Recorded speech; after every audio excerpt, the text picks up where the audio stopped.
Chapter 772. Most of the laborers are slaves and Latins. Some of the sailors are Etruscans, and some are Campanians. No Rome people? Devers was surprised. There are merchants and some residents of Rome.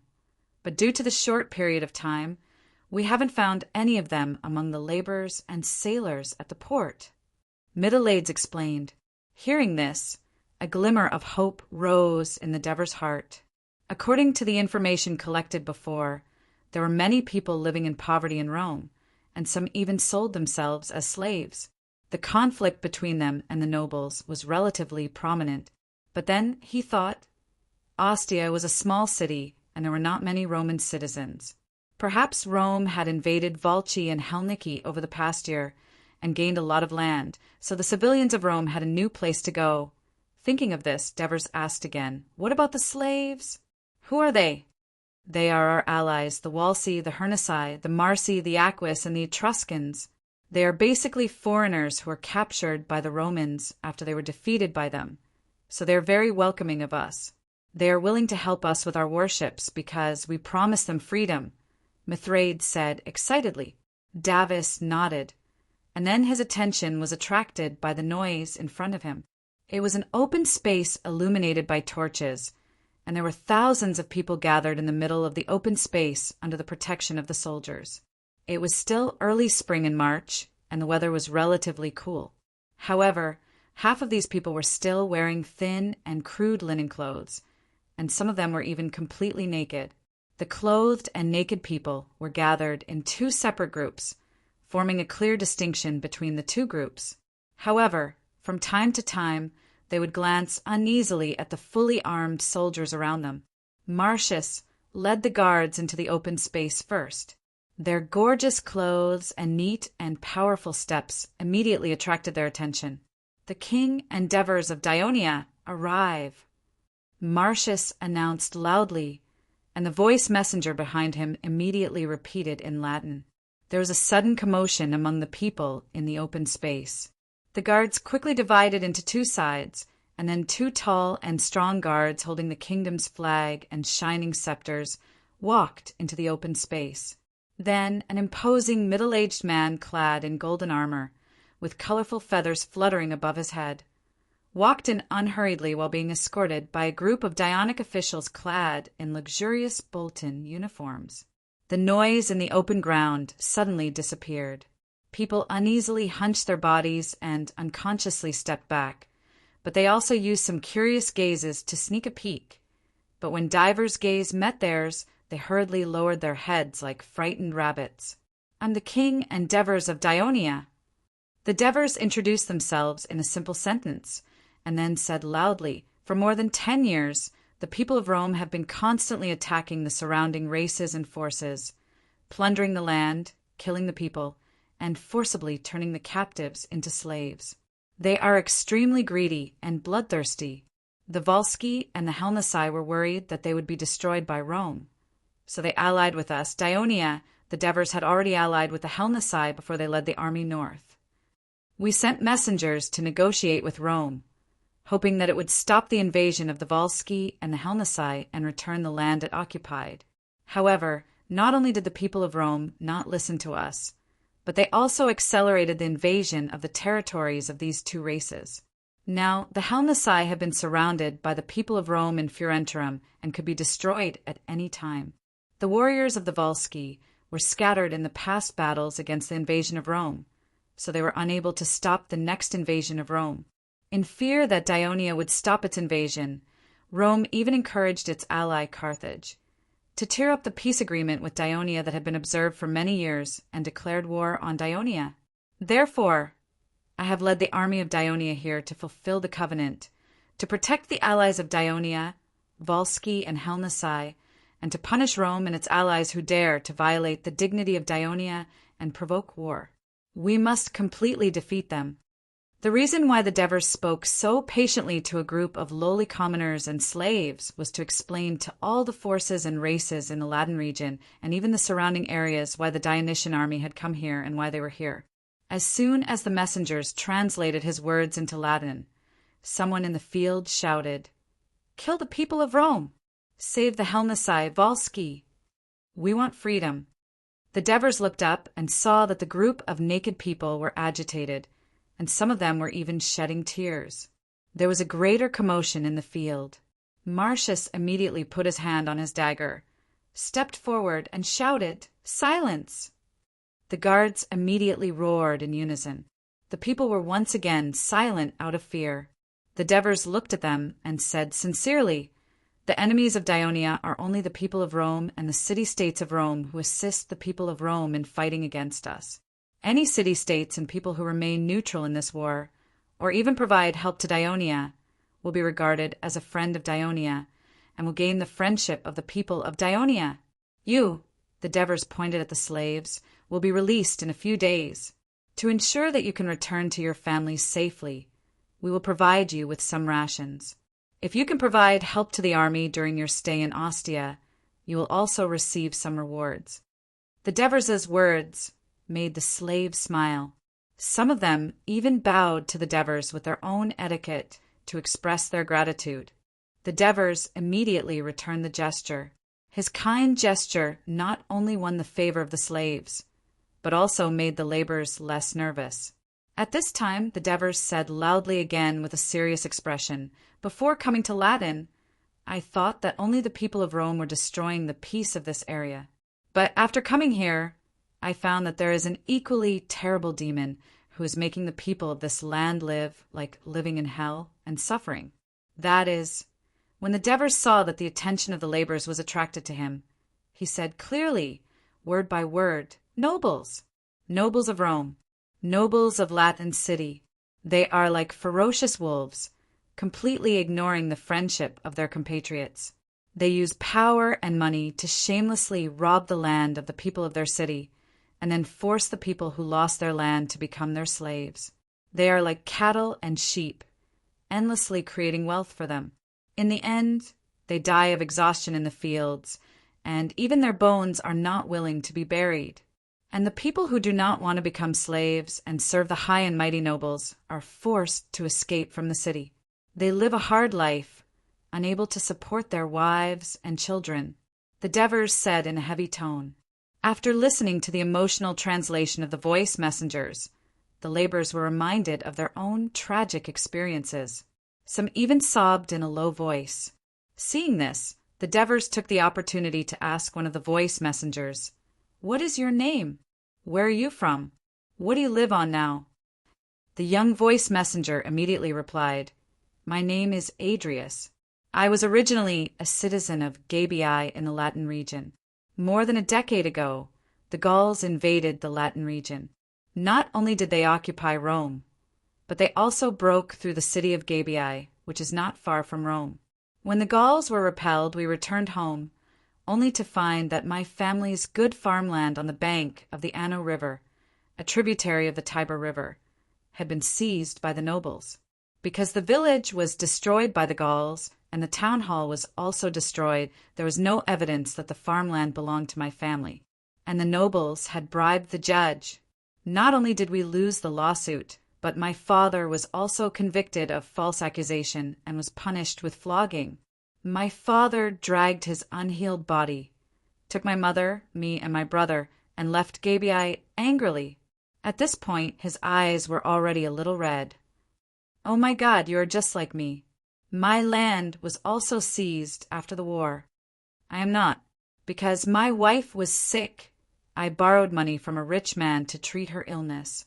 I thought that after the autumn harvest and selling the grain, I could pay off the debt, but he said that the money could only be used to pay off the interest. In the end, my farmland was also forcibly seized by the rich man. What you borrowed was usury. Damn the nobles. Damn the rich. The Senate of the city-state will only speak for these rich people. There is no way for us to survive." The story of the Latin messenger, who had black hair and black eyes, soon resonated with the Latin laborers who had been silent before. After reading the information collected from the Latin region, the Devers learned that the fierce conflict between the nobles and the commoners was not only in Rome, but also in other Latin city-states. The situation was even more serious. The nobles were insatiable, and they took things by force. The commoners were burdened with heavy debts, and it was difficult for them to survive. After all, Rome could expand by force to obtain more land and slaves, which could give the commoners a chance to breathe. Not only did the other city-states not have this condition, but because they rebelled against Rome and were defeated by Rome, some of their land was seized by Rome. This made their arable land scarce, and the competition for land and annexation became more intense. This was exactly what the Devers wanted to see. "How did you live after that?" One of the laborers could not help but ask loudly. So Adrius pointed to his feet and continued, "My father used to work here, but at that time the port of Ostia was not as busy as it is now. My father did not earn enough money for our family to live, so he took the risk to take us to the south, to Naples." "Oh, that's the Campania region occupied by the Greeks, but their sea trade is much more prosperous than here," someone exclaimed. But not long after, my father's old injury relapsed, and he could barely walk. Through the introduction of a kind person, we helped my father to Pompeii, not far from Naples, and asked the priest of the Temple of Hades in the city for help. The kind old priest not only cured my father for free, but also let our family live in the temple for a period of time and provided free food. He also told us that not far from Pompeii there is a city called Ennona in the kingdom of Dionia. Not only is there a lot of job opportunities, but as long as we are willing to become a citizen of Dionia, we can apply to the city hall and it is easily approved. As long as we abide by the law and work hard in the city for a few years, we can become a citizen of Dionia and get a share of the land. Chapter 7, 73. That's impossible. The few laborers were shocked and shouted in unison. The others seemed to have forgotten about the soldiers standing around them as well, and there was a commotion. Marcius hit the long shield with his short sword again, and the scene quickly returned to calm. Adrius continued to speak loudly. "Because Priest Hades is a citizen of Dionia, my father decided to believe the words of his savior, so he brought us to Ennona. It has been 8 years now, and my father is now a citizen of Dionia. Not only does he own his own land in Ennona, but he also holds a public office in the kingdom. I've studied in Ennona school for 4 years at a very low cost and learned to write in Greek. When I came of age, I was admitted to the public office in Ennona, and I received a generous monthly salary. My younger brother is still studying in school. Now, our family is wealthy and respected, and we will never be bullied and starved again." After Adrius finished speaking, the scene fell into silence for a while. The laborers looked at the young messenger doubtfully. Although they were all Latin people with black hair and eyes, he had a well-proportioned body, fair skin, and a refined temperament. Obviously, they could not be compared to him, who worked hard at the docks every day and was covered with injuries and illnesses. They were indeed a little tempted. Clodo Catax listened to Adrius's story and studied him carefully. He did not expect that this inconspicuous little official who had been following them just now would have such an extraordinary experience. This made him a little curious about him. Seeing that the people had fallen into silence, the Devers struck while the iron was hot. They immediately pointed at the other messengers and said loudly, "Except for Adrius, who is a Latin, they are all Latin people, but they are also citizens of Dionia. Over the years, many of you Latin people have become citizens of Dionia. Why? Because these Latin city-states are controlled by the nobles. They oppress the civilians and make it impossible for them to live. On the other hand, the kingdom of Dionia treats all citizens equally.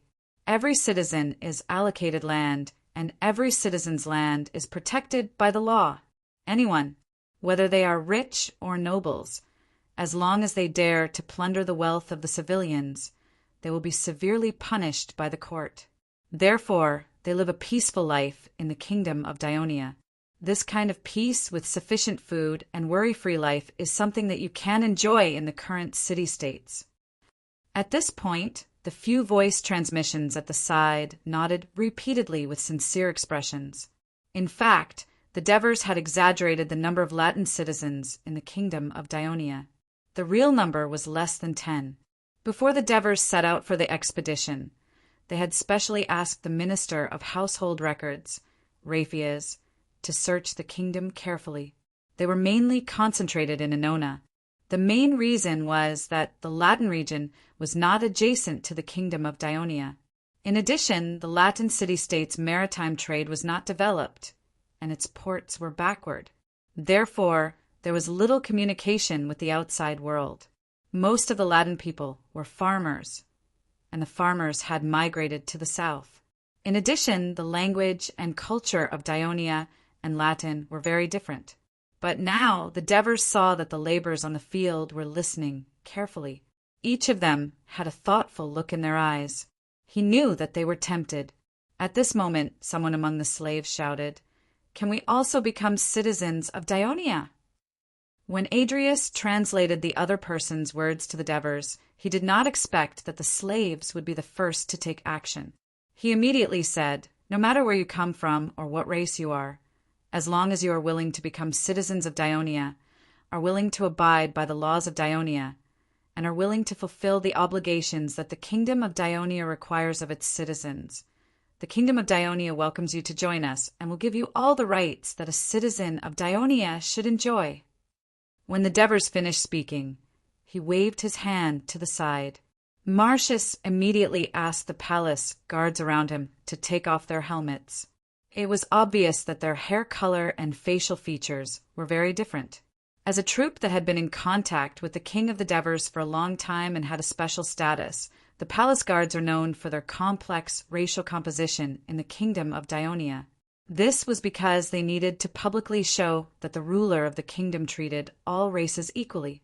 Now, this practice had a very good effect in the land of the foreign races. Coupled with the slaves competing, the laborers became no longer reserved. "How can I become a citizen of Dionia?" Several laborers asked almost in unison. "This is my clerk, Hinepolis. Next, he will explain in detail the procedures that you need to go through to become a citizen of Dionia. You can ask him any questions you have, and he will answer them in detail," the Devers said to them as he pointed to Hinepolis, who was holding a wooden board and taking notes nervously. Hinepolis quickly put away the wooden board and said seriously, "Your Majesty, I will make them satisfied." Finally, the Devers faced the crowd and asked loudly, "Who among you has stayed in the city of Rome and is very familiar with every street and corner in the city? Moreover, you also have some understanding of the various nobles in Rome? I would like to invite him to be my advisor. Of course, there will be a reward. If he is willing to become a citizen of Dionia, this will help him shorten the number of years he has to become a citizen." As soon as the voice messenger finished speaking, many people immediately raised their hands. After some questioning, the Devers chose a slave named Vacres because he was once a citizen of Rome. When the Devers first came in, the slaves and laborers were filled with fear, but when he left, these people looked at him respectfully as he left. The Devers looked back at the scene of the people surrounding Hinepolis and asking him questions anxiously in the open space illuminated by the torches. He felt that this was a good start because, in his plan, he did not just want to turn these people into citizens of Dionia. He wanted them to become the spark that would ignite the land filled with Latin city-states. Of course, this was a long process. Time was running out, and he still had many things to do that night. The Devers strode back to the city and coincidentally met the advisor, Tormid, who rushed over. "Your Majesty, Aminta's war report has arrived." "What's the situation?" "The Roman army suffered a great defeat. Amintas led the entire army to pursue them, especially the 2 cavalry legions. They desperately drove the Roman army to the south and drove the Roman army to the south of Lavinium. They took the opportunity to seize this small city. Along the way, many Roman soldiers were captured. Amintas said that he did not have time to count them. He was worried that these captives would drag them down tomorrow's military operation, so he used the old method we used in Persia.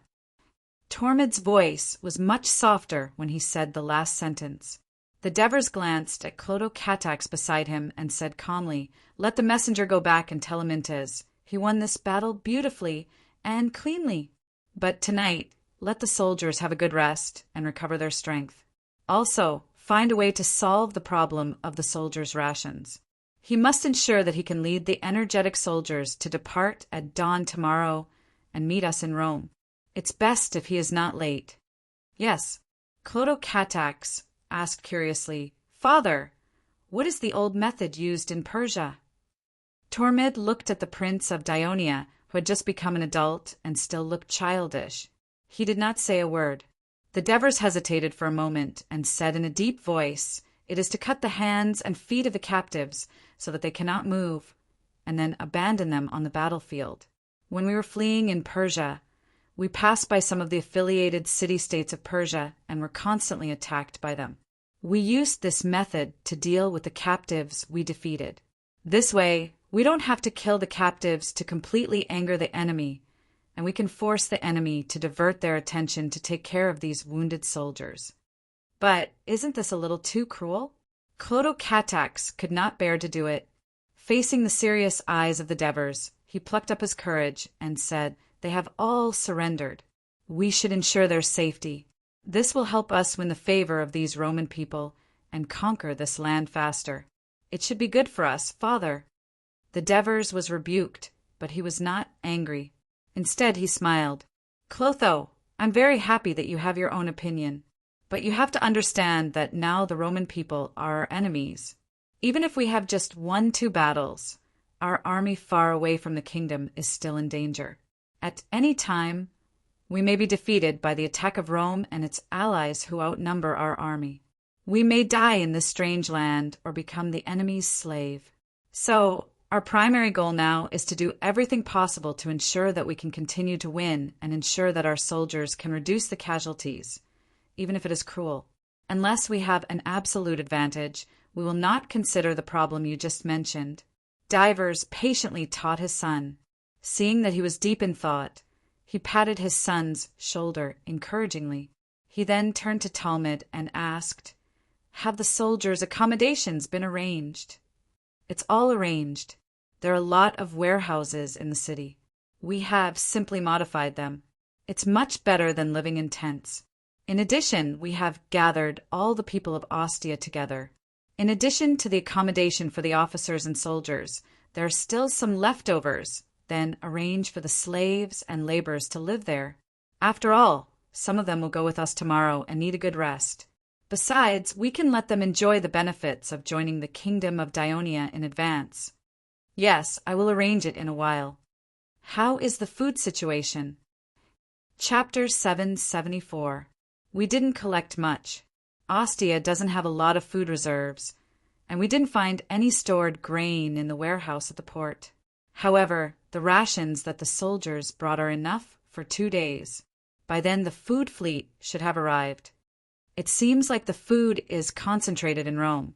After all, they have to supply the Roman army that is attacking Helniki, the Devers muttered. However, we have collected nearly 200 carts and many beasts of burden in the city, as well as some fodder. We also found a lot of wood in the warehouse. The engineers are using them to make siege weapons. Tormid continued. This is good news. Although it was good news, there was not a trace of happiness on Diver's face. When he talked about tomorrow's battle, his face became extremely solemn. We have to urge them to speed up the production of siege weapons. If they produce more siege vehicles, we will have a higher chance of victory. Your Majesty, you brought more than 500 skilled engineers and carpenters from Turin, together with the engineering battalions of the various legions. There are more than 1,000 of them. With the support of the soldiers, they can definitely make enough siege weapons to meet the needs of tomorrow and the day after. Tormid immediately comforted him. I hope so. The Devers nodded slightly and quickened his pace into the city hall of Ostia. Your Majesty, the 3 commanders, Olivers, Georges, Tenatires, Middleades, and Isam were already waiting in the meeting room. Have your legions settled down? The Devers asked casually. Your Majesty, everything is arranged. They are eagerly waiting for the battle tomorrow and the day after. Olivers said first, I think you can't wait to fight. After entering the conference hall, the expression on Devers's face turned relaxed, and his teasing made everyone laugh. Amidst the laughter, Devers walked to the front. Crotocatax stood quietly behind him. His gaze swept across Oliver's, Georges, Trotires, Isam, and the other generals who had followed him through life and death since the time of Persia. They had made countless meritorious contributions. Somehow his mood calmed down. He glanced at the simple map of Rome drawn by the Ministry of Military Affairs based on the intelligence on the wooden table in the center of the room, and then said in a clear voice, "Before we discuss tomorrow's battle plan, let a former citizen of Rome introduce the current situation of Rome in detail. You can ask him directly if you have any questions." "That's great," Oliver said happily. Valsers was called into the conference room with a confused look on his face. He looked around at the generals of Dionia in bright armor and gorgeous crowns, and the king of Devers in front of him. He felt very nervous, but as he answered more and more questions about Rome in detail, the nervousness in his heart gradually turned into shock. Is Dionia going to attack Rome directly? Late at night, Crotocatax was woken up by the urge to pee. He was about to go back to bed after relieving himself in a daze, but the candlelight shining through the room next door made his heart skip a beat. He gently pushed open the unlatched door and saw the Devers sitting at the wooden table, staring intently at the map of Rome, deep in thought. A corner of the map drooped down, and he could vaguely see the dense annotations that had been added because of Valser's narration. For as long as he could remember, Clotocatax would often see his father diligently dealing with government affairs in the study late at night. And this time when he followed his father to the expedition, his father used this habit on the military. Everyone said that his father was a wise king and a great commander. They all thought that this was a gift from Hades, but they didn't know the hardships and efforts that his father had put in for so many years. Clotocatax looked at his father's unusually tall back with admiration, then quietly closed the door. The Devers had no idea that his son had been peeping outside the door. His mind was completely immersed in the map. The strings of numbers on the map had turned into countless soldiers in his eyes. The battle would only start tomorrow, but at this moment, thousands of soldiers had already begun fighting in his mind. Coelius, Potidus' trusted servant, immediately led 2 slaves and rode out of the city after receiving the order. They were in luck. Apuleius had just passed on the Senate's order to Malusius, the commander of the city guards. Before Malusius could pass on the order to the guards at the city gates, Coelius and the rest were able to leave the city without a hitch. The 3 of them then sped towards the southeast. By the time they passed by Prenister, it was already night time. The continuous galloping not only tired the horses to the point of panting, but also caused their buttocks to ache from the jolting. Their inner thighs were also bleeding. "Coelius, we can't go any further. The sky is already dark, and there is no moon tonight. We're going into the valley, and the terrain will become more and more uneven. We can't even see the road clearly. If we are not careful, we might fall off our horses. This is too dangerous." A slave tried to dissuade Coelius from moving forward. Another young slave said loudly, "We can light a torch, idiot!" Before he could finish, the slave interrupted him. "Beasts are not the only ones wandering around at night. There are also aborigines. If we light a torch, we will be easily discovered by them in the dark and become their target." After listening to his words, Coelius hesitated. After all, this slave was a Vestini from the east of the Acqui people. He was familiar with the terrain here, which was why Coelius brought him along. He looked at the darkness in front of him and pondered for a moment before saying reluctantly, "Not far ahead, there should be a Roman army camp. We can rest there." The 3 of them grabbed the reins tightly to control the horses and continued to move forward slowly. Then they heard a woo. A shrill wolf's howl was heard. Then pairs of green eyes appeared around them. "Quick, run back."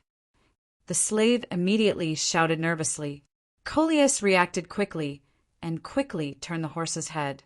Only the young slave wanted to say something, but the horse under him neighed in panic and raised its front hooves, throwing him off the horse.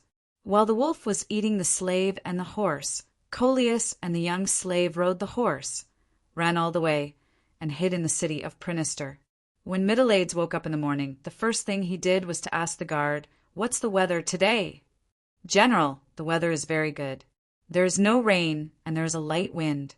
It's a southeast wind." Middle-Aids was so happy that he almost jumped up. The old sailors at the port were right. There is indeed a strong east wind today. Tell the adjutant to give the order to the crew to prepare in half an hour. Then gather at the port and take the warship to Rome. "Yes, General." The guard turned to inform the adjutant. "Wait a minute. And the laborers and slaves at the port. Don't forget to inform them to get ready to move." Since the establishment of the Dionysian fleet, they had never had the experience of letting people pull the fiber. After all, Thurii was relatively close to the estuary. The lower reaches of the Kratai River were flat and wide, and the current was relatively slow. It was not too difficult to go upstream, and the same was true for the lower reaches of the Neto River. However, according to intelligence, Rome was more than 50 miles away from the mouth of the Tiber River. The river was winding, and the current was sometimes fast and sometimes slow.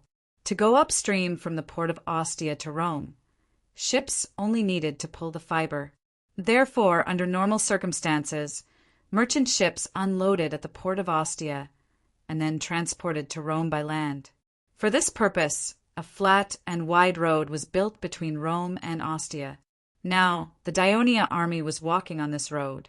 Compared to the fleet, they had set off much earlier. The Devers left 3 battalions of Thurii reserve soldiers to guard Ostia. These troops were originally used to replenish the soldiers of the 1st and 2nd Legions when they suffered losses. They led Legio IV, Legio V, Legio VI, the Mountain Reconnaissance Battalion, the Engineering Battalion, the Medical Battalion, and the pack carrying the siege equipment. Relying on the plains, the whole army was arranged in more than a dozen columns, marching along the south bank of the Tiber River in a mighty manner to the east. The king of Devers rode in the middle of the army, surrounded by 250 palace guards, more than 20 staff officers of the Ministry of Military Affairs, messengers, buglers, and even a band. At this moment, the staff officer, Tormid, was reporting to him, "Your Majesty, Amyntas has sent scouts to report that they have led the army to set off and will first arrive at Rome to wait for us." Amyntas' fighting spirit is very strong. He wants to reach Rome before us. The Devers smiled and looked around. "Are we going to lose to him? We will definitely reach Rome first." Clotocatax and the young men from the staff office shouted in unison. Although the palace guards did not speak, their eyes were bright. "That's good," the Devers said loudly. "Let the band play the battlefield march. Let the soldiers march faster." The high-pitched and passionate melody sounded in the army, lifting the spirits of the soldiers and dispelling their drowsiness. No one knew who was the first to sing the Song of Hades. Soon, the song spread throughout the entire army. The soldiers braved the dawn, stepped on the soft ground with dewdrops, and marched forward with large strides. The big movement made by the Dionysian army could not be hidden from the scouts and spies of Rome. So before dawn, the spies sent the news that Ostia was occupied by Daionia back to Rome. Chapter 7, 75. The senators were woken up from their sleep and rushed to the Senate to hold a meeting to discuss countermeasures. As a result, in the morning, another scout rushed back to the city of Rome and brought even worse news. The Dionysian army has set off from the city of Ostia and is marching east along the Tiber River. The Daionia army has set off from Lavinium and is rapidly advancing eastward. There was no doubt that the Daionia army was coming for Rome. The senators' hopes were shattered, and they all felt nervous. How many people are there in the Dionysian army attacking? The question was asked by Publius Commanilius Scipio, the father of Melugius, also known as Scipio the Great.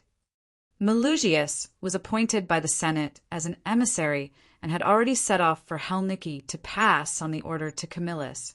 The Senate appointed his father to take over his post as the commander of the city guards, not because the position was hereditary, but because Scipio the Great was a senator with outstanding military exploits. About 20 years ago, during the Battle of Rome to capture Venus, he had served as the deputy commander of the cavalry to General Camillus. At this critical moment when the enemy was in front of them, they naturally needed an experienced veteran to take charge. Because the Daionia sent out their cavalry to patrol around the army, the scouts could not get close enough to observe. However, according to their experience, the two armies added together probably have 40,000 to 50,000 people. This number caused many elders to suck in a breath of cold air and exclaim, "So many enemies! And there are only 3,000 soldiers in our city. Rome! Rome! There are more than 3,000 soldiers in Rome. Including the citizens who mobilized last night, there are more than 10,000 people." Ambrosius said loudly, trying to dispel the uneasiness in his colleagues' hearts. "But they are all old people and children." "Shut up," Potitus roared. "At this time the citizens of Rome are only those who have died in battle and those who are still fighting. There is no distinction between the old and the children." At this point he tore open his clothes and revealed his skinny right hand. He raised it and clenched it into a fist, saying, "I propose to recruit citizens over 65 years old and teenagers over 13 years old to participate in the defense of the city. I will be the first to sign up." "How can this be? A 60-year-old man can't even lift a shield." Apuleius was about to express his objection, but Potitus glared at him. Apuleius tactfully stopped talking. Potitus glanced at Maruginans beside him and suppressed the anger in his heart. He exhaled softly and said in a deep voice, "It is more than 100 miles from here to Furentum, and the road is not easy to travel on. Even if the messengers rode at full speed on horseback, it would take at least half a day to reach the Rome barracks. If the army wants to return to Rome, it would take at least 2 days. You want Camillus to spend a day attacking Furentum? Then tell me, how many days will it take for Camillus to return with his army?" "For days. It will take at least 4 days." And Bustos took the opportunity to answer loudly, "Judging from the current situation, the Daionia have gone all out to attack the city of Rome. Now that you have seen the situation in the city, can Rome resist the attack of the Daionia and hold on until Camillus returns with his army? Even if they can defend the city, how many casualties will we have to pay with the defense forces composed of the elderly and teenagers? Melugius just left not long ago, and the messengers should be able to catch up with him. So I propose to cancel the previous proposal to Camillus and let him lead the army back to Rome immediately." The Senate fell into a moment of silence. After all, the senators knew that if they let Camillus lead the army back, they would have to fight against the army of Daionia, and they would not be able to attack Helniki for a period of time. This would cause the Helnikians, who were already in a desperate situation, to revive, and the hard work that Rome had put in for more than a month would be for naught. At this time the old senator Lucretius stood up and said emotionally, "If the land is gone, we can always get it again. If Rome is gone, everything will be over. I don't want to see Rome being ravaged by foreigners again." His words brought back the painful memories of the senators. Many of them were moved and shouted, "Agree! Agree to let Camillus return immediately to defend Rome and repel the enemy." Amidst the shouts, Maruginans looked silently at Scipio the Great. Scipio the Great shook his head slightly at him. Although Maruginans did not agree, he did not object either. He remained silent. At this time, Apuleius stood up and said, "Ambrosius, didn't you go to inform our allies to send reinforcements last night? Why didn't I see any movement? I sent messengers to Gabii, Tustrin, Rabicum, Pendum.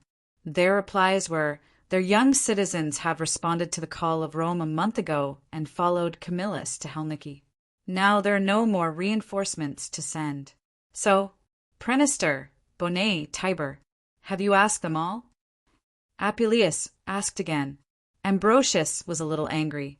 As a respected senator, he felt humiliated when he was questioned in such a tone. He immediately said angrily, "Unless you are not from Rome, you should know how far these cities are from Rome. By the time our messengers get there, it will be late at night. No city's senate will deal with political affairs at that time, even if we are from Rome. We will be laughed at." Apuleius smiled awkwardly and muttered, "Look, this is all Camillus's fault." He did not dare to ask any more questions. Before the Dionians arrive, shouldn't we inform the people in the villages outside the city to evacuate to the city? That way, not only can we ensure their safety, but we can also strengthen our defenses, Abinius suggested. At this time, Marugenins said, "You'd better not do that. All the young and middle-aged citizens of Rome have either gone to Helniki or to Antium, Vellet and Saturnicum in the west. The people left in the villages outside the city are either old people, women, children, or some slaves. Not only will they not help defend the city, but they will also add to the chaos and Scipio the Great hurriedly said, "There are many people outside the city. Once they get the news, they will panic and rush into the city. I'm afraid it will take 2 or 3 hours for them to enter the city. Instead, the city gate will remain open. You must know that the Dionysian army is now marching at full speed. It is very likely that they will arrive here in 2 hours. By that time, it will be a disaster for both the city of Rome and the people gathered at the city gate.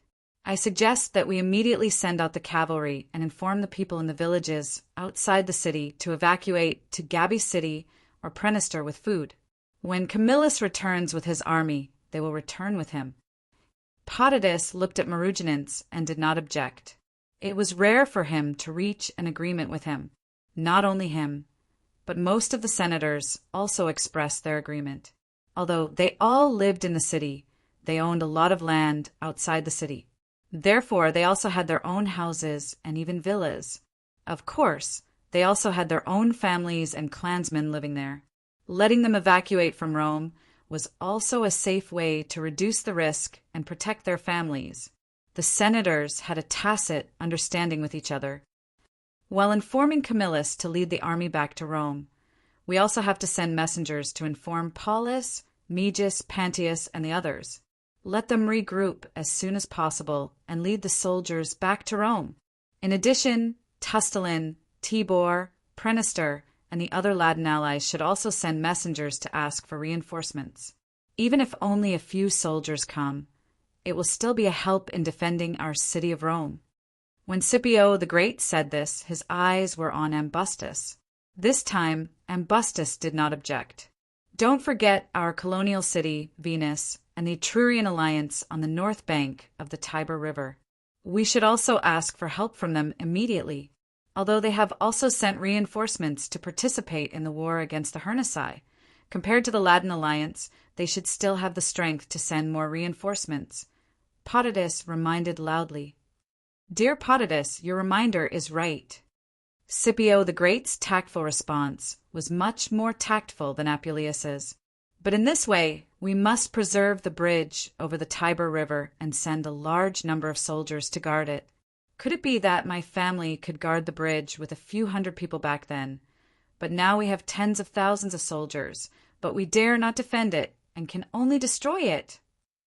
Ambustus noticed Scipio the Great's intention and immediately asked loudly, 100 years ago, the entire Phoebus clan was mobilized to guard the bridge of Rome and resist the attack of Venus. In the end, they were almost wiped out. This became an unforgettable, painful memory for the Phoebus clan. But it also became the capital for them to boast to the people of Rome. As the current patriarch of the Phoebus clan, how could Ambustus allow the bridge to be destroyed so easily? Of course, we have to guard the bridge, but the 2 wooden bridges on Tiberina Island must be destroyed, and the people on the island must retreat to the city of Rome. Marugenins saw that Scipio the Great was a little hesitant. In order not to cause a rift between the Cornelius clan and the Phoebus clan because of this, he immediately expressed his opinion.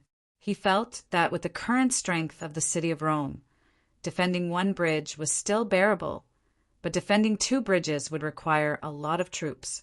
And Bustus agreed with this. After that, the discussion was much smoother. The Senate quickly reached some resolutions and quickly took action. They began to mobilize the people of the city, encouraging them to resist the attack of the Daionia and hold on until the return of Camillus' army to prevent the city of Rome from being looted again. Note, the Fabius clan, also known as Fabian, came from this clan. In the war between Hannibal and Rome, the Fabian consul who used delaying tactics to save Rome came from this clan. Chapter 776. The people of Rome quickly calmed down under the atmosphere of a common enemy. Once again, they enthusiastically signed up to defend the city. The Roman cavalry also galloped in the fields outside the city, urgently informing the people in the villages to evacuate immediately. More than a dozen messengers also galloped out of Rome in all directions to ask for help from the colonial cities and their allies. Ostia was more than 50 miles away from Rome, and there were no other city-states in between. Rome was also nearly 30 miles away from the nearest ally. This was the result of the strong expansion of the people of Rome over the past 100 years. They constantly defeated the nearby city-states, and then moved their people into Rome. Rome was constantly growing, and the land under its direct control was increasing. However, it left an empty area of dozens of miles around it, allowing the 2 armies of Daionia to march smoothly without any hindrance. It was unknown whether the people of Rome regretted their short-sighted and tyrannical actions in the past. In particular, the 2 cavalry legions of Daionia galloped all the way to the forefront of the whole army. At this time, they saw smoke rising in the distance. Damn it! It must be the people of Rome burning their granaries. Leds remembered the order given to him by the messenger sent by the king of Devers last night. Tomorrow morning, after the whole army sets off, the 1st and 2nd cavalry legions must rush to the river port on the Tiber River outside the city of Rome as fast as possible. Seize the granaries at all costs. Leds could not help but feel anxious. He shouted, "Hurry up! Prepare to fight the fire!" The anxious Leds actually ordered the bugler to blow the horn to charge, and took the lead to lead the soldiers to gallop. The river port of Rome was built after the people of Rome captured Ostia. It became another channel for the people of Rome to communicate with the outside world. Due to the continuous influx of people in Rome at that time, there was no extra space in the city to accommodate the port, so it was built outside the city. In the first few decades, the facilities of the river port were extremely simple. It was not until the last decade that the aid and trade of the people of Carthage to Rome promoted the development of the river port. The expansion and improvement of the river port also allowed more and more merchant ships to transport goods through the river. At the same time, the granaries of Rome were also built next to the river port. This was because Rome had frequently waged wars in the past 10 years, which consumed a lot of food. Sometimes it could not supply enough food. So, Carthage provided assistance. The grain was basically transported through the river and unloaded at the port. After experiencing a fire, the people of Rome learned their lesson. They no longer transported the grain into the crowded city, which was prone to fire accidents. Instead, they parked the grain near the port, which was convenient and safe. After that, they also stored the grain collected from other allies here. Then, when the army went to battle, they would collect the grain here and transport it to the camp. When Leds arrived with the 1st Cavalry of Daionia, he saw a large rectangular camp in front of him. It was surrounded by a 3-meter-high stone wall, and there were several towers built inside the wall. Thick smoke was billowing from the camp, but no one could be seen or heard. The walls of Rome, which were less than 200 meters away, were full of soldiers, and the gate was closed. Leds immediately jumped off his horse, drew his dagger, and ran to the gate of the camp. "Commander, be careful!" A few guards at the side immediately pulled him back and placed the cavalry shield in front of him. Bang! Bang! 2 sharp arrows pierced into the shield. Leds was shocked and broke out in a cold sweat. He immediately calmed down and looked at the granary. He saw many figures moving on the walls of the granary. He thought for a moment, and then shouted, "First Brigade, use your javelins to attack the enemy inside. Second Brigade, get off your horses and see if you can break the gate open. The other brigades, go around this camp and climb the wall." "Yes, Commander." After a series of shouts and neighs, the cavalry of the 3rd, 4th, and 5th Brigades began to gallop around the camp, while the soldiers of the 2nd Brigade ran directly to the camp gate.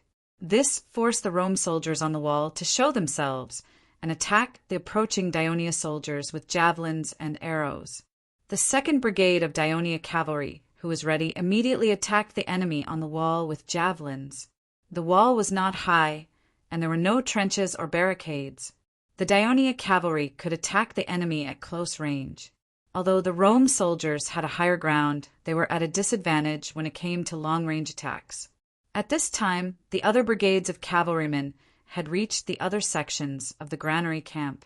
They jumped off their horses, put their shields on their backs, left their spears on the horses, and hung their daggers on their waists. Each of them stood close to the wall. One of them squatted down, and the other stepped on the other's shoulder. Both of them slowly stood up straight. The stone wall was 3 meters high. When the two of them overlapped, the soldier on the top could put his hand on the edge of the wall. The soldier on the bottom could push his shoulder up, and the soldier on the top could climb up the wall. After a while, hundreds of Daionia soldiers were standing on top of the wall. They saw that many of the dozens of large, round barns in the granary were on fire. A dozen Roman soldiers were running between the barns with torches and tar in their hands. More than half of the soldiers immediately ran down the wall to put out the fire. The rest of the soldiers followed the walkway on top of the wall to kill the Rome soldiers, who were fighting fiercely. The soldiers on the west wall of Rome could see the situation in the granary camp because of the height of the wall. They were anxious when they saw their compatriots in danger. General Scipio Gaius refused to retreat to the city in order to completely burn down the granary. "They are the heroes of Rome. We should go out of the city to save them. There are less than 2,000 Daionia cavalrymen, and most of them jumped off their horses to fight. They are wearing light armor. If we send our troops out of the city at this time, we will definitely be able to inflict heavy damage to the Daionia cavalrymen." Compared to the pleading of the soldiers, the suggestion of the senators made the chief of the city guard, Scipio the Great, a little tempted. Now, not only were Rome's militia standing on top of the city wall, there were also some senators. They were a little curious about the aggressive Daionia soldiers. After all, this was the first time they were facing the army of Daionia. Of course, their arrival had also brought some trouble to Scipio the Great. Initially, Scipio the Great's plan was to transport all the grain in the granary into the city, then burn the granary. According to the previous report from the scouts, the Dionysian army was still on the way, so Scipio the Great thought that there was enough time to complete this plan. For this reason, he organized nearly 10,000 people and many pack carts to go out of the city to transport the grain. He thought that this task could be completed before the arrival of the Dionysian army. However, not long after the grain transport team left the city, he received another report from the scouts. The Daionia cavalrymen were galloping towards Rome, less than 30 miles away from Rome. The speed of the Daionia cavalrymen's march was completely beyond Scipio the Great's expectation. Not only could he not complete his previous plan, but he also had to withdraw the grain transport team into the city immediately. In order to ensure order and prevent the people and pack animals from blocking the city gate due to chaos, he did not immediately burn the granary. However, it took a lot of time for the grain transport team to evacuate. By the time the people had basically entered the city and wanted to burn the granary, the Daionia cavalrymen were already very close to Rome. And according to the report from the scouts, they were heading straight for the granary. At this time, the platoon leader Gaius, who was originally guarding the granary, and 120 soldiers under him voluntarily chose to stay in order to complete this task. The bravery and tragedy of this Rome platoon had magnified Scipio the Great's mistake, and it was clearly seen by the senators on the city wall. How much this would affect his political career in Rome in the future. Scipio the Great did not have time to think at this moment. Therefore, if his colleague's suggestion could be implemented successfully, not only would he be able to deal a blow to the Daionia cavalrymen, but he could also restore his image. Just as Scipio the Great was thinking about how to send troops out of the city for a surprise attack, the Daionia cavalrymen are coming. The screams of the soldiers made him look up and see a cloud of dust in the distance. Countless Daionia cavalrymen in black helmets and armor could be vaguely seen in the cloud of dust. Looking at the situation, there was definitely a large number of them. When he saw that there were about 2,000 new Daionia cavalrymen approaching the city, Scipio the Great hesitated.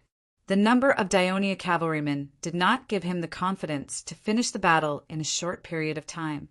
After all, he only had 3,000 elite soldiers, and he could not send all of them out of the city for a surprise attack. However, he was worried that the soldiers would not be able to handle the situation if he sent the new recruits formed by the elderly and children out of the city to fight the cavalrymen in the wilderness. But soon, he did not have to hesitate anymore. The screams of the soldiers made him see the cloud of dust in the distance again. Hundreds of Daionia cavalrymen in bright armor and red cloaks had arrived at the city and joined the attack on the granary. The arrival of the Daionia cavalrymen gave Scipio the Great the illusion that the Dionysian army was coming here at the fastest speed, and he could not send his troops out. Otherwise, not only the soldiers would be in danger, but Rome would also be in danger. He was not the only one who thought so. The elders and soldiers on the city wall probably had the same idea. So the pleas and pleas that rang out earlier were gone. The surroundings were very quiet. But when they heard the screams coming from the granary camp from time to time, they looked extremely pained. The second to arrive at the granary was the 2nd Cavalry Regiment of Daionia. The regiment commander, Cuttius, quickly found Leds, who was supervising the battle. He bowed to the former commander and said, "Master Leds, what do you need us to do?" Chapter 777. Leds did not hesitate and said, "The enemies in the granary will soon be eliminated. Half of your men will monitor the enemy on the wall to prevent them from sneaking out of the city. The other half will be ready to put out the fire." Cuttius immediately returned to his legion. Soon, nearly 1,000 soldiers jumped off their horses, took out their linen bags, and began to fill them with soil. After receiving the order from the Devers last night, the 2 legion commanders took into account the possibility of the enemy burning the granary. After all, it was not easy to carry earthen jars, and soil was everywhere. After a while, more than 200 palace guards also arrived on horseback. The 2 legion commanders were surprised. "His Majesty is here so soon." His Majesty is worried that the people of Rome will guard the granary and send troops out of the city to fight you, so he asked us to come as reinforcements. "The light infantry is also rushing here," Marcius replied. Leds pointed to the top of the city with contempt. His Majesty is too worried. In fact, the timid people of Rome do not dare to go out of the city at all. At this time, the battle cries in the camp disappeared. The gate was opened, and the cavalrymen immediately rushed in with sacks filled with soil. Leds saw the 3rd platoon commander rushing over. He quickly asked, "How are the casualties?" 32 of our brothers died, 67 were injured, 15 of whom are seriously injured." The 3rd platoon commander looked slightly depressed. So many casualties. Leds did not expect that they would lose nearly 100 men, even though they had the absolute advantage in numbers. It made his heart ache. The 1st Cavalry Legion had suffered a great loss in the battle against Wolsey Sicia. Although Turiae had sent some soldiers to replenish their numbers after the battle, the legion was not full. What about the enemies inside? He asked with hatred. All dead. No one surrendered. Leds did not say anything and strode into the granary camp. Inside the gate, he saw a Roman soldier leaning against the wall. There were 4 sword wounds on his chest, and blood kept gushing out, dyeing his whole body red. He was motionless and his eyes were closed. He was still holding a spear in his hand. He was like a statue, and there was a bright red tassel on his helmet. Obviously, he was an officer. Led stopped and sized him up. Unexpectedly, the seemingly dead Rome soldier suddenly opened his eyes and stared angrily at Led's. He struggled to stab the spear in his hand. "Commander, be careful." The cavalry behind him immediately rushed over. "Don't move." Leds waved his hand to stop them, then stood still on the spot, staring at them with a sharp gaze. Gaius, the Rome platoon leader, wanted to raise his spear, but the spear that was usually as light as a feather was now as heavy as 1,000 pounds. The little strength he had accumulated was gone with the gushing blood. He could only stare angrily at the enemy's leader, but his eyelids were getting heavier and heavier. He wanted to roar, but blood suddenly gushed out of his mouth, looking at the other party lying down. Leds was silent for a moment. Then he strode in. Seeing the big city standing in the distance, the Devers could not help but rein in their war horse. Rome was the first and only great empire in the history of the West that turned the Mediterranean Sea into an inland lake. Many thrilling stories about it had been circulating among the people for thousands of years. Many poems and articles praising and describing it had been written by literati. It was a dream in the hearts of countless ambitious Westerners in his previous life, a dream about unification in his previous life. Divers did not have the opportunity to visit this great city that could be called the starting point of Western European civilization. But now that he was here, what he saw was not a Rome that had lost its prosperity and had become a historical relic. Instead, it was a simple city that had just risen in the early days of the Republic. Although he had learned about this city in detail many times from the intelligence reports, he could not hide the excitement in his heart. "Go." The Devers kicked the horse's abdomen, and the war horse neighed and galloped forward. "Your Majesty." The people around were shocked and hurriedly chased after the Devers, but they soon felt relieved because a group of cavalry came to greet them. It was the palace guards that were sent out previously. They quickly surrounded the Devers. As soon as the Devers saw Marcius, they immediately asked, "Has Leds and his men seized the river port and the granary?" "Yes, your Majesty." Marcius replied, "The 1st Cavalry Legion and the 2nd Cavalry Legion seized the river port and the granary without much resistance from the Rome soldiers. They also put out the fire in the granary in time. Now the 2 commanders, Leds and Cusius, are counting the supplies there. They will report to you about the specific situation." "That's good." The Devers breathed a sigh of relief. The first step was successful, and it gave him more confidence to capture the city. "Let's go and see the city of Rome." He pointed to the front with great ambition. The people of Rome on the western wall of Rome saw the billowing dust and smoke rising in front of them, extending out of their sight. They could not help but feel nervous because they knew that the army of Dionia was coming. Then they saw hundreds of cavalrymen galloping over and standing 100 meters away from the city wall.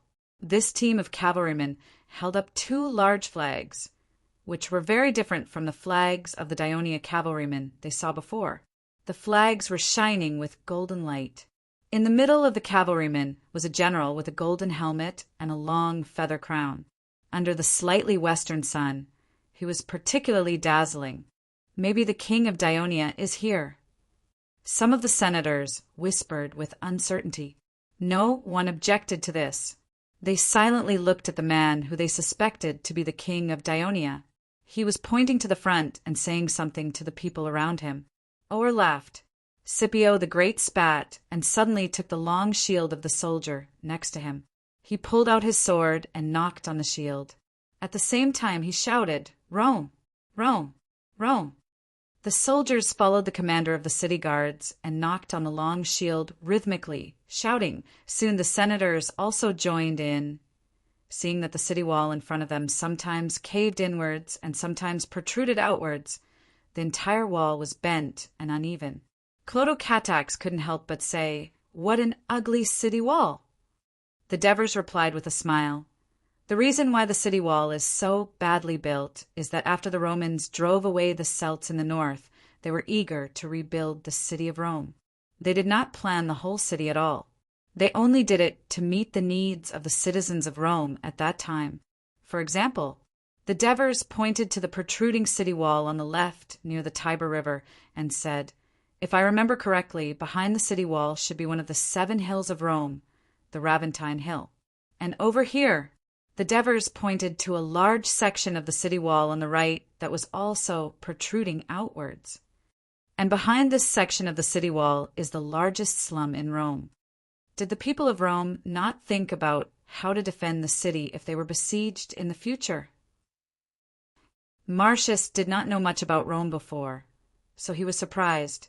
He did not expect the people of Rome to be so short-sighted, but they built the city wall very high, and the trench in front of the city seems to be very wide. Clodocatax looked at the towering city wall in front of him and estimated that it was probably no less than 15 meters high. At this time, the staff officer Tormid said, "Your Royal Highness, the height of the city wall is useless. Its walls are crooked, which is good for our soldiers to avoid the concentrated long-range attacks of the Rome from above. It is also not good for the people of Rome to quickly reach the destination on the wall and reinforce. Moreover, although there is a trench in front of the city, there is no antelope. As long as the trench is filled, our siege equipment can easily be pushed under the city." Over the years, although Tormid did not participate in the battle, he had decades of mercenary career and later worked in the Ministry of Military Affairs, so he had enough experience. Therefore, Clodocatax listened carefully and asked for advice from time to time. The Devers did not disturb them. Instead, they carefully observed the defense situation of Rome. Rome! Rome! Rome! At this time, thunderous shouts came from the city wall. It was orderly and grand, and it gave the Devers the feeling that the countless Rome soldiers on the city wall had merged with the city wall. He turned around with a solemn expression and said, "Although the city wall built by the people of Rome is not very good, looking at the situation, I am afraid this siege will not be easy." Tormid, Marcius, and the others expressed their agreement. At this time a scout galloped over.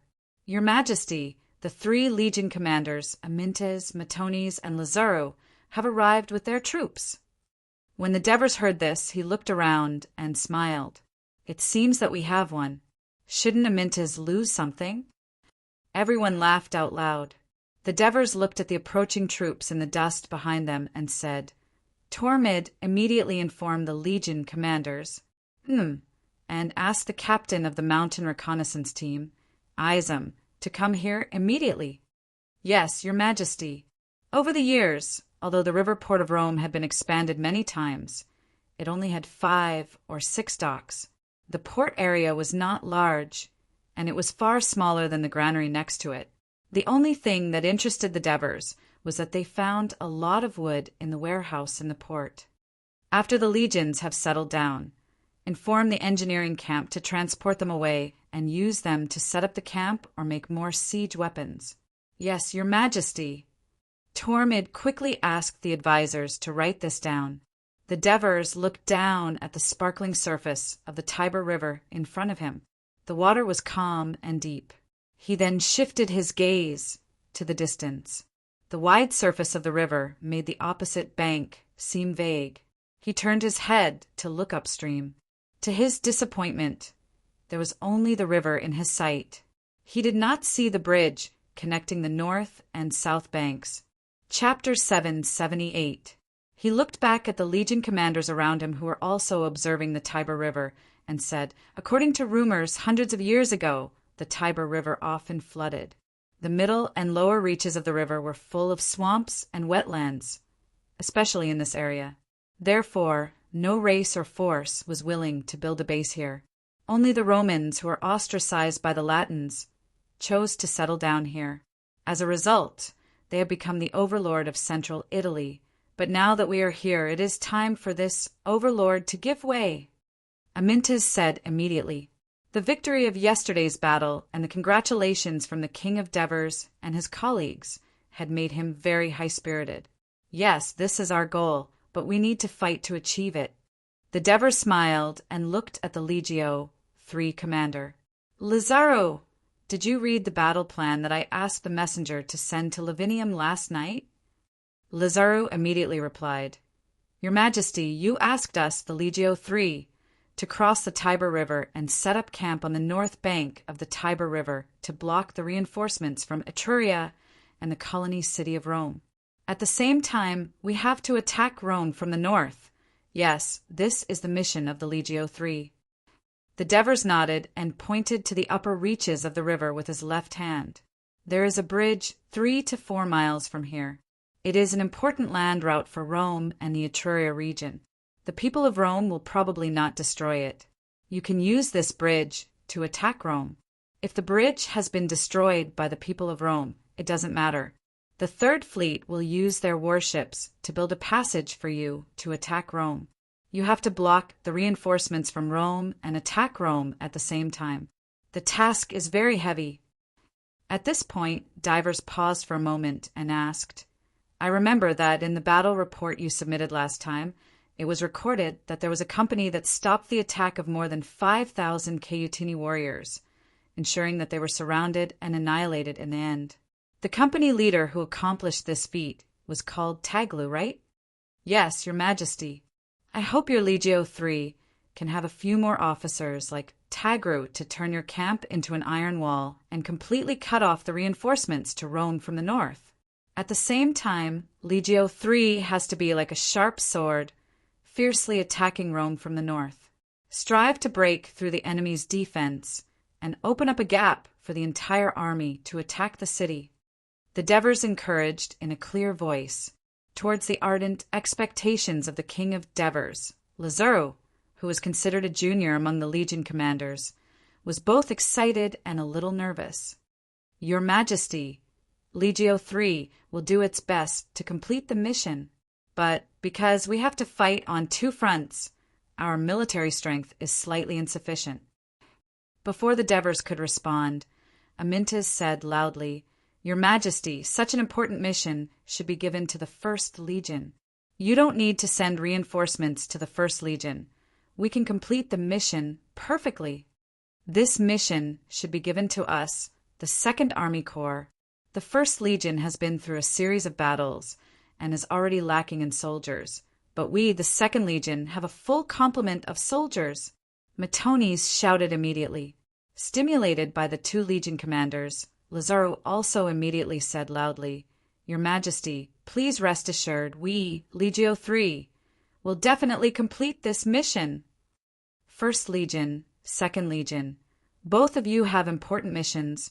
There's no need to argue anymore.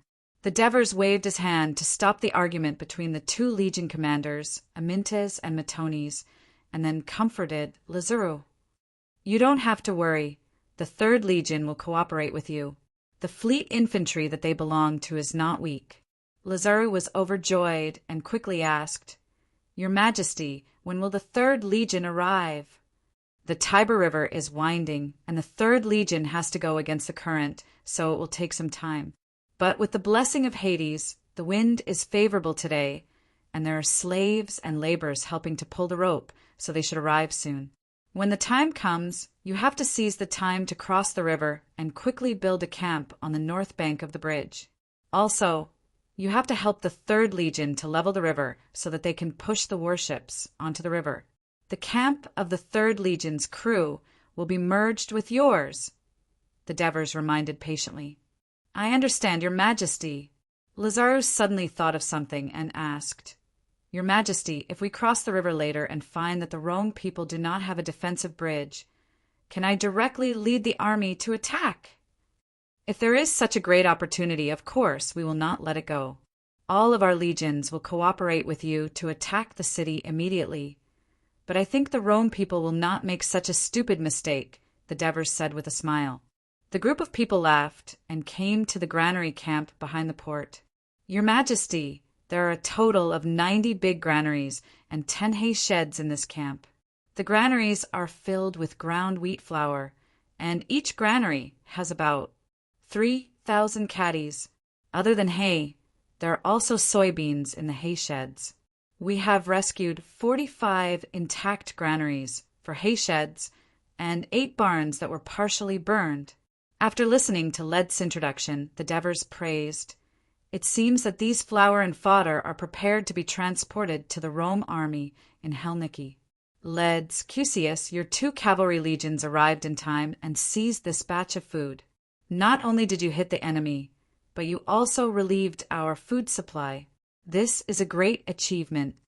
Cusius interrupted, "Your Majesty, we were able to succeed because we came too fast and caught the Rome people off guard. On the other hand, the granaries of the Rome people were built too well. They are very strong, fireproof, and moisture-proof. It takes time to burn them.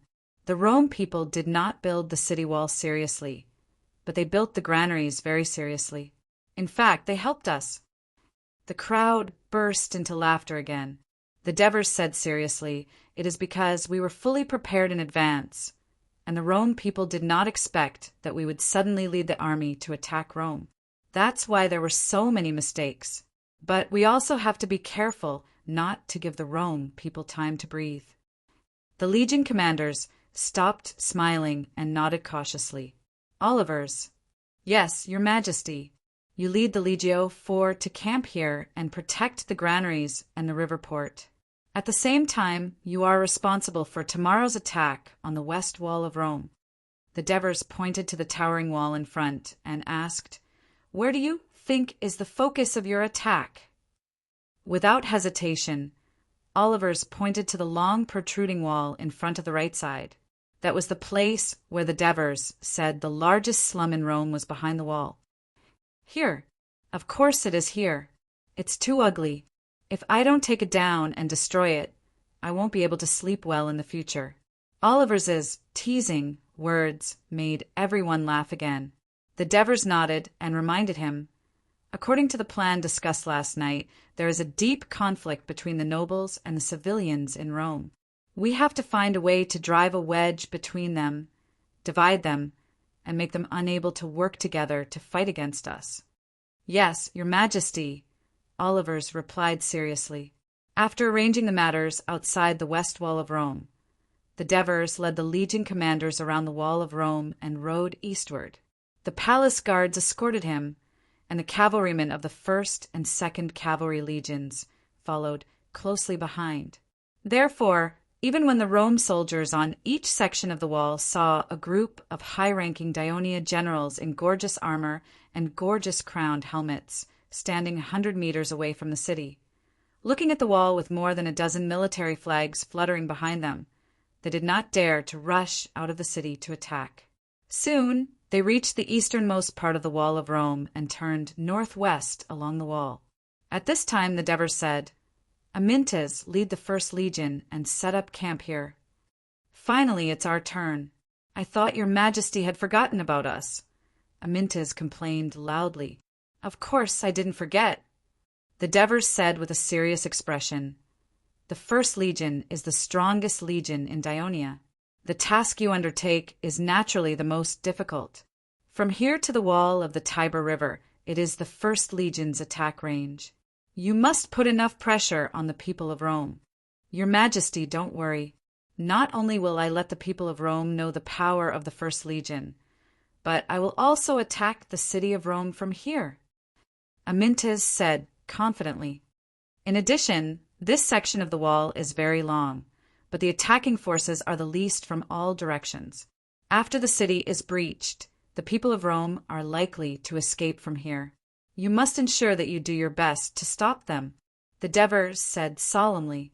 Amintas was stunned for a moment, but he immediately replied, "This, of course, no problem. Also, you have to pay attention to the location of the 1st Legion's camp. It is the furthest from the main forces of the other legions. Not far from here to the east, there are several colony cities of Rome. So, The First Legion is likely to become the main target of the reinforcements from Rome. The Devers reminded him with a solemn expression. Aminta's expression also became solemn, and he nodded. The Mountain Reconnaissance Brigade will camp together with the First Legion, but they have an important task to carry out, so they will not attack the city with you. After listening to the Devers, Amintas looked at Izam, and Izam smiled at him. Izam, yes. The middle-aged Dukia was no longer as lively as he was when he was young. He responded respectfully. In order to avoid being seen by the Rome soldiers, don't go to the Tiber River to survey the terrain during the day. The rainy season in Rome is from December to February and has already ended. Although Rome did not suffer from a drought last year, according to the intelligence, the number of times it rained was less than in previous years. We have also seen it when we were downstream. The water level on the shore has dropped, so your chances of success are very high. Chapter 779. Your Majesty, the Mountain Reconnaissance Brigade has been undergoing the toughest training for the past 10 years, just for this day. Don't worry, even if it rains heavily and the river rises, we will succeed. Why, Zam finally showed his true colors and said proudly, Very good, this is the why Zam I know. The Devers smiled. Don't forget to send someone to inform me immediately after the operation is successful. Yes, Your Majesty. The Devers looked around at the Legion commanders and asked, What do you think after seeing the city of Rome? Your Majesty, although the city wall of Rome is ugly, after walking around it, I feel like it's quite long, and the area of the city is quite large. When Oliver said this, the Devers added, According to the information we received, the city wall of Rome is about 14 miles long. It is also known as the City of 7 Hills. There are 7 hills in the city, so the actual area of the city is bigger than what we felt. In order to conquer Helniki, the Romans sent all their young and strong citizens out to fight. Now, there are not many Roman soldiers in the city who can fight.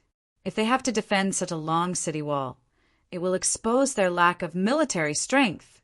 As Oliver spoke, Matones interrupted. On the way here, I have already noticed that the quality of the soldiers on the city wall is not good. Leds, can you send a team of cavalrymen to test it out? When Leds saw the Devers nodded, he immediately sent out a team of cavalrymen. When they approached within 50 meters of the city wall, there was a commotion among the soldiers on the city wall. Soon, javelins and arrows were fired, but the fast-moving team of cavalrymen instantly escaped from the area of attack. It was impossible for the cavalrymen to attack the city. Besides, they were not a threat to the city wall, so the Roman soldiers could deal with them calmly. There was no need to rush to attack and waste javelins and arrows.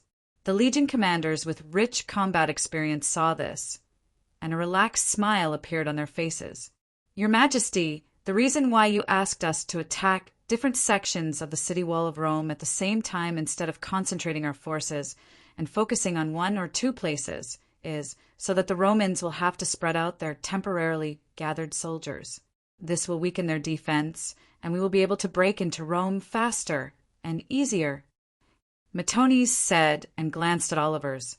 Oliver's cursed under his breath. This was what Matones wanted to say, but he did not finish his sentence. But when we attack Rome tomorrow, the Rome colony city and its allies will definitely send reinforcements. Georges reminded him worriedly, especially the Rome army that is attacking the Helnici and the Rome army that we just defeated yesterday. If they arrive when we attack the city, yesterday the Rome army in the west suffered a heavy loss. The 1st and 2nd cavalrymen chased after them and caught up with many of their defeated soldiers. Our Legion soldiers were ordered to cut the hands and feet of the Rome captives, and this number does not include the casualties of the Rome soldiers. So they will not pose a threat to us for the time being, Lazarus said confidently.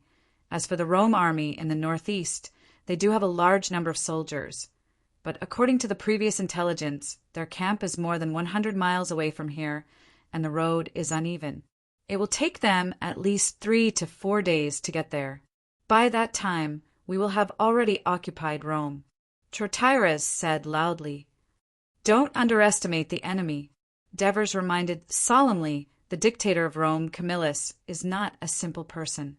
He has participated in countless battles and has rich combat experience. He has also commanded many battles and has never suffered a defeat. When he said this, he saw Aminta's mouth twitch, but he quickly frowned again. Obviously, he remembered the battle with Camillus last time, which caused the First Legion to suffer a heavy loss. So, we can't judge the army led by Camillus under normal circumstances. 2 days. Devers pondered for a while, stretched out 2 fingers, and said with a serious expression, "We must cut the time it takes for the Rome army to return by half.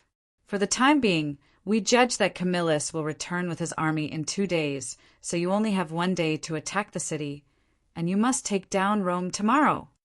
Devers said the last sentence firmly. When the legion commanders heard this, they all felt the pressure. The cavalry scouts and mountain scouts of each legion will be under my direct command for the time being. I will send them out to investigate the movements around Rome all day long. If there are any abnormalities, report to me immediately. The cavalrymen of the 1st Cavalry Legion and the 2nd Cavalry Legion will stay in the camp to recover their strength and be ready to attack at any time. As for you, Devers looked at the 6 Legion commanders in front of him, Amintes, Matones, Lazuru, Olivers, Georges, and Trotaras, and said in a deep voice, "Go back quickly and command your legions to build your camp according to the location we just designated. Not only must the camp allow the soldiers to rest in peace, but it must also have a certain degree of defense. At the same time, carefully prepare for tomorrow's attack. Each of you will be responsible for attacking a section of the city wall. I want to see who will be the first to break through the defense of Rome tomorrow and enter the city." When the legion commanders heard this, they looked at each other and felt competitive in their hearts. But you have to be careful. Don't just focus on attacking and let the soldiers suffer too many casualties. Taking down Rome is just the beginning. The real battle is yet to come. The last words of Devers alerted the legion commanders. They then hurried back to their legions, while Devers led the palace guards and the 2 cavalry legions back slowly. Devers looked at the sky and asked, "Has Epiphanes already set off with his troops?" According to the plan, he should have set off this morning. "He should be on his way now," Tormid replied. Devers thought of another problem. He said with a hint of anticipation, "Let's hope the Ursus and the Hernici can help us by more time according to the plan." Tormid had a vague feeling that the invincible and calm commander of Dionia was a little nervous. He did not know what to say for a moment, so he remained silent. When Melugius set off this morning, his mood was a little heavy. Although he could not participate in yesterday's meeting of the Senate because he was not a senator, his father told him about it when he returned home, and the 2 even had a small argument. While he admired Camillus, he was dissatisfied that his uncle, Marisinenses, was taking advantage of the fact that the dictator was away on an expedition to command the other senators to do something behind his back. However, he still accepted the task assigned by the Senate because he felt that it would be much less restrictive to Camillus if he carried out this order than if someone else did it. However, not long after he set off, he received a new order from the Senate. Although the original order that dissatisfied him had been cancelled, he was not happy at all. His heart was filled with shock. The army of Dionia was marching towards Rome. I just heard that the Dionysian army had landed on the coast last night, and today they are already attacking Rome. The speed of the Dionysian army's movement was completely beyond Melugius' expectations. The sense of crisis forced him to increase his speed again and again. After passing Prinister and Sagnia, even though the road ahead was getting more and more uneven, Melugius tried his best not to slow down. At this moment, a horse galloped in front of them. The rider hugged the horse's neck tightly. When he saw them, he did not avoid them. Instead, he crashed into them. The soldiers hurriedly went forward to intercept him. The startled horse dropped a man. As the man was wearing Rome clothing and had a javelin stuck in his back, he was seriously injured. Melugius had to go forward to check on him. The man moaned as he woke up. When he saw Melugius, he immediately said, I am Sir Potitus' slave Coelius. In front of us, there is an ambush by the Herniki. We are under attack. Be careful.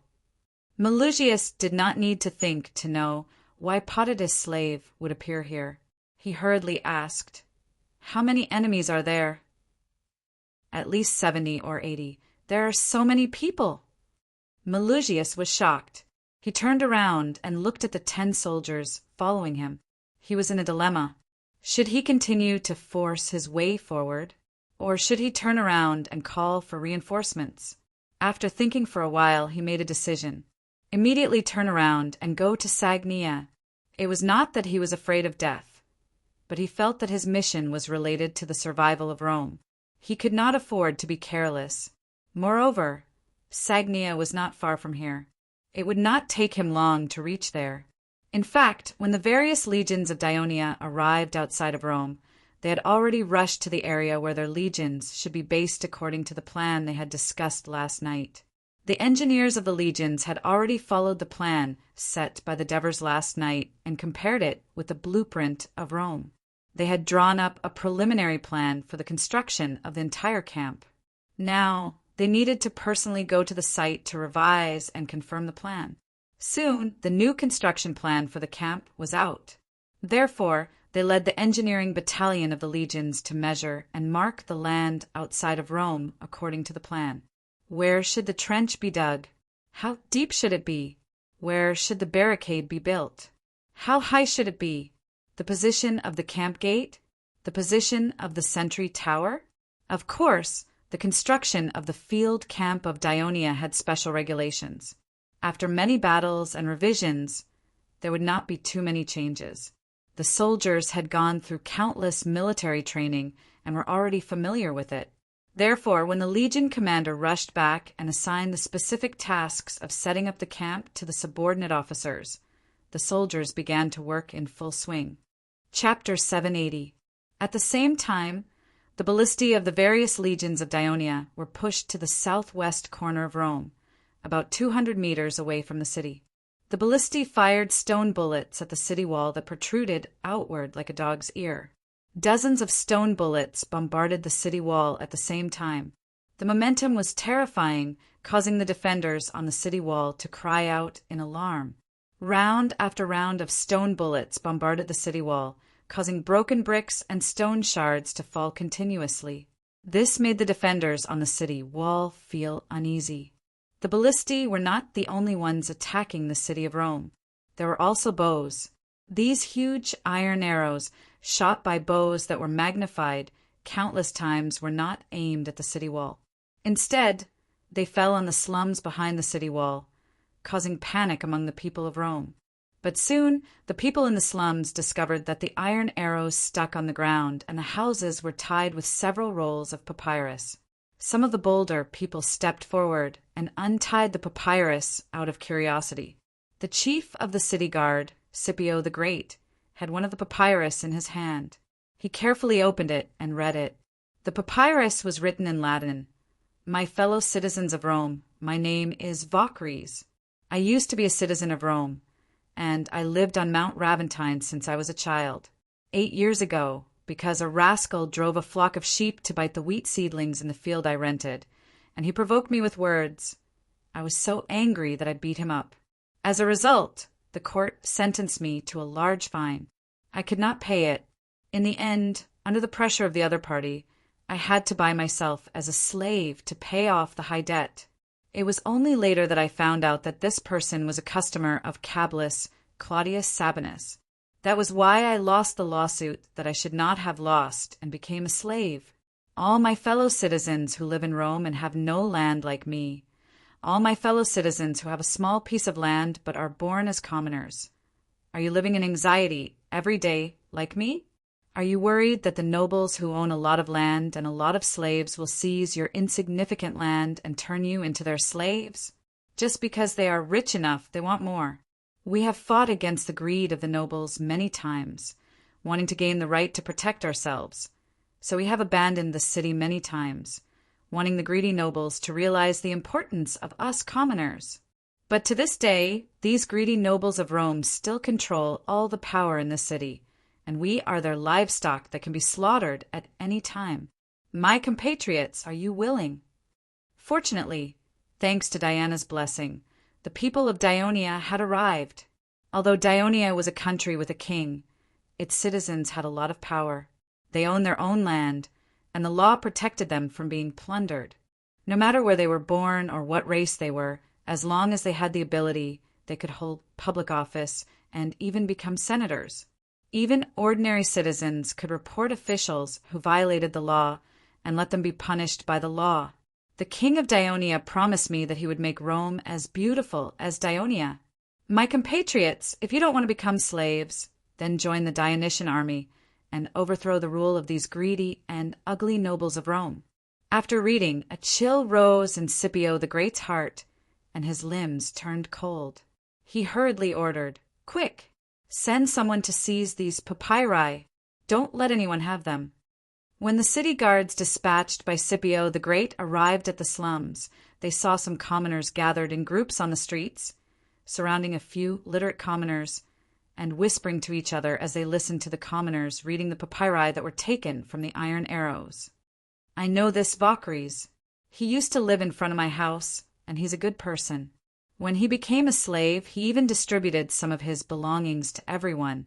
Sigh, this Claudius's family is really bad. They have always been harsh to us commoners. Last month, it was the youngest son of Cabulus Claudius Sabinus, who had just become a platoon jarl, who injured my neighbor because of a trivial matter. He still can't get out of bed. It's not just the Claudius's family. Which one of the big families in Rome isn't bad? If you ask me, when the people of Dionia come, it's best to kill them all. Do you think what this letter says is true? Is it really that good to be a citizen of Dionia?" Just as the commoners were discussing the matter described in the papyri, the city guards who were carrying out the orders of their superior rushed in and forcibly seized the papyri. Naturally, a conflict broke out. Fortunately, the elders led by Ambustos, who received the news, arrived in time to appease the enraged commoners and criticize the city guards, who almost caused the incident. At the same time, Ambustos held the papyri and shouted loudly, "Citizens, this is the conspiracy of the people of Dionia. They want to use this to drive a wedge between us and make us unable to defend the city together. More than a decade ago, we had a conflict because of internal quarrels. Some of the people abandoned Rome and went to Venus, causing the wrath of Jupiter. The Gauls gave us the most painful punishment. After the reconstruction of Rome, we have sworn on Mount Capitoline that we will never make the same mistake again. So, don't be fooled by the enemy's rhetoric. We must not let the tragedy of the destruction of Rome repeat itself." Ambustos' words quickly extinguished the anger of the people of Rome who were gathering. But at this moment, someone shouted, "Yes, the commoners who fled to Venus eventually moved back to Rome. But has the promise made by the Senate been fulfilled? We still owe a high amount of debt. We are unable to rent public land. We are unable to hold important positions in the city. We hope that one of the 2 consuls to be elected every year must be a commoner. But the Senate simply ignores our request." Ambustos looked at the speaker. The person who spoke was Tribune Gaius Julius Brutus. Before he could explain, the roar of the people sounded again. The Tribune is right. The Senate is always perfunctory with us. They just want us to work for them. They don't want to give us any rights at all. This is the Rome of the nobles and the rich, not our Rome. What does it have to do with us if Rome is destroyed like this? When they promise us the same rights as the nobles, we will take up arms to fight against the people of Dionia." The protests of the people surged towards the elders like a tidal wave, causing them to panic. Usually they had many ways to deal with such protests, but now they were besieged by an army. If they were not careful, they were afraid that before the enemy's attack began, they would be in chaos. So Ambustos hurriedly said, "The Senate will discuss their request immediately. Ask them to settle down and wait for a reply." With the consent of the people, the elders were able to return to the Senate and held an emergency meeting. However, whether it was debt cancellation or sharing public land with the commoners, they seriously affected the interests of the elders and nobles. Not to mention, letting commoners hold important positions in the city, or even the consuls, was a taboo for the nobles. Therefore, although the debate in the Senate was fierce, no conclusion was reached. At this time, Scipio the Great, who had been busy defending the city of Rome, received another urgent report.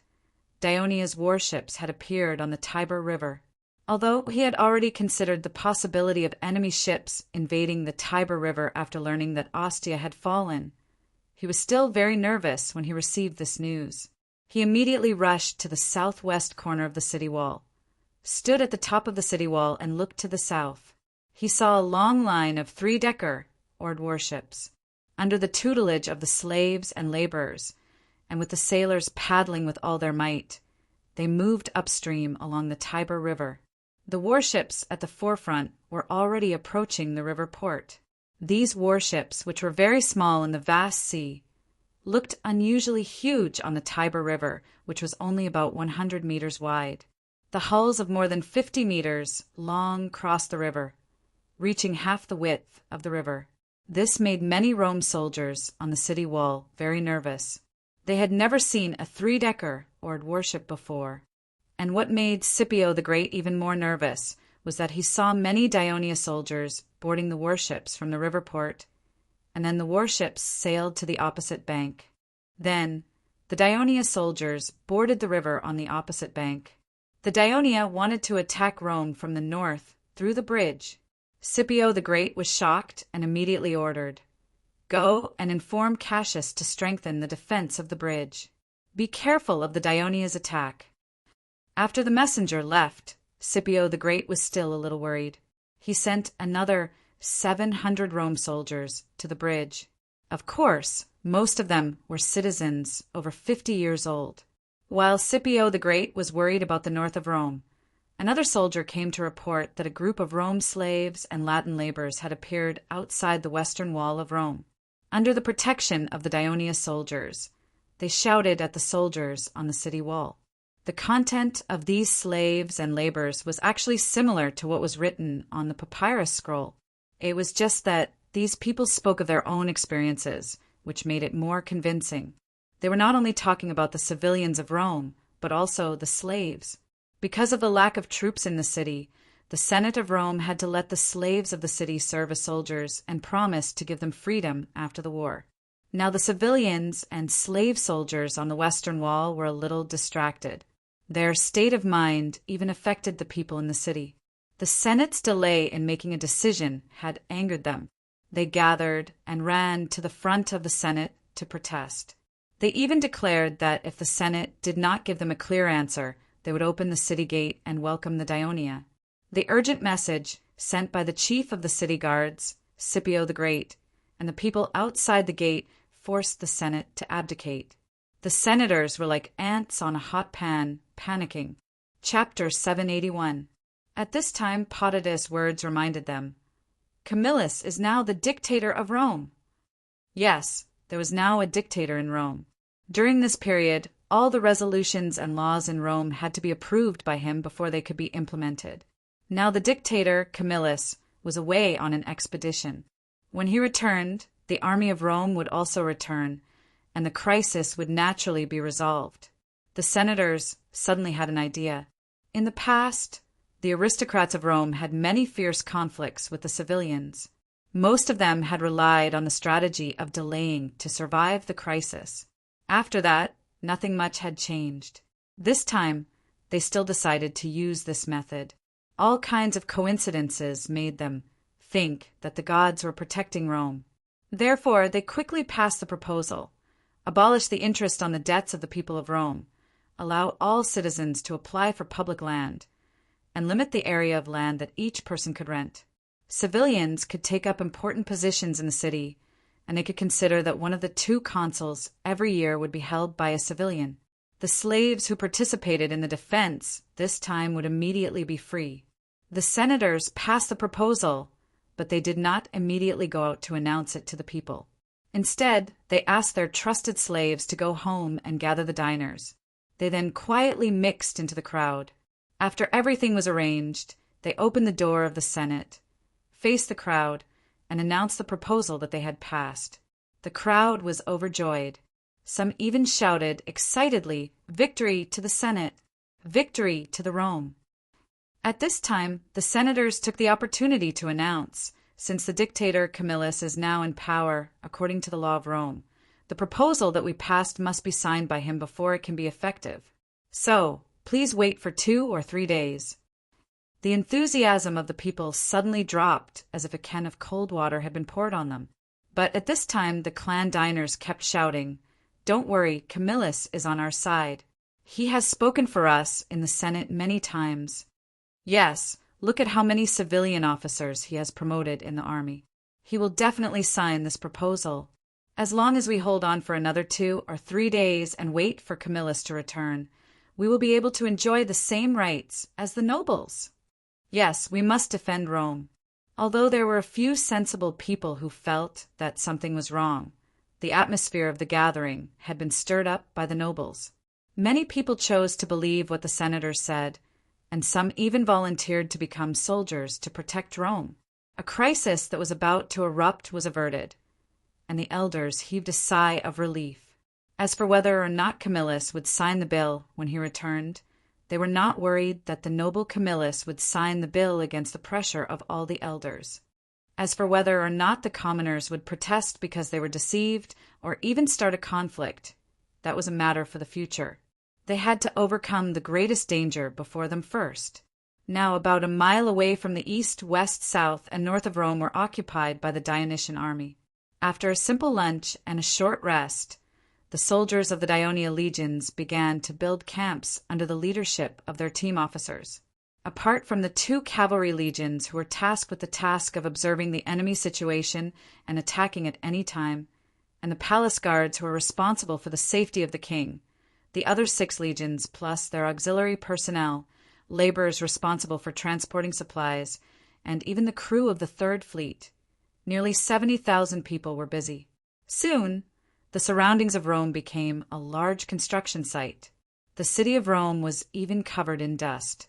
In the area that the 2nd Legion was responsible for, Audorus and his comrades were waving pickaxes and shovels to dig trenches while talking.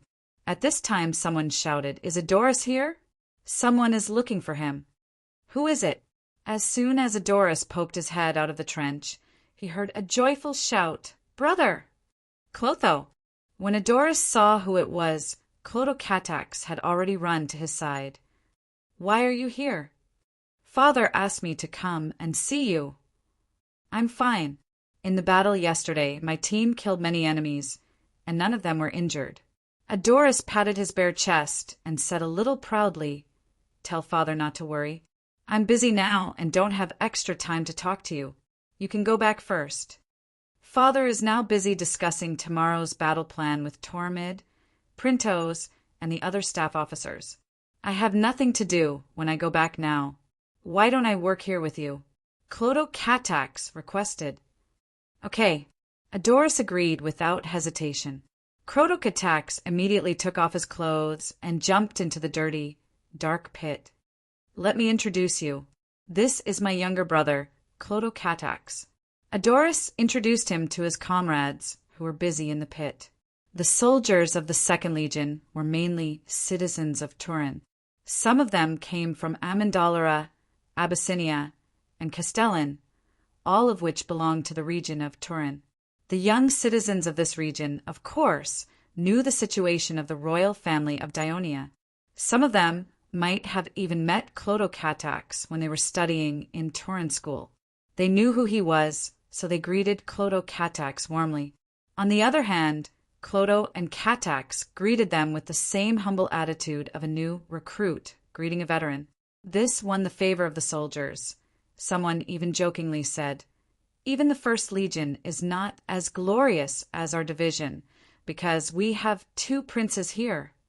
"Captain, give me another wooden shovel." Audorus shouted. The captain, Timamanras, did not immediately hand over the wooden shovel. Instead, he asked cautiously in a low voice, "Can your brother do it?" "Captain, you're being biased." Why didn't you ask me if I could take it when you hit me with the stick? Adoris said, half jokingly and half seriously. Your brother is not one of my soldiers, Timamanras replied calmly. Don't worry. My brother has received military training since he was young, just like me. He's not that delicate, Adoris said as he took the wooden shovel and handed it to Clotho-Katax. Clotho-Katax immediately picked up the shovel and started working. Timamanras watched from the side for a while. Seeing that the young prince was working steadily and well, he was relieved.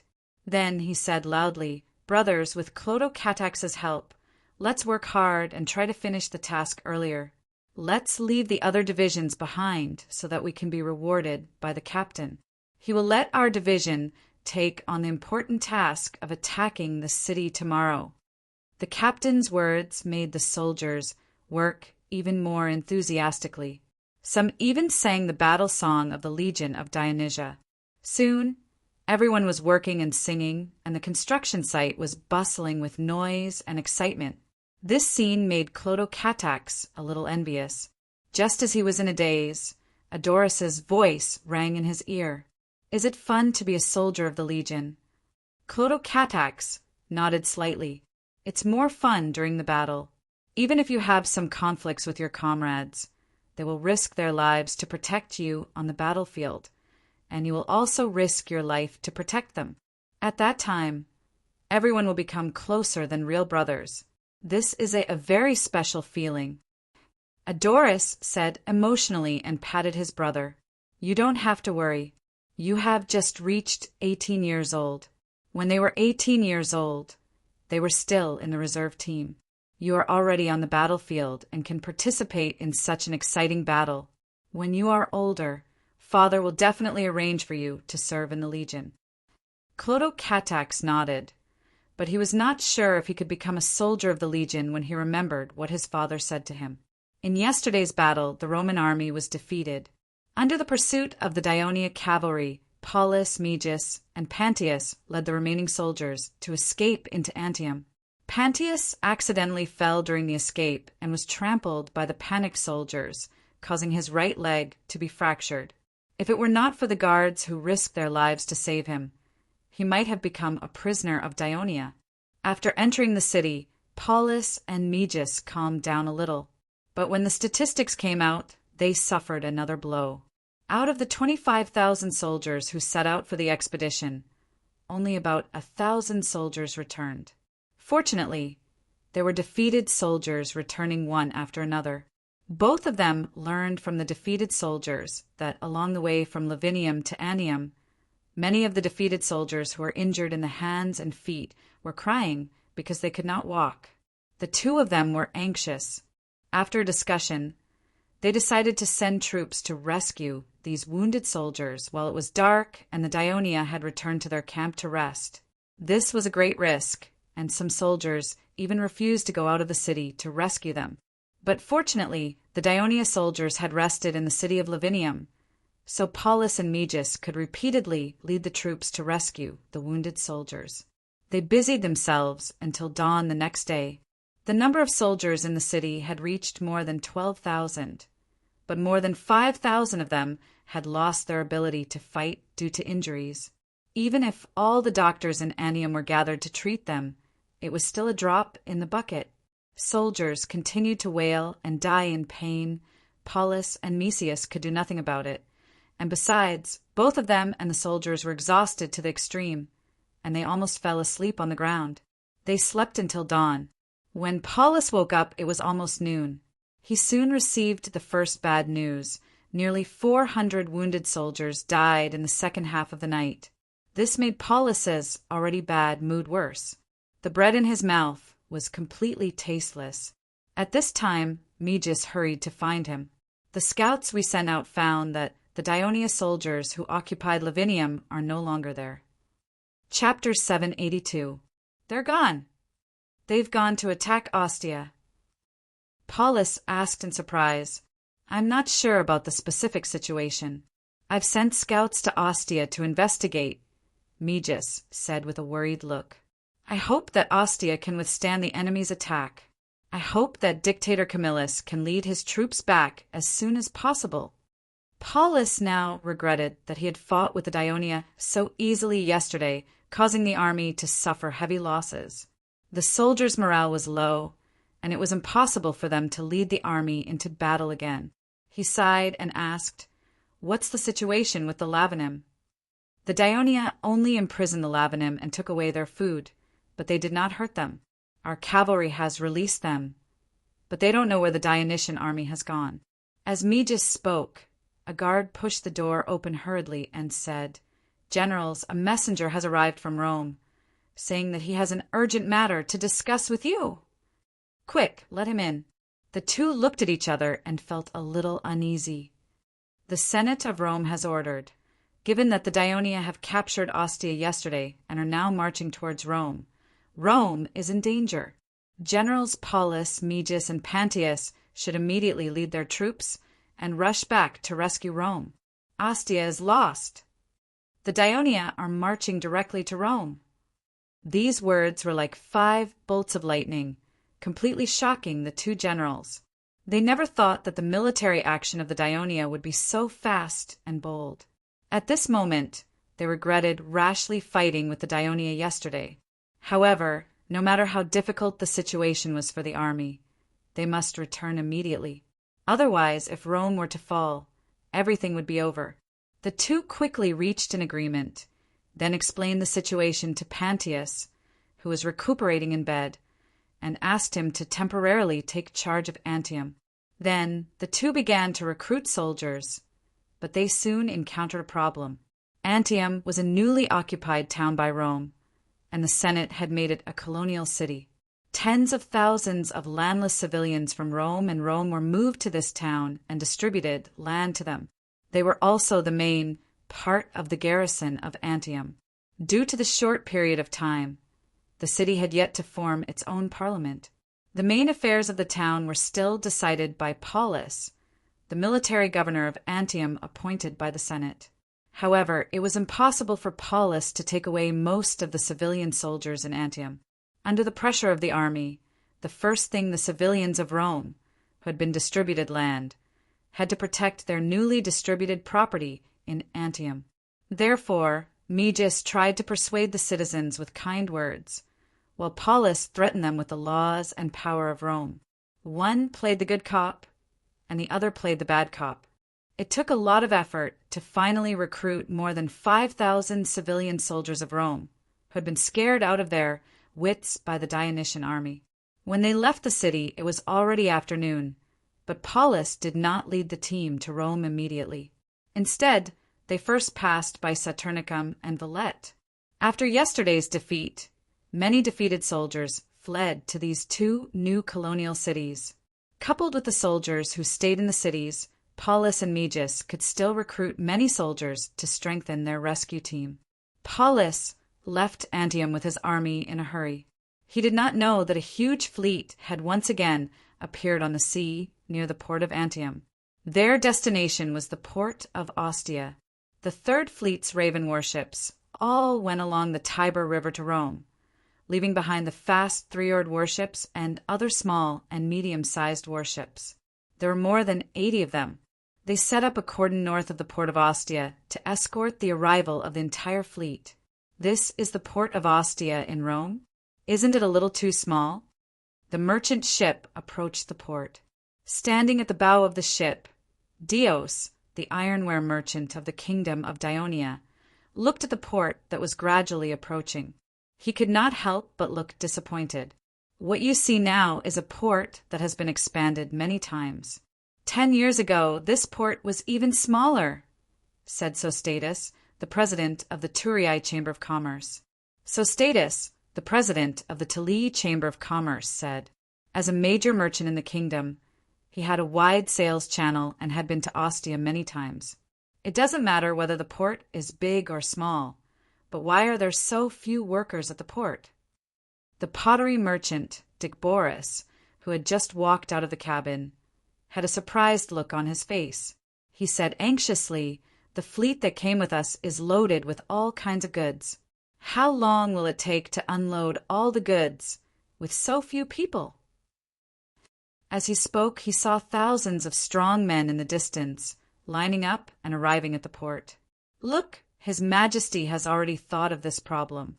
He has sent the army to unload the goods for us," Dick Boris said with a smile. The first to dock at the port were not merchant ships, but a few large passenger ships. The first to disembark were the senators from the Senate. The court clerk, Henipolis, was already standing at the port.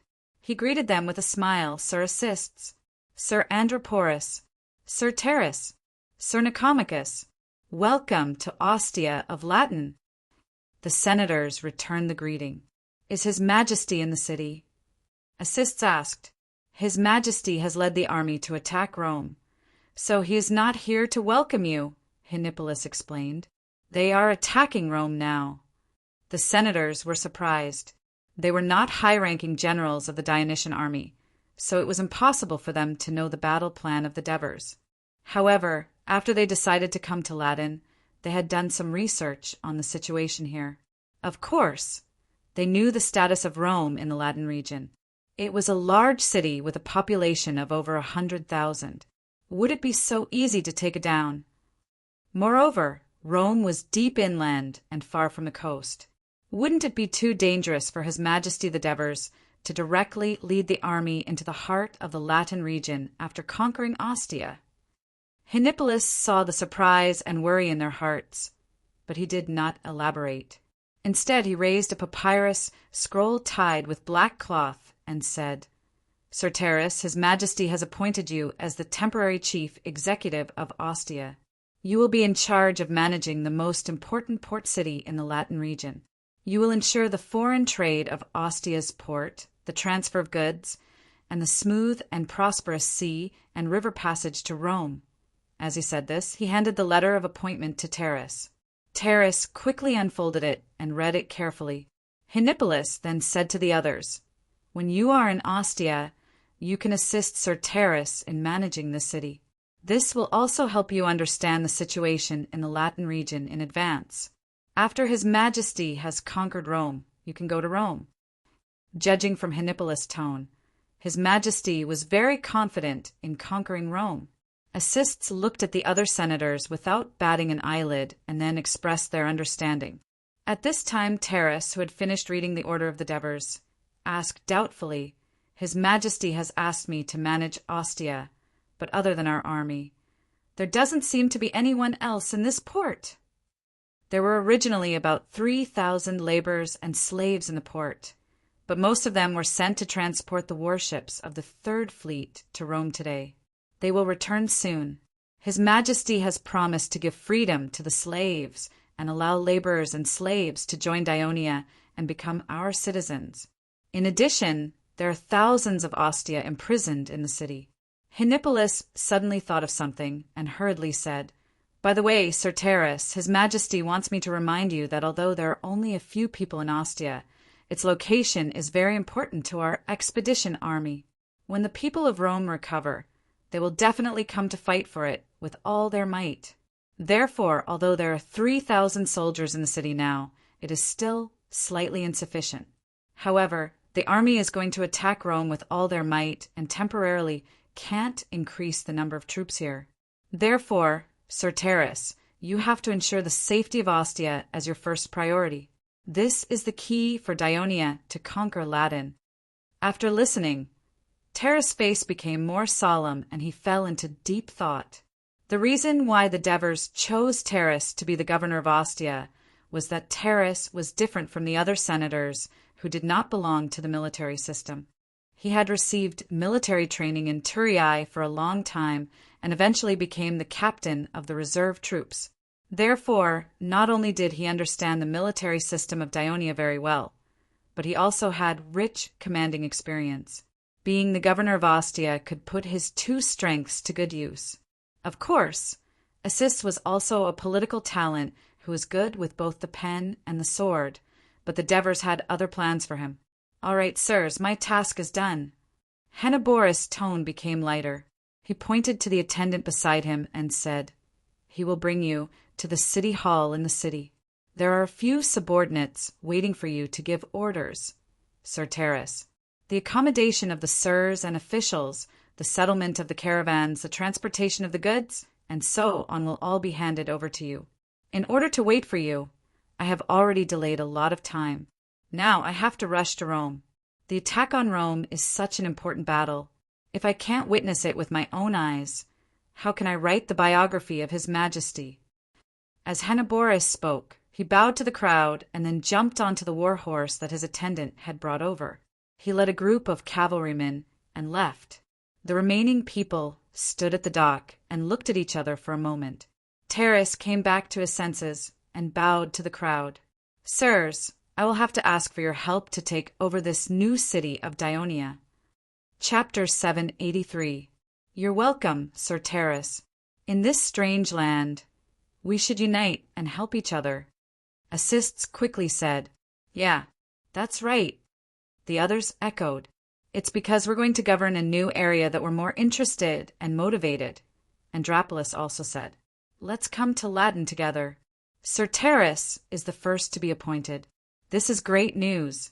Although the situation is not suitable now, Terrace can owe us a banquet first. Nicomachus said, half jokingly and half seriously, Of course, no problem. Just treat it as the payment for hiring you. Terrace immediately followed up. Then we can't let you get away with this banquet. It's very expensive to hire us. Assists also teased. Everyone laughed. While laughing, Terrace nodded slightly at Nicomachus, thanking him for using this method to resolve the possible jealousy in everyone's hearts. After all, they all came to Latin together, but he was the first to be appointed and placed in such an important position. Nicomachus responded with a smile. Terrace looked back at the many officials who were disembarking, as well as the cargo ships that were approaching the port. The long fleet of ships lined up all the way to the port. He immediately felt the weight of the responsibility on his shoulders. So he hurriedly said in a loud voice, Sirs, we have to hurry to the city hall. The sun was setting in the west, dyeing the horizon blood red. After a day of fierce fighting in Fiorentum, the sounds of fighting finally stopped. Instead, cheers filled the city. A bright red flag of Rome fluttered above Fiorentum. Dictator Camillus! The great Camillus! Long live Sir Camillus! When the dictator of Rome, Camillus, entered Fiorentum in full military uniform, every soldier who met or saw him stood up, saluted, and paid their respects to him. This veteran general with outstanding military achievements had once again won a glorious victory for Rome. Camillus had a kind smile on his face, praising the bravery of every soldier he met, but in fact he was not as happy as he looked. Although he had taken the city, he did not completely wipe out the defenders in the city. Last night, some of the defenders of Fiorentum broke through the siege of Rome during the night. As Fiorentum was located at the foot of the Helnici Mountains, it was a relatively large mountain city. Although the Roman army had nearly 70,000 soldiers, it was impossible for them to encircle the city as tightly as they did on the plains. In addition, the Helnici had been defending with all their might for more than 10 days and had never had any intention of giving up the central city. Therefore, the soldiers of Rome let down their guard, allowing the enemy to successfully break through and escape into the mountains. This forced Camillus to launch an all-out attack on Fiorentum today. At this moment, Frius rushed over. How's the interrogation of the captives? Camillus asked. Some of the captives admitted that Wolsey's reinforcements and some of the warriors of the Helnici tribe chose to break through the siege last night. There were about 3,000 of them, 3,000 people. Camillus frowned.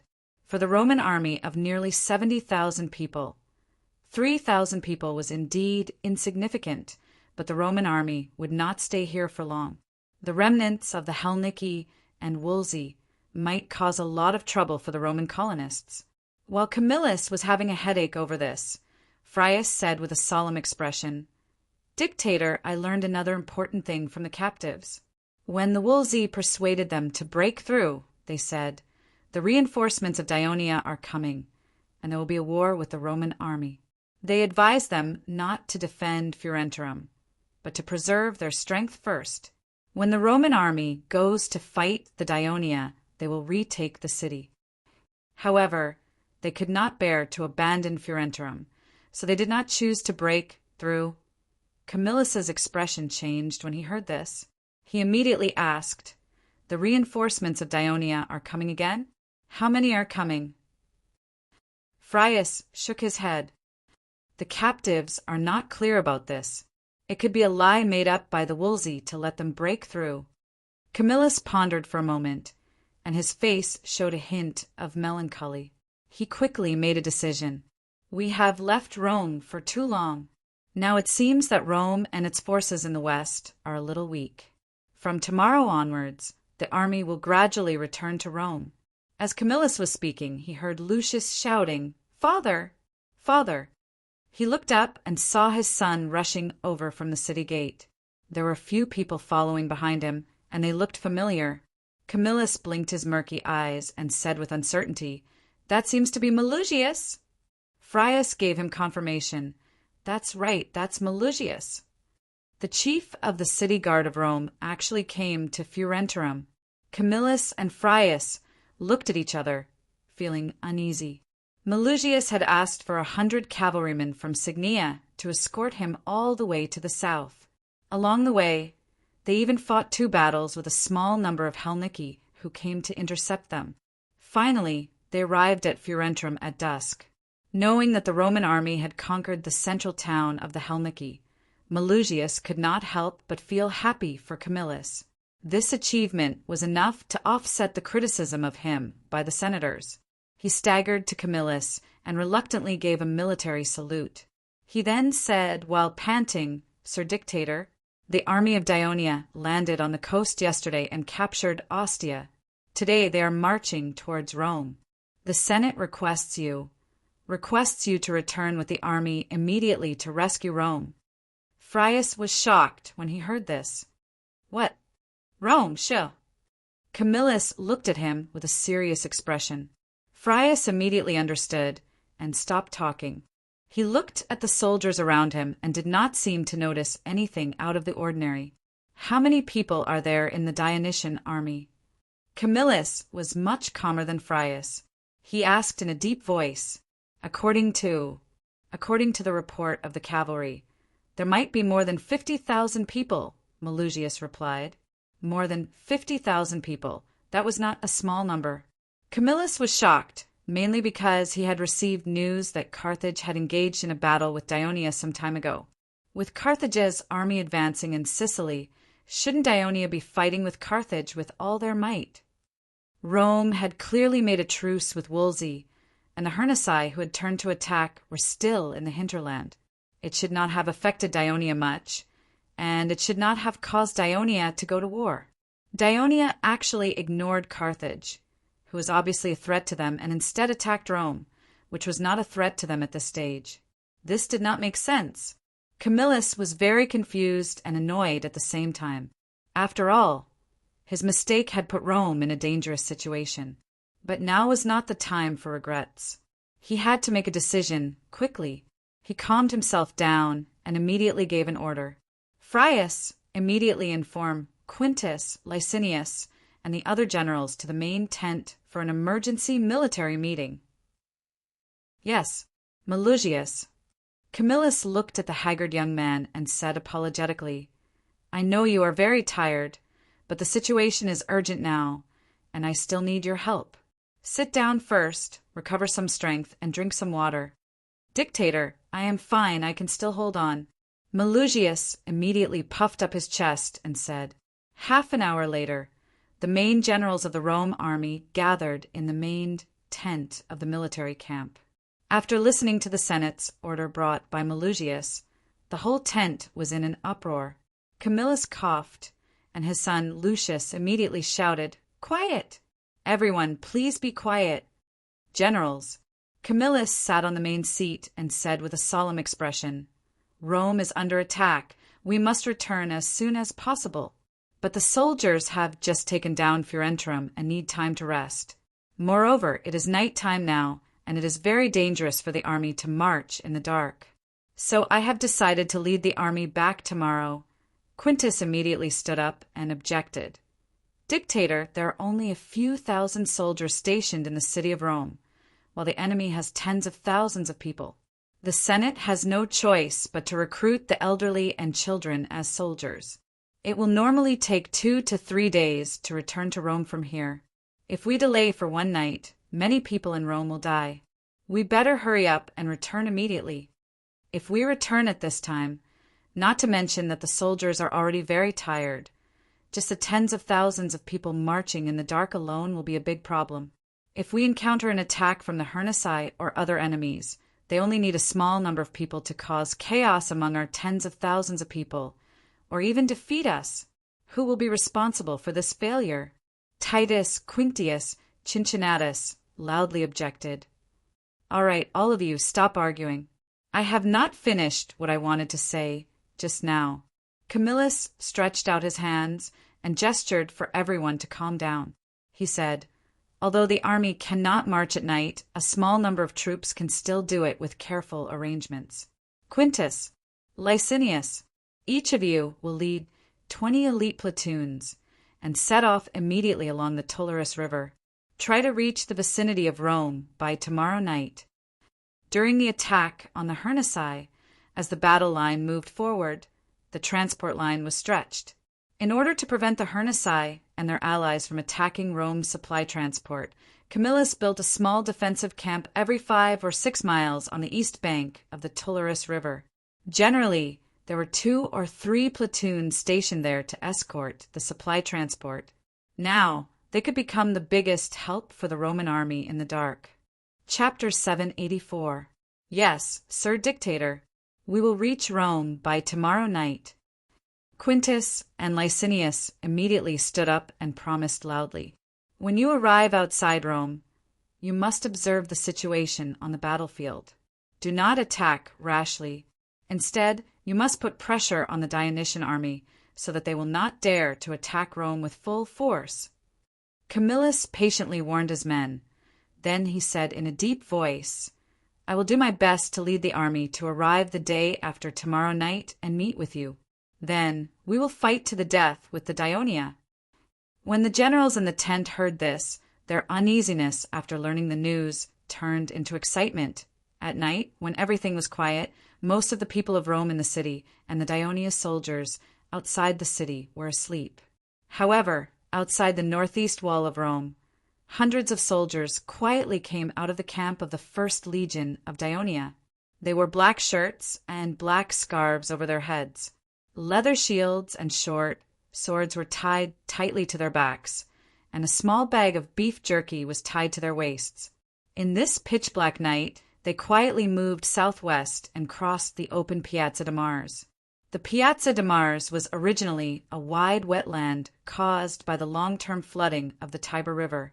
Servius, the 6th king of Rome, drained and filled the wetland, and finally obtained this vast flat land, which he named Piazza de Mars, using the name of the god of war of Rome. It could be seen that this flat land was originally used to gather troops, but later it was also used as a voting place for the citizens' assembly. After all, the city of Rome did not have enough open space to accommodate all the citizens. However, after the arrival of the Dionysian army, the people of Rome retreated to defend the city, and the Piazza de Mars was left empty because it was located outside the northern wall. When the group came to the edge of the Piazza de Mars, they saw the towering city wall in front of them and the dark mountain behind it. It was the mountain that occupied an important position in the hearts of the people of Rome, Capitoline. After these people determined the direction, they quietly followed the direction of the city wall and turned west. After walking for a while, they heard the sound of flowing water. The Tiber River was in front of them. These people immediately spread out and searched along the riverbank. Soon, someone shouted in a low voice, "Captain, over here!" The one who was addressed as captain was none other than the captain of the Mountain Ridge Scouts, Izamu. The place where the soldiers stood had 2 thick wooden pillars. They had been driven deep into the ground, and the part above the ground was only half the height of a person.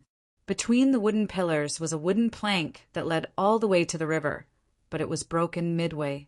This was a destroyed wooden bridge.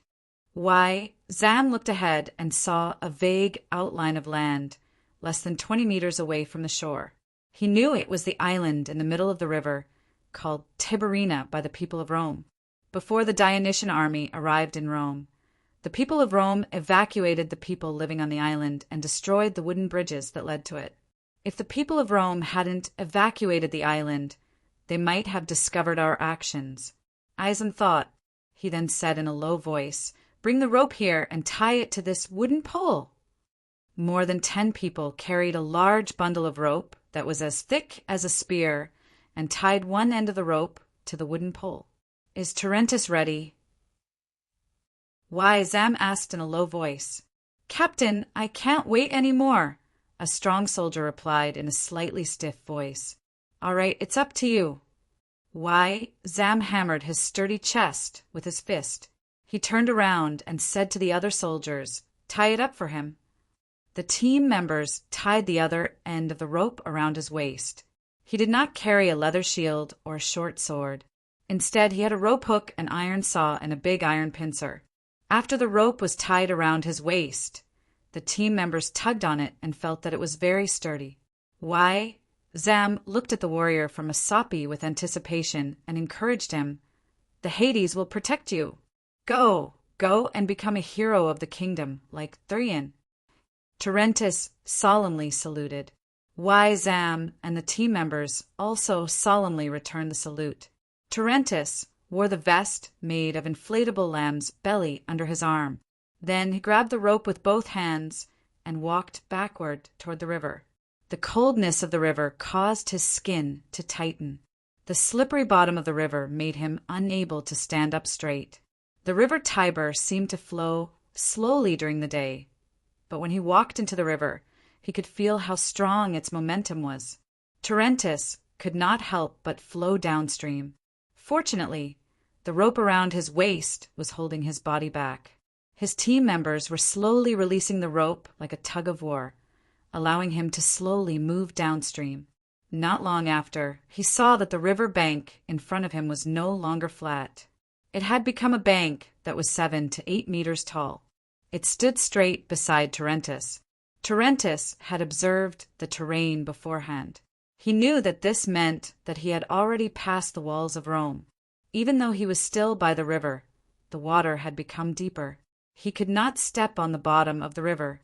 Fortunately, the buoyancy of the lamb's belly allowed him to float on the surface of the river. He slowly drifted downstream. Tarentus' eyes were wide open as he stared ahead. Not long after, he saw the Rome bridge lying across the river in front of him. It was the bridge that the commander had mentioned many times. He was instantly delighted. The rope that the Mountain Ridge scouts were holding onto was originally very tight, but it suddenly loosened up. The team members were also delighted. They should have arrived. Why? Zam's expression was solemn. He asked in a low voice, "How long is the rope?" The team member who was in charge of counting answered, "Nearly 250 meters. Then we should have arrived." Why, Zam was so sure because he had asked Vacres and a few other former citizens of Rome in detail beforehand. At this moment, Tarentus was hugging the pillar closest to the bank. He turned his head to look at the bank. With the dim moonlight from the crescent moon in the sky, he could vaguely see a big, dark hole on the bank near the bridge. It was about 4 meters from the river. Tarentus was delighted again. He knew that he had found the famous drainage system of Rome that the commander had mentioned, the Maxim sewer. Thus, he untied the pickaxe hanging from his waist and untied the cloth that was wrapped around it. His other hand continuously tugged at the rope. Soon, the team members who received the signal pulled him back. He took the opportunity to paddle with his hands and feet, getting closer to the bank. After a while, the rope was lowered bit by bit, and he was washed to the bottom of the sewer.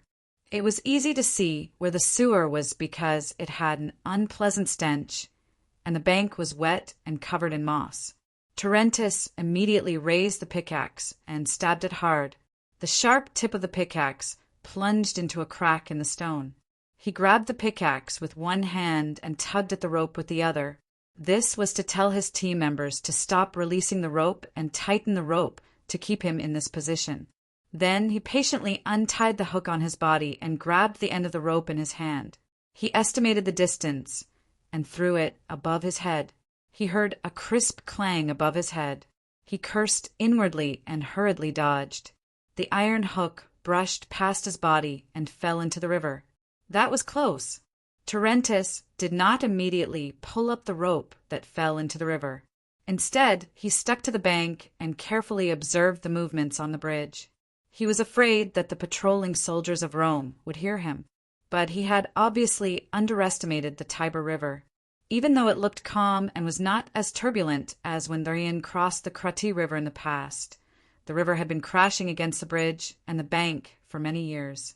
The deep and heavy sound was enough to absorb any faint sounds around him. After a while, seeing that there were no movements on the bridge or the bank, Terentius threw the hook in his hand again. He first heard a slightly smaller, crisp sound, followed by a low, muffled sound. The hook did not fall. Terentius was delighted. He stretched out his hand and tugged hard. The rope was very taut. It seemed that the hook was very firmly hooked. He pulled the pickaxe out with force and hung it back at his waist. Then he grabbed the hook with both hands and slowly climbed up. This section of the bank was where the sewage from the sewer was discharged. It was relatively slippery. Terentius slipped a few times and his body hit the stone wall, but he held back and did not make a sound. Finally, he climbed to the exit of the sewer and grabbed the iron grate that blocked the exit. The Maxim sewer was originally a drainage ditch dug by the people of Rome to drain the flooded river between the hills. This project happened to be built by the last king of Rome, Talvin.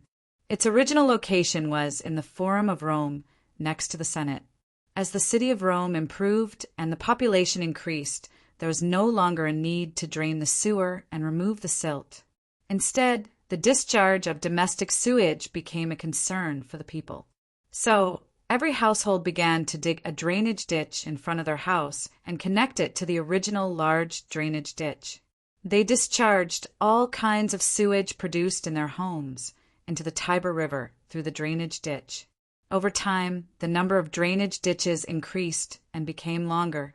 They covered the entire city of Rome, and their routes were extremely complicated. The people of Rome constantly discharged dirty water, sewage, feces, urine, and even various kinds of garbage into the sewers. This often caused the drainage ditches to be blocked and the stench to reach the sky. Occasionally, it would also lead to the outbreak of diseases. Later, a senator named Maxim in the Senate proposed a bill to establish a new department and send special public officials of the city to manage the drainage ditches in Rome. The motion was approved by almost unanimous votes. So, the drainage ditches were widened and dug deep. The ground was paved with stone slabs and it was regularly dredged. From then on, the drainage ditches became sewers. The people of Rome also created a god for this complicated sewer system, the goddess Cloacina. The exit of this sewer was as tall as a person and was nearly circular. The iron gate was solidly welded into the stone wall, and each iron rod was as thick as an adult's finger. However, this iron gate was obviously very old. It was covered in rust, especially at the bottom of the iron gate, which had long been corroded by the sewage that was discharged every day. The thickness of the iron gate was uneven. Chapter 785. After Terentius touched the iron gate once, he had an idea. He untied the rope around his waist and tied it firmly to the iron gate. Then he pulled the rope with force. After getting a response from his teammates, he grabbed the iron pole with one hand and squatted down. He untied the tools on his body, took out the saw, and used it to saw the iron pole below. Just as he was busy, Zam held back his excitement and immediately sent out another scout team member. The scout grabbed onto the rope that was already connected and successfully reached the bottom of the sewer from the broken bridge. He easily climbed to the exit and gestured at Terentius. Without saying a word, he took off his tools and did the same thing as his teammate, saw the metal pole, and used a pair of pliers to break it. This went on for more than 20 minutes. Finally, there was an opening at the bottom of the iron bars. Terentius took off the items on his body and threw them into the hole through the gap between the iron rods. He then crouched down and stuck close to the slippery moss and smelly dirty water. He crawled into the hole with great effort. He then leaned his sore and numb body against the stone wall as if a heavy burden had been lifted from his shoulders. He was so tired that he could no longer care about the filthy garbage stuck to the waterway. His teammate quickly crawled in and pulled the rope that was tied to the iron bars. Zam, who was originally at the riverbank, could not hold back his excitement. He said in a low voice, "We did it! We did it! Brothers, follow me. Let's enter Rome together."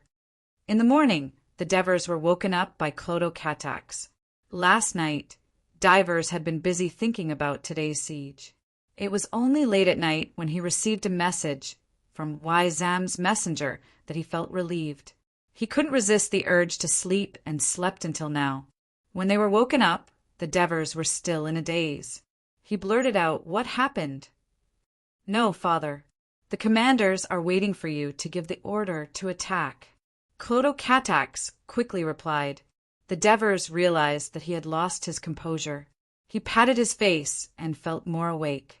He then stood up and said, "Bring me armor." The servant immediately brought the armor and helped the Devers put it on. Clodocatax also helped. "Don't worry. Don't panic." Devers comforted his son and asked, "How's the weather?" "Father, it's a sunny day." Clodocatax answered briskly, "This is a good sign." Devers smiled and took the helmet from the servant. After putting it on, he calmly adjusted it and said, "Let's go and meet the main characters of today's siege." As he spoke, he strode towards the big tent next to him. "Your Majesty." The generals in the tent immediately stood up and saluted. They then looked at the Devers with bright eyes as he walked to the main seat. 1st Legion Commander Amintes, 2nd Legion Commander Martones, Legio 3 Commander Lazaro, Legio 4 Commander Olivers, 5th Legion Commander Geogres, Legio 6 Commander Trotaras, 1st Cavalry Commander Leds, 2nd Cavalry Commander Cosius, 3rd Fleet Navy Commander Middleades. The Devers' gaze slowly swept across them. Every face that was rough and scarred from years of battle was now filled with excitement and anticipation.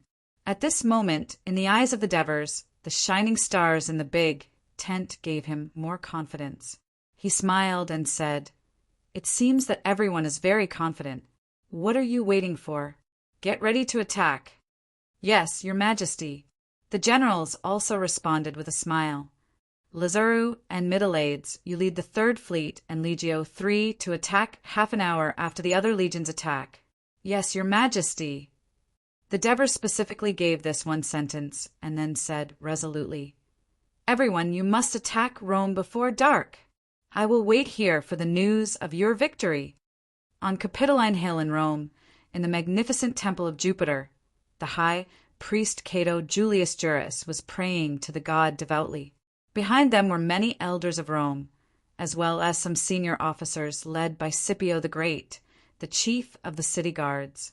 The sacrificial ceremony in Rome was relatively simple. After the prayer ended, the divination priests appeared. They were holding a rooster with a red crown on its head and mostly red feathers.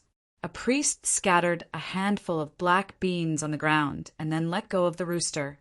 The rooster, who was originally listless, it had not been fed since yesterday afternoon, saw the black beans on the ground. Its eyes suddenly widened, and its legs moved quickly. Its wings kept flapping, and it pounced on the black beans like lightning. Then it kept pecking at the black beans with its head, making the people around it dizzy. In the blink of an eye, the black beans were eaten clean by the rooster. Not a single one was left. The rooster was still not satisfied and wandered around the temple looking for new food. Seeing the performance of the holy rooster, the people watching were all happy. There was no need for the priest to make a final conclusion. Everyone was happy. This was a good omen. At this time, the divination priests outside the temple had also completed their task. The most important divination method for the Rome priests was to divide the sky into 4 parts, and then see which part of the sky had abnormalities such as dark clouds, flocks of birds, showers. They would decide whether these abnormalities were good or bad omens. After entering the temple, they announced loudly, "Good omen! Good omen!" Cheers immediately rang out inside and outside the temple. When the people and soldiers at the foot of the mountain heard the cheers coming from the top of the mountain, they immediately felt confident. At this moment, woo!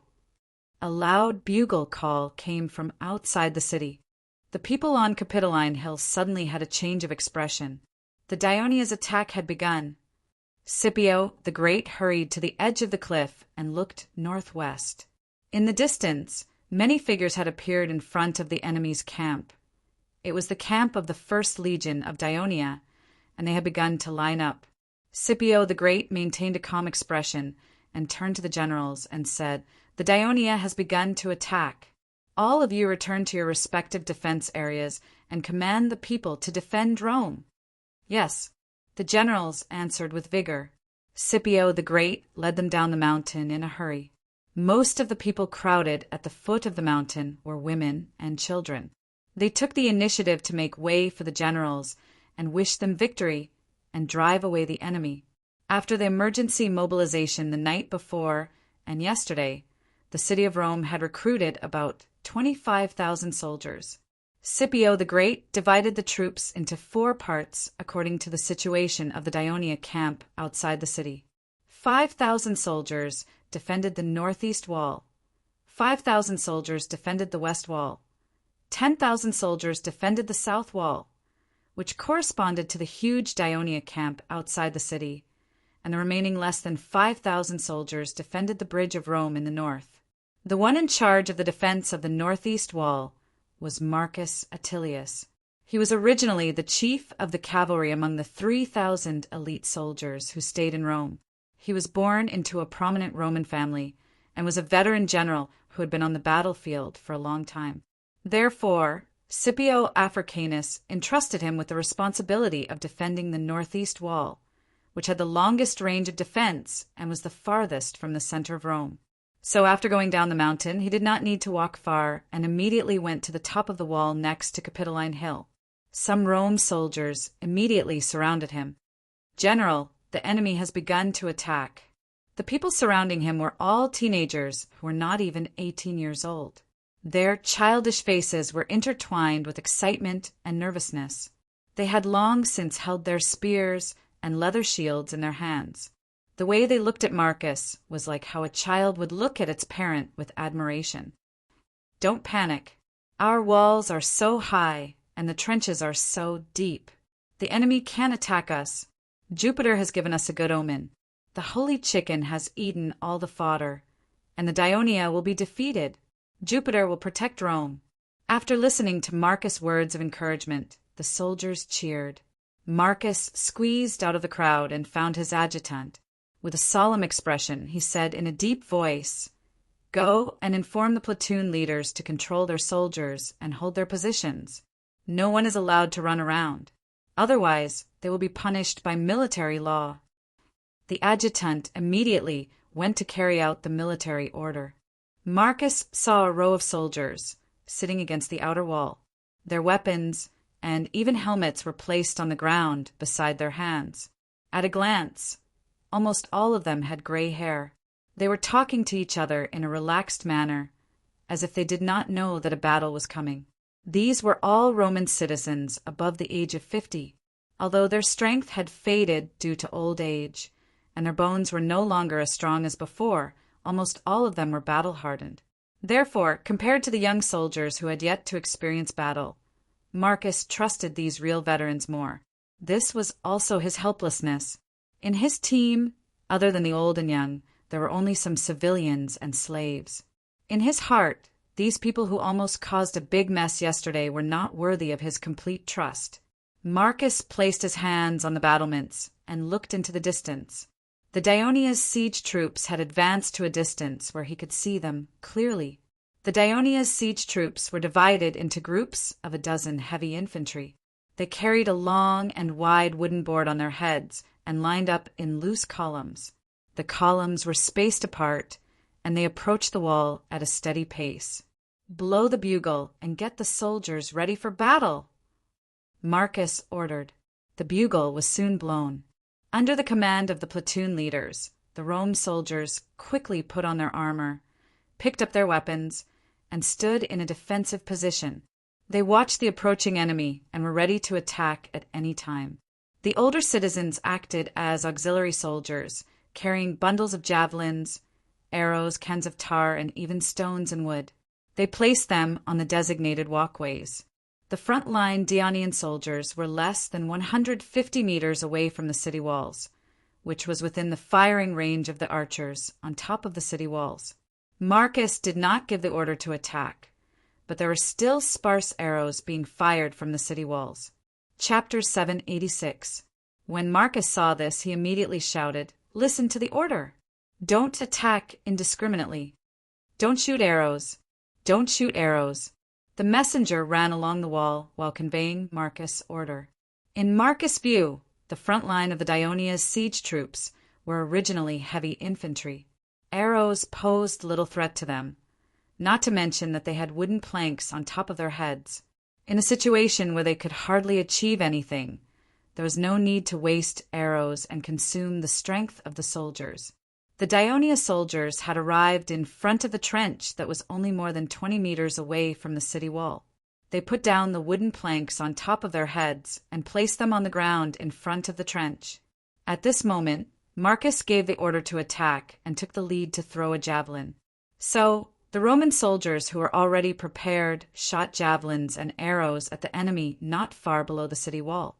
Unexpectedly, as soon as the Dionia soldiers put down the wooden planks, they immediately ran back, causing most of the long-range attacks to miss. While these heavy infantry ran back, they approached the city wall in a strange formation in the distance. Tortoise-shell formation. The Roman soldiers on the city wall were in a commotion. Since the reform of the Roman army in the past 10 years, the most practical tactic of sieging a city actually appeared in the enemy's formation. Although they had heard from the citizens who had fought with the Dionia before that Dionia's tactics were very similar to those of Rome, when it really appeared in front of Marcus and the Roman soldiers, it still made their hearts palpitate. When these Dionia heavy infantry came in front of the wooden planks, they quickly dispersed into the tortoise-shell formation, and then quickly formed a row of shield walls diagonally facing the city wall. Their movements were so fast that it seemed like they had gone through countless training sessions. Before the Roman soldiers on the city wall could react, they had already completed the formation change. Then, under the protection of the shield formation, 7 or 8 unarmored Dionia soldiers squatted on the ground and shouted slogans together. They pushed one end of the wooden planks, trying to push the planks across the 5-meter-wide trench, so that the other end of the planks could be placed on the other side of the trench to form a simple wooden bridge. How could the Roman soldiers let them succeed so easily? The rain of arrows and javelins poured down and hit the shield formation. Ding, bang, bang, bang, bang, bang. Occasionally, a javelin pierced through the shield and stabbed the soldiers' arms.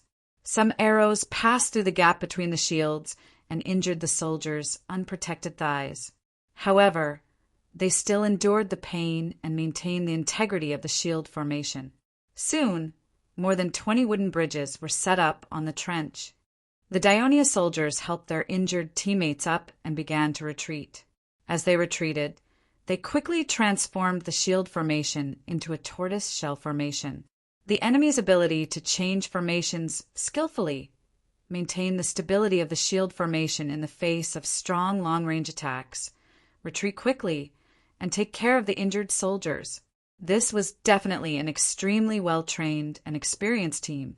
Marcus knew that he had encountered a strong enemy, but he had no time to feel panic at this moment. "Fire the arrows and burn those wooden bridges." He pointed to the wooden planks on the trench below the city and hurriedly ordered. The auxiliary soldiers immediately wrapped tarred cloth strips around the arrowheads and handed them to the archers. While the Dionia soldiers under the city were retreating, more soldiers formed a larger, tortoise shell formation and advanced toward the city wall.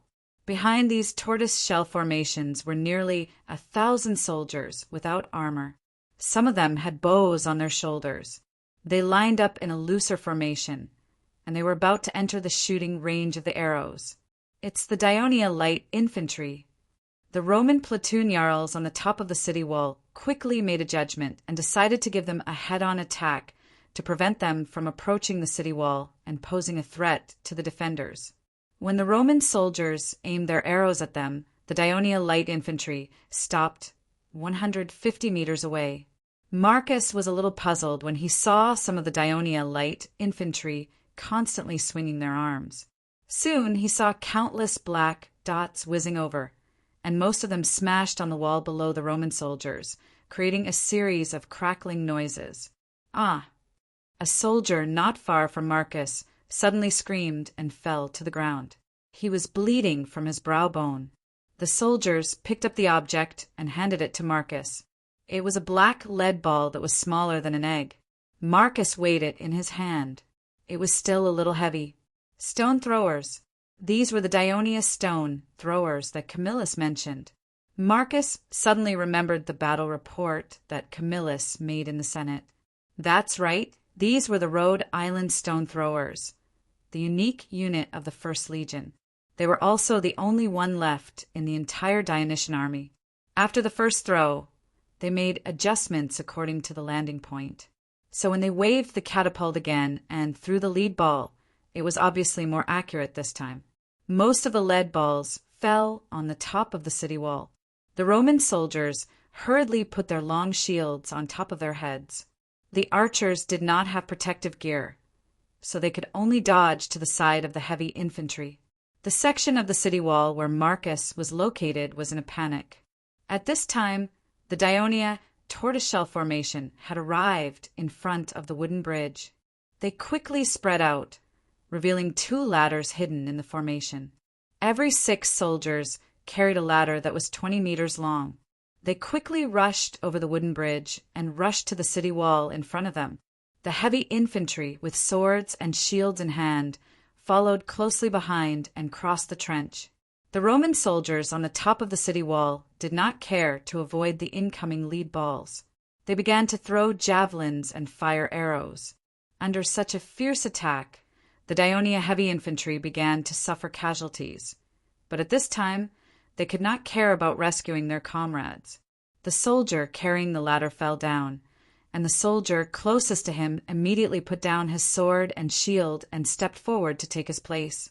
Like this, the soldiers quickly raised the ladder high and quickly leaned against the wall.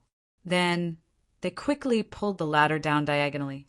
The sharp foot of the ladder plunged into the soil, and the curved iron hooks tied at the top hooked onto the battlements. With soldiers on both sides holding the ladder stood quite steadily.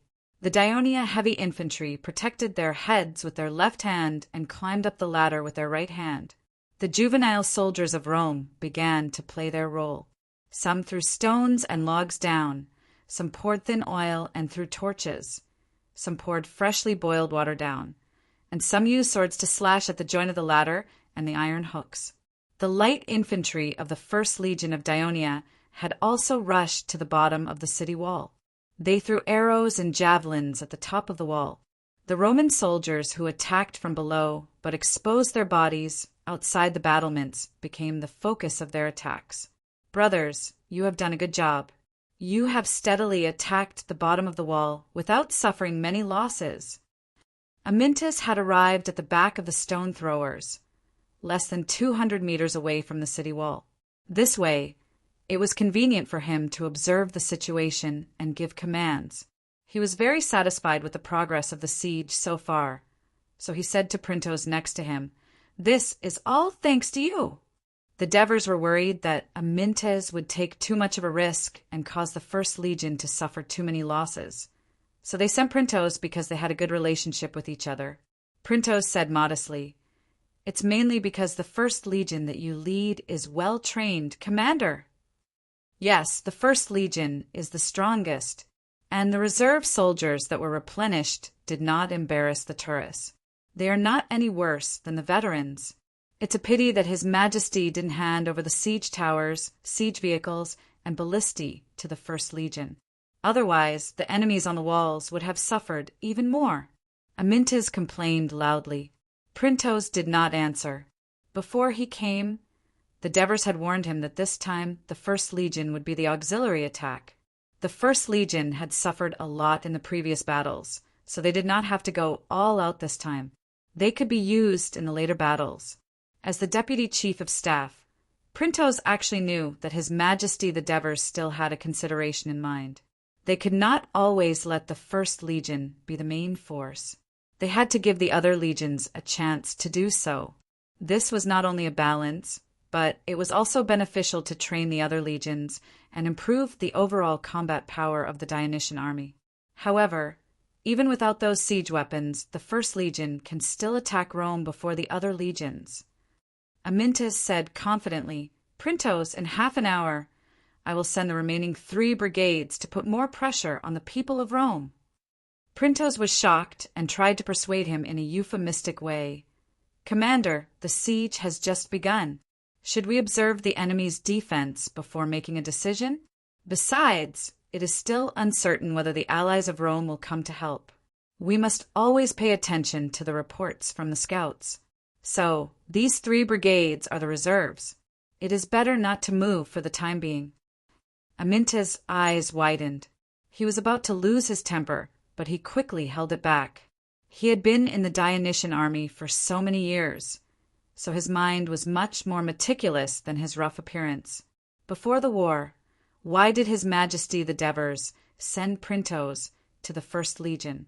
Was it not His Majesty's order that he said these words? Amyntas suddenly did not want to speak. He just put his hands on his hips and kept watching the battle in front of him. He no longer looked at Printos. Scipio the Great stood in the middle of the south wall, which was the closest place to the center of Rome, because the back of the left and right walls were next to Mount Escuri and Mount Sirio. Even if the people of Dionia broke through the 2 parts of the wall, it would be impossible for them to quickly advance into the city because of the hills behind them. Therefore, this place would be the focus of the attack of the people of Dionia. Chapter 787. At first glance, Scipio the Great and the soldiers were shocked. They thought it was a miracle. However, Scipio the Great quickly understood and ordered his guards to shout, "There are people in the carriages!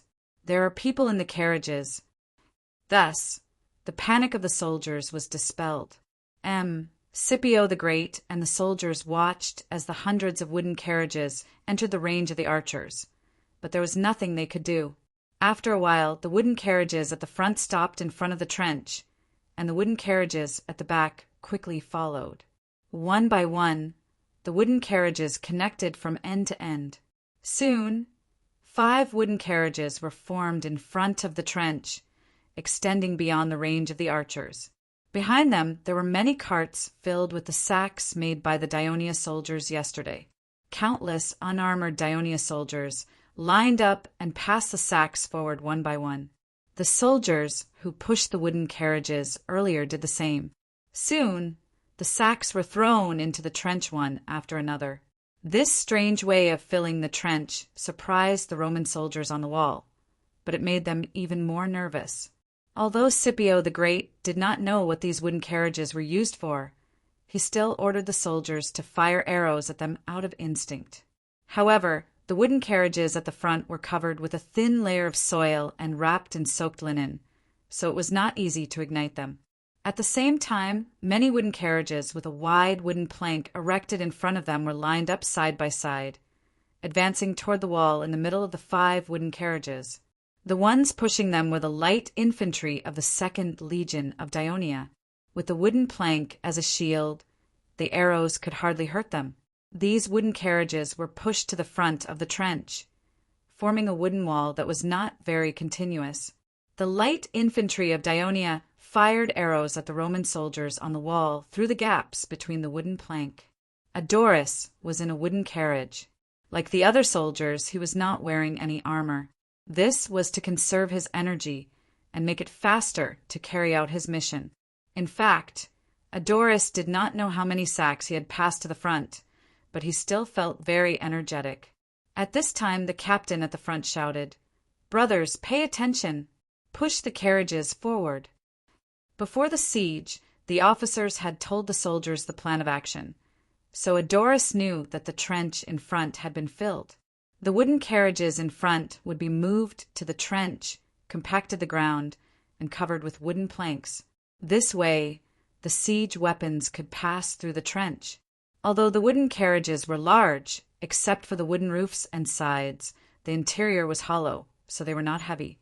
The wooden carriages had 2 wheels, so they could be stuck on the walls of the carriages instead of connecting the 2 sides with a long axle. This ensured that the wooden carriages could pass through the middle without any obstruction.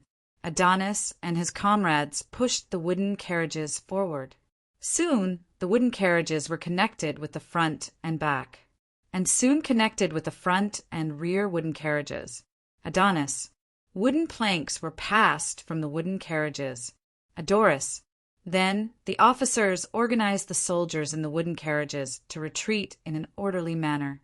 When Martones, who was at the front of the siege formation, heard from his men that Adoris was fine and had retreated with the other soldiers, he heaved a sigh of relief. He ordered his adjutant, "You can let the heavy infantry attack now. Thanks for your hard work, brothers. It's our turn now." The legionnaires who passed by Adoris and his comrades said in high spirits, "May Hades bless you." Adoris and his comrades gave their blessings to their comrades. Then they started to put on their armor and looked at the fully armed legionnaires enviously. Some of them were carrying ladders, while others were holding spears and shields. They lined up in 2 columns and quickly entered the wooden carriages. Soon, they appeared at the opposite side of the city. The siege began. When Martones saw the ladders hanging all over the city wall and the soldiers of the 2nd Legion gathered at the foot of the wall, he could not wait to give another order. "Let the siege towers attack." Under the orders of the messenger, many more soldiers rushed to the front. Their mission was to push the wooden carts into the trenches. This would not only provide more paths for the follow-up troops to attack the city, but it would also allow the large-scale siege weapons to be pushed to the bottom of the city, clearing the obstacles. As some of the wooden carriages had been set ablaze by the fire arrows, the soldiers had to expend more energy to push them away. After the wooden cart was pushed away, what was revealed was an extremely smooth road leading to the city walls.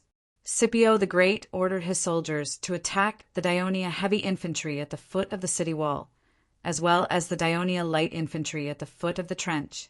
Therefore, he could not stop the Daionia soldiers from pushing the wooden carriages away. He was also puzzled by the seemingly unnecessary action of the Daionia soldiers. Not long after, he saw 5 towering wooden towers in the distance. They seemed to be taller than the city wall, and they were slowly approaching the city wall. He was just as shocked as the soldiers around him. In his long career, he had participated in many sieges. The most difficult one was undoubtedly the Siege of Venus, which lasted for almost 10 years. Although it was difficult, it had also enriched his experience in sieging and defending a city. But today, Daionia's novel method of sieging a city had already made him a little nervous. Now, the appearance of the super siege towers had completely shocked him and the soldiers of Rome. After all, the surrounding forces that he had faced in the past were either inferior to the military technology of Rome or equivalent to that of Rome. On the other hand, the kingdom of Daionia had completely crushed Rome in this aspect. This showed the gap between the civilizations, and it made Scipio the Great feel a little helpless. But he quickly pulled himself together and shouted, "Prepare the fire arrows! Burn them with fire!" The engineering team of Daionia was able to build 5 siege towers in a day, not only because they had a large number of builders, but also because the Devers had considered the needs of the siege before they set off. They had asked them to make some key components of the siege machines in advance and brought them along with the army. For example, the wheels, axles, pulleys, and the L-shaped iron frame used to fasten the wooden joints of the siege towers. This allowed the engineers and carpenters to save time and complete the task in the past 1.5 days. Compared to the siege towers of Syracuse, This siege tower was very different. Its front was less than 3 meters wide, just the same as the width of a wooden cart. Therefore, it could smoothly pass through the few sections of the trenches that had been leveled. The rear of the siege tower was slanted downward, forming a trapezoid shape.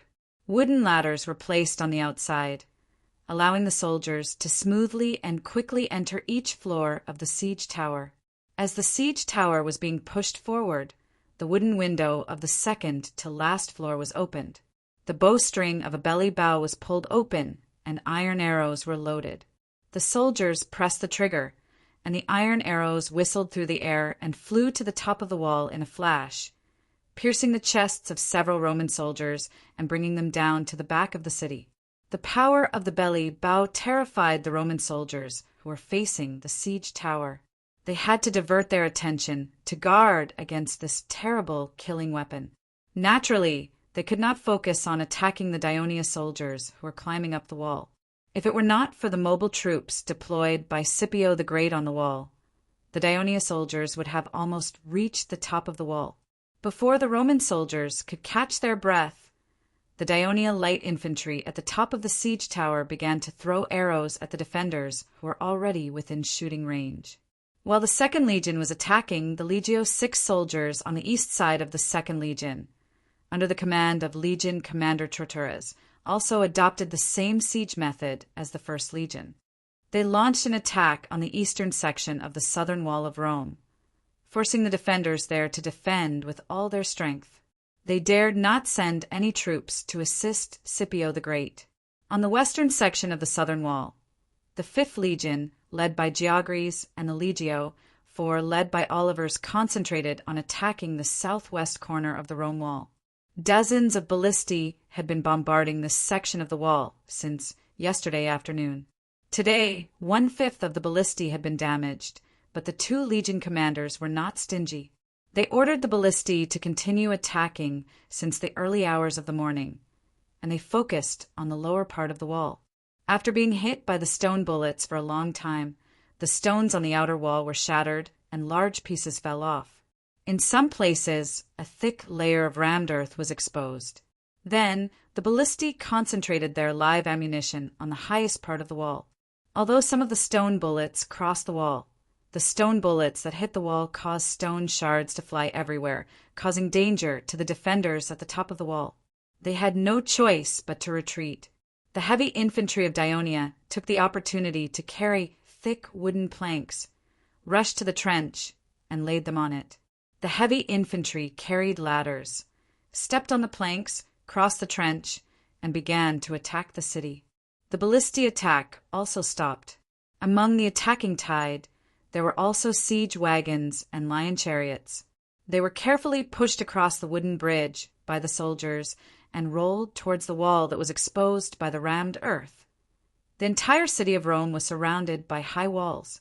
There was only one place without walls, and that was the north side of the Rome Bridge, which was more than a mile away on both sides. However, it was blocked by the wide Tiber River in front of it, and there was a steep embankment that was 7 to 8 meters high as a barrier. The people of Rome regarded it as the safest place. A few decades ago, in the 2 wars with Venus, the biggest enemy of Rome in the Tiber River Valley, the people of Rome repelled the enemy's attack by holding the bridge. This time, when the people of Daionia occupied the other side of the bridge, the former patrol captain in charge of the northern defense of Rome, Pullo Cassius, was still prepared to adopt the same tactic. Chapter 788. But from early in the morning, the situation of the battle was completely different from what Cassius Pullo had imagined. The Daionia launched 10 ballistae on the opposite bank and began to fire stone bullets.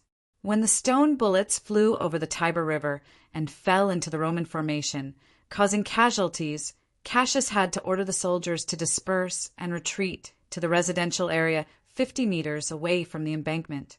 He believed that even if the Daionia army rushed forward through the bridge, the Roman soldiers would still have enough time to rush up and intercept the enemy outside the city of Rome.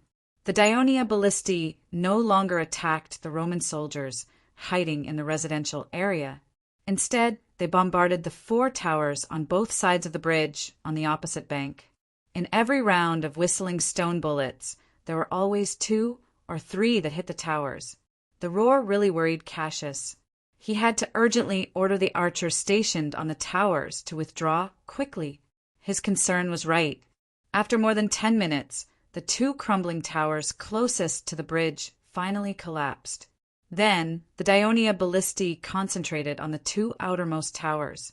Cassius and the soldiers could only watch helplessly as the rocks bombarded the towers one after another, causing 4 of the towers to finally fall, letting out a deafening roar and stirring up a cloud of dust.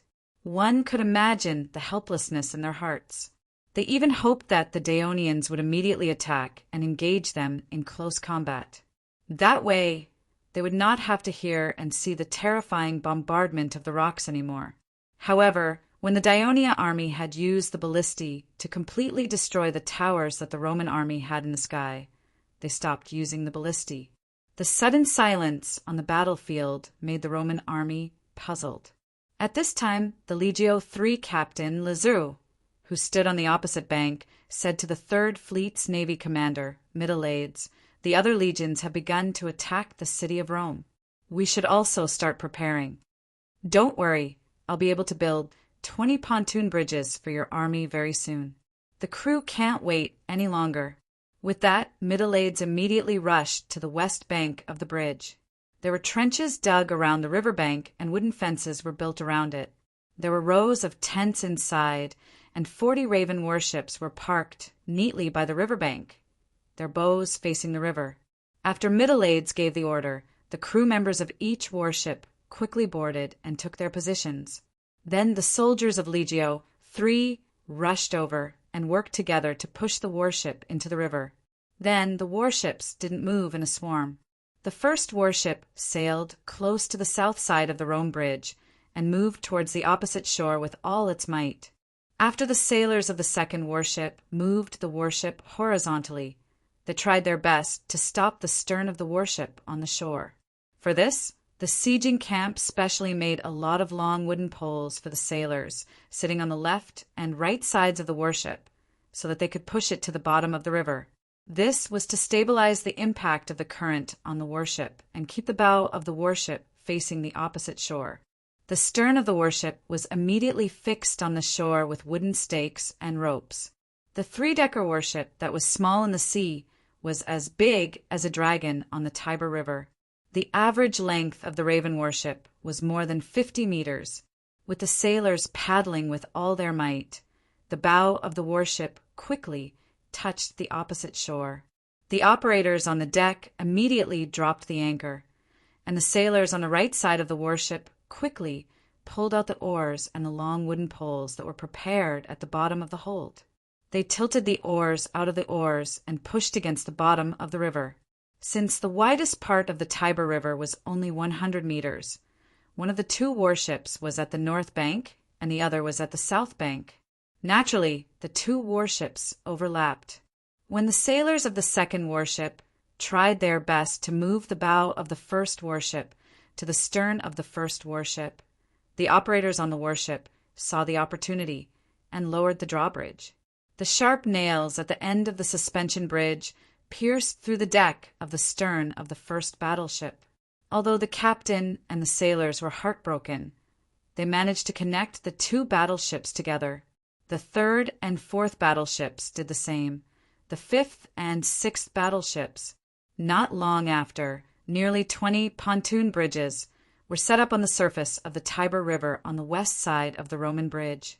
They only needed to lower the suspension bridge closer to the battleship on the other side and put it on the embankment to immediately connect the north and south banks.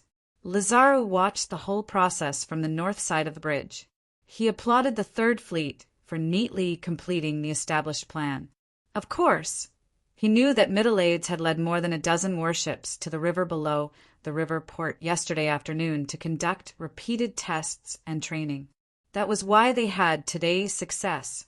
Looking at a portion of the Legio III soldiers on the riverbank, quickly divided into 20 teams and began to board the warships. A trace of regret flashed in Lazuru's heart. It was a pity that the Raven warship could not pass through the bridge because of its overly tall mast. Otherwise, they could also set up a pontoon bridge on the east side of the bridge. This would force the Rome army on the other side to expand the width of their defense and increase the weight of the army's successful attack.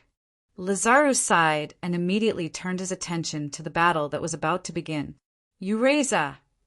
Lazzaro turned around and said to the first captain of the Legio III in a deep voice, "You lead the 1st Battalion and kill your way through this bridge. Kill your way into Rome. This is my request from you." Eureka, the former leader of a small tribe in Lucania, was a childhood friend of Bagul. A few years ago, he had become a senator in the Senate like Sima and Lazzaro. However, he did not choose to take up a position at the local level and continued to stay in the legion. Compared to Bagul, who had served as the governor of a key city in Daionia many times, Sima, who had won the praise of the Devers and senators for his outstanding performance as the governor of Kopsa, and Lazzaro, who had served as the legion commander and had many military achievements. Eureka was just a captain. His light was too dim.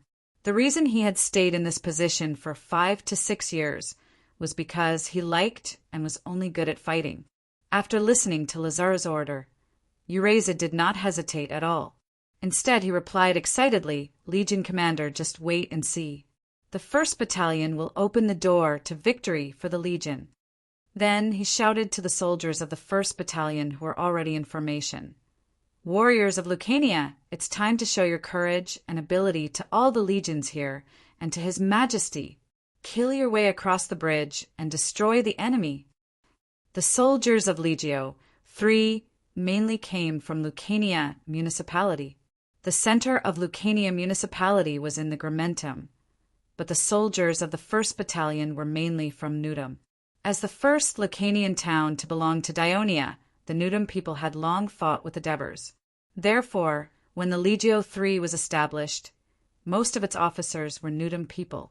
This, in turn, encouraged more Nudum people to actively join the army. Therefore, it had the most veterans and the most combat experience. As the strongest battalion in Legio III, the 1st Battalion naturally had to gather the best and strongest soldiers. Under the command of their commanding officer, these Nudum soldiers were inspired with a strong fighting spirit. Shouting the name of Hades, they lined up in 5 dense columns. The width of the Rome bridge could only accommodate 5 people side by side, stepped onto the bridge, and quickly rushed to the other side. When Daonia's Raven warship built the pontoon bridge, Cassius received an urgent report from the spy. This strange attack by Daionia was beyond his expectations. At the same time, it meant that the Daionia army crossing the river from the north to attack Rome would no longer only have the bridge. He had to urgently summon the retreating Rome platoon and ordered them to immediately rush to the embankment to defend. When the Rome platoon left the cover of the residential area, faced the Tiber River, and walked into the open area, the ballista team at the bridgehead on the opposite bank immediately began to fire stone projectiles.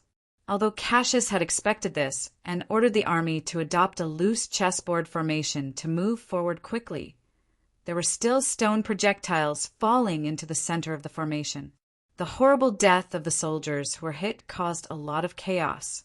At this moment, Cassius could not care less about the casualties caused by the ballista. He had already seen the Daionia soldiers on the opposite bank rushing over along the bridge like a black tide. He shouted anxiously, "Hurry up! Hurry up! Hurry up!" In fact, there was no need for him to remind them. Not only did the Rome soldiers see the Daionia soldiers running on the bridge, but they also saw the enemies that began to appear on the embankment. Their homeland was about to be invaded. Every citizen of Rome, young and old, felt a strong sense of crisis at this moment. They quickened their pace, braved the whistling stone projectiles, and rushed over. They bumped into the soldiers of the 1st Brigade of Daionia who had just rushed to the bridgehead. They also bumped into the rest of the Daionia Legio III soldiers who had just set foot on the embankment and barely formed a horizontal line. The Daionia Legio III soldiers intercepted them on the bank of the Tiber River. At this time, the ballista team had to stop firing and let the soldiers of the 2 armies fight to the death on the opposite bank. Meanwhile, in the central camp of Dionia's army, scouts and messengers hurriedly went to the central camp and left in a hurry. They gathered the situation of the battle and the enemy's situation in various places and gathered them here before they passed down new orders. Report: the siege troops of the 1st Legion have arrived at the city and have begun to attack. Report: the 5 siege towers of the 2nd Legion have been pushed to the edge of the trench and are carrying out long-range, suppressive attacks on the enemy on the city wall. One of the siege towers has been ignited by a rocket. The surrounding soldiers are putting out the fire. Report: the 4th and 5th Corps' siege vehicles and lion boat carriages have been pushed to the bottom of the city and are currently destroying the walls. The enemy is being held back by the 4th and 5th Corps. Up until now, they have not been able to effectively destroy our siege weapons. Report: the Legio 6 soldiers have crossed the trench and have begun to attack the city. Report: the Legio 3 and the 3rd Fleet have. Chapter 789. The Devers sat in the center of the tent. In front of him was a large wooden board with a detailed map of the city of Rome. Tormid led the young staff officers to record the situation of the battle reported by the scouts, and then marked it on the map with icons and numbers. Your Majesty, the scouts found 400 to 500 soldiers of Rome about 10 miles east of the city of Rome. They are estimated to be from Fidini. Your Majesty, the troops of the Latin city-state have gathered 15 miles southeast of the city of Rome. Now there are about 1,000 soldiers. Your Majesty, there is an army of Rome southwest of our camp. There are about 5,000 soldiers. According to the messenger sent by Legio 3 across the river, their scouts found that the colonial city of Rome, Venus, had sent nearly 2,000 soldiers from Rome. In addition, several Etruscan city-states, such as Caesarella and Tarcona, have also sent 200 to 300 reinforcements. They are now on their way to Venus. The Devers listened to the report of the staff officers, their eyes fixed on the map. The map was marked with red and black dots. The red dots represented the Roman army and the reinforcements from Rome, while the black dots represented the Dionysian army. Each dot represented 1,000 soldiers. It could be seen that the red dots were concentrated in the city of Rome, and the black dots were concentrated outside the city of Rome, surrounding the red dots. Outside the black dots, a few more red dots would appear every once in a while, slowly gathering into a larger encirclement, gradually encircling the black dots. This was a battle of encirclement and counter-encirclement. It was a matter of life and death for both sides. The Devers remained calm. The young staff officers, including Clodocatax, became a little nervous as the news continued to come in. Even Tormid was a little impatient. He stepped forward and said, "Your Majesty, judging from the current situation, our 2nd, 4th, and 5th legions have the best offense. They are likely to be the first to attack the city, but the reinforcements from Rome are constantly coming, especially this Roman army." Tormid first pointed to the flower-like pattern drawn by 5 red dots southwest of the central camp of Dionia on the map, and then moved his finger to the north bank of the Tiber River, where there were 3 or 4 red dots north of the Legio 3 camp. He said, "And here I am afraid it will become a big problem for our siege troops. Should we take action first and eliminate this Roman army to relieve our few defensive forces?" Tormid's hand finally fell on the flower-like pattern again.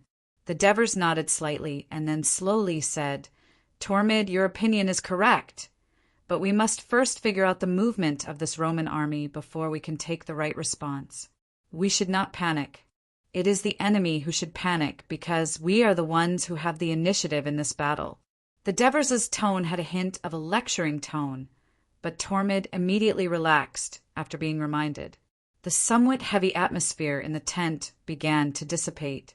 The staff officers recorded the data while discussing something in a low voice.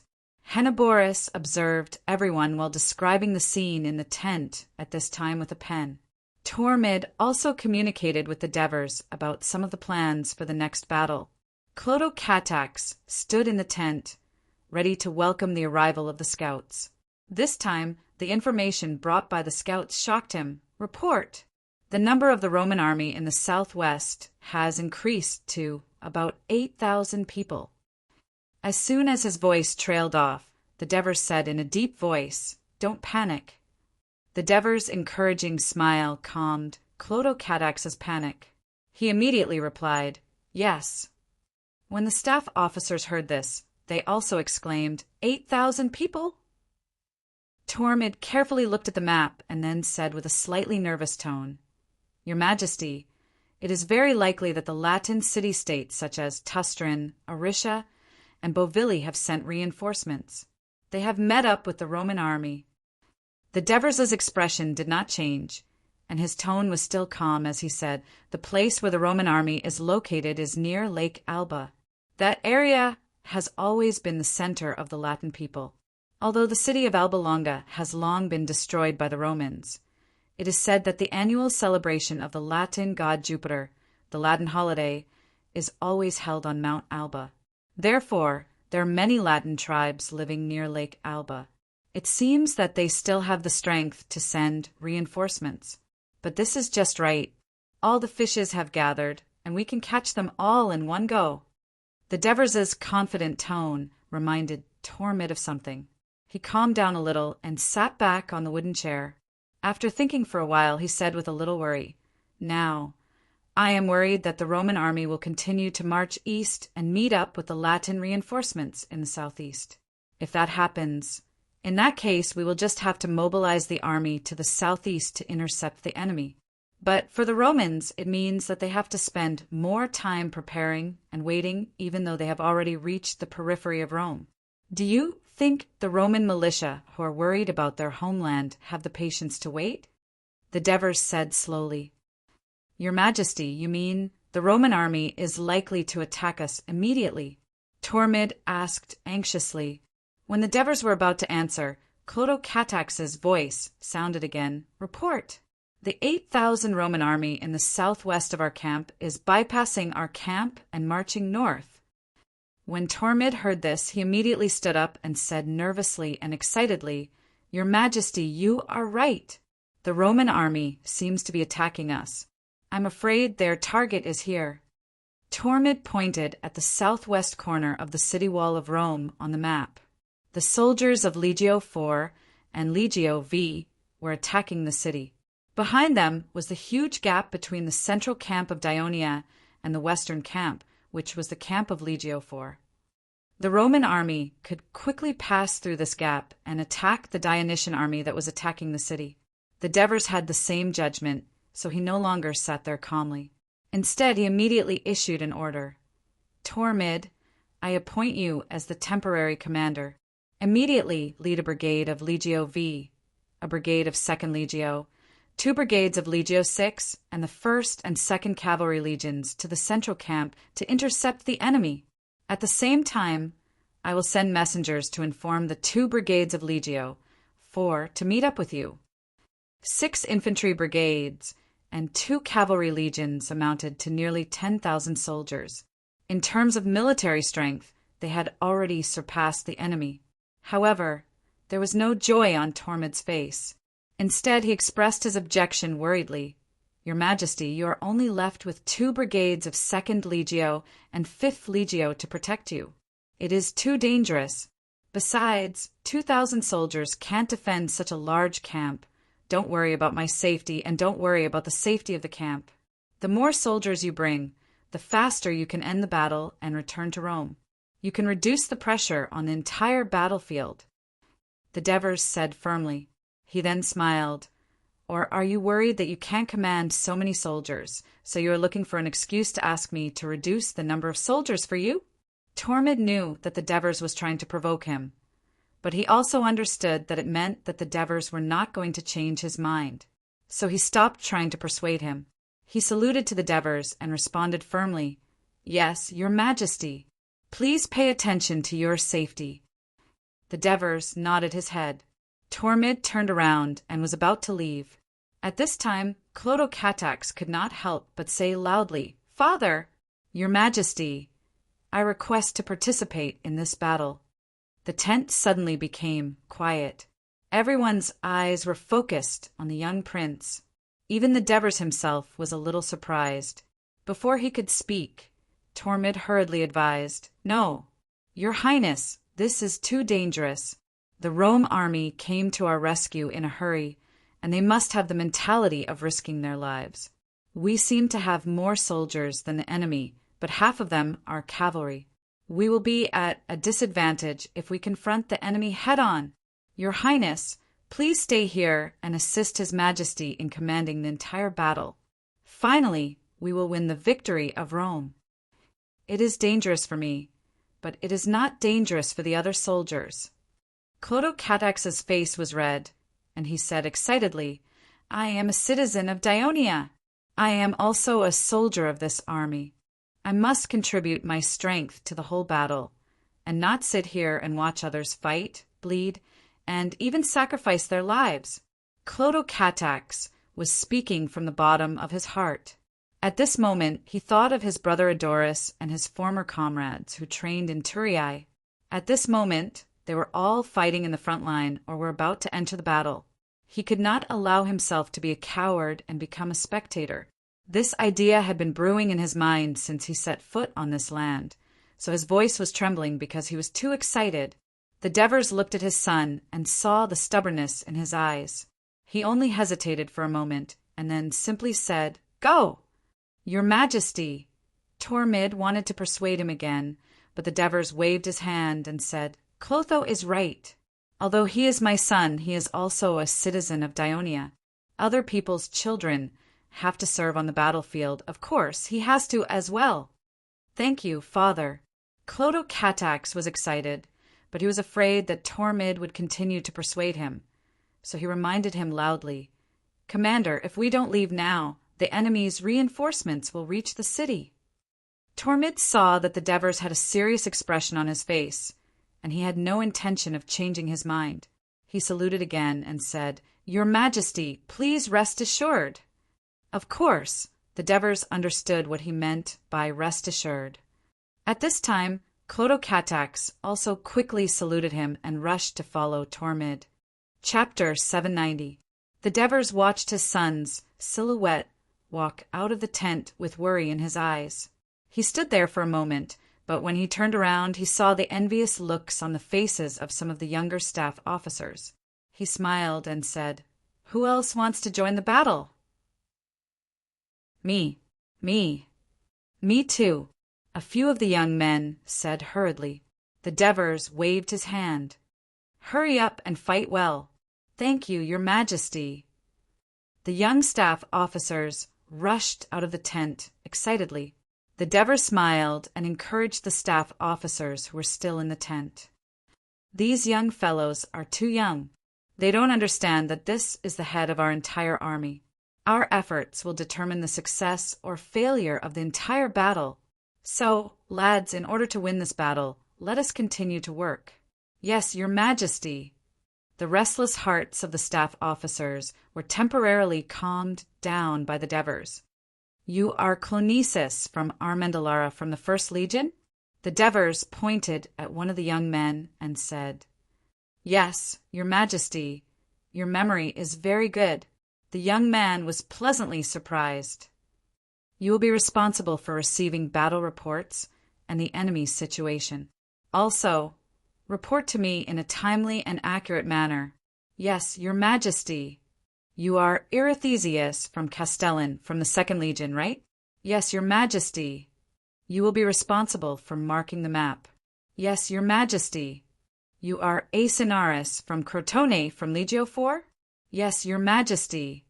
"You will be responsible for recording and conveying my orders." "Yes, Your Majesty." "And you. The Devers accurately called out the names of the other staff officers. Seeing their flattered expressions, he smiled and said, "You will be responsible for recording and analyzing the battle situation. If you find any abnormalities or have any suggestions, you can bring them up to me at any time." "Yes, Your Majesty." The staff officers who were in an uproar due to the departure of Tormid and Clotocatax resumed their intense and meticulous military work.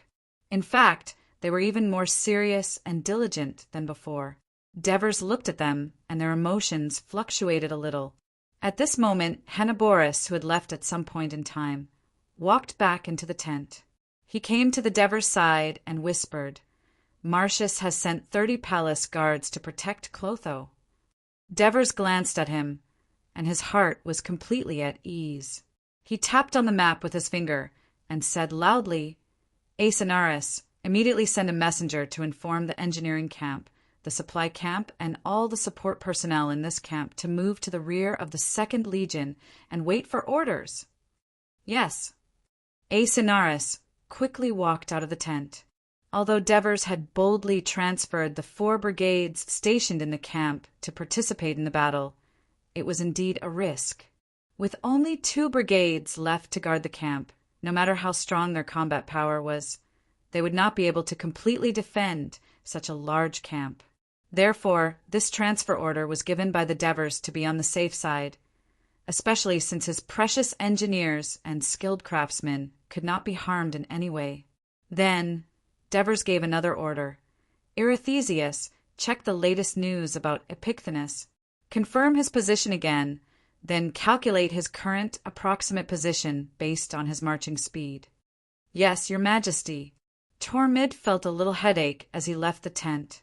Of course, it was not because he was about to command an army of nearly 10,000 soldiers in battle.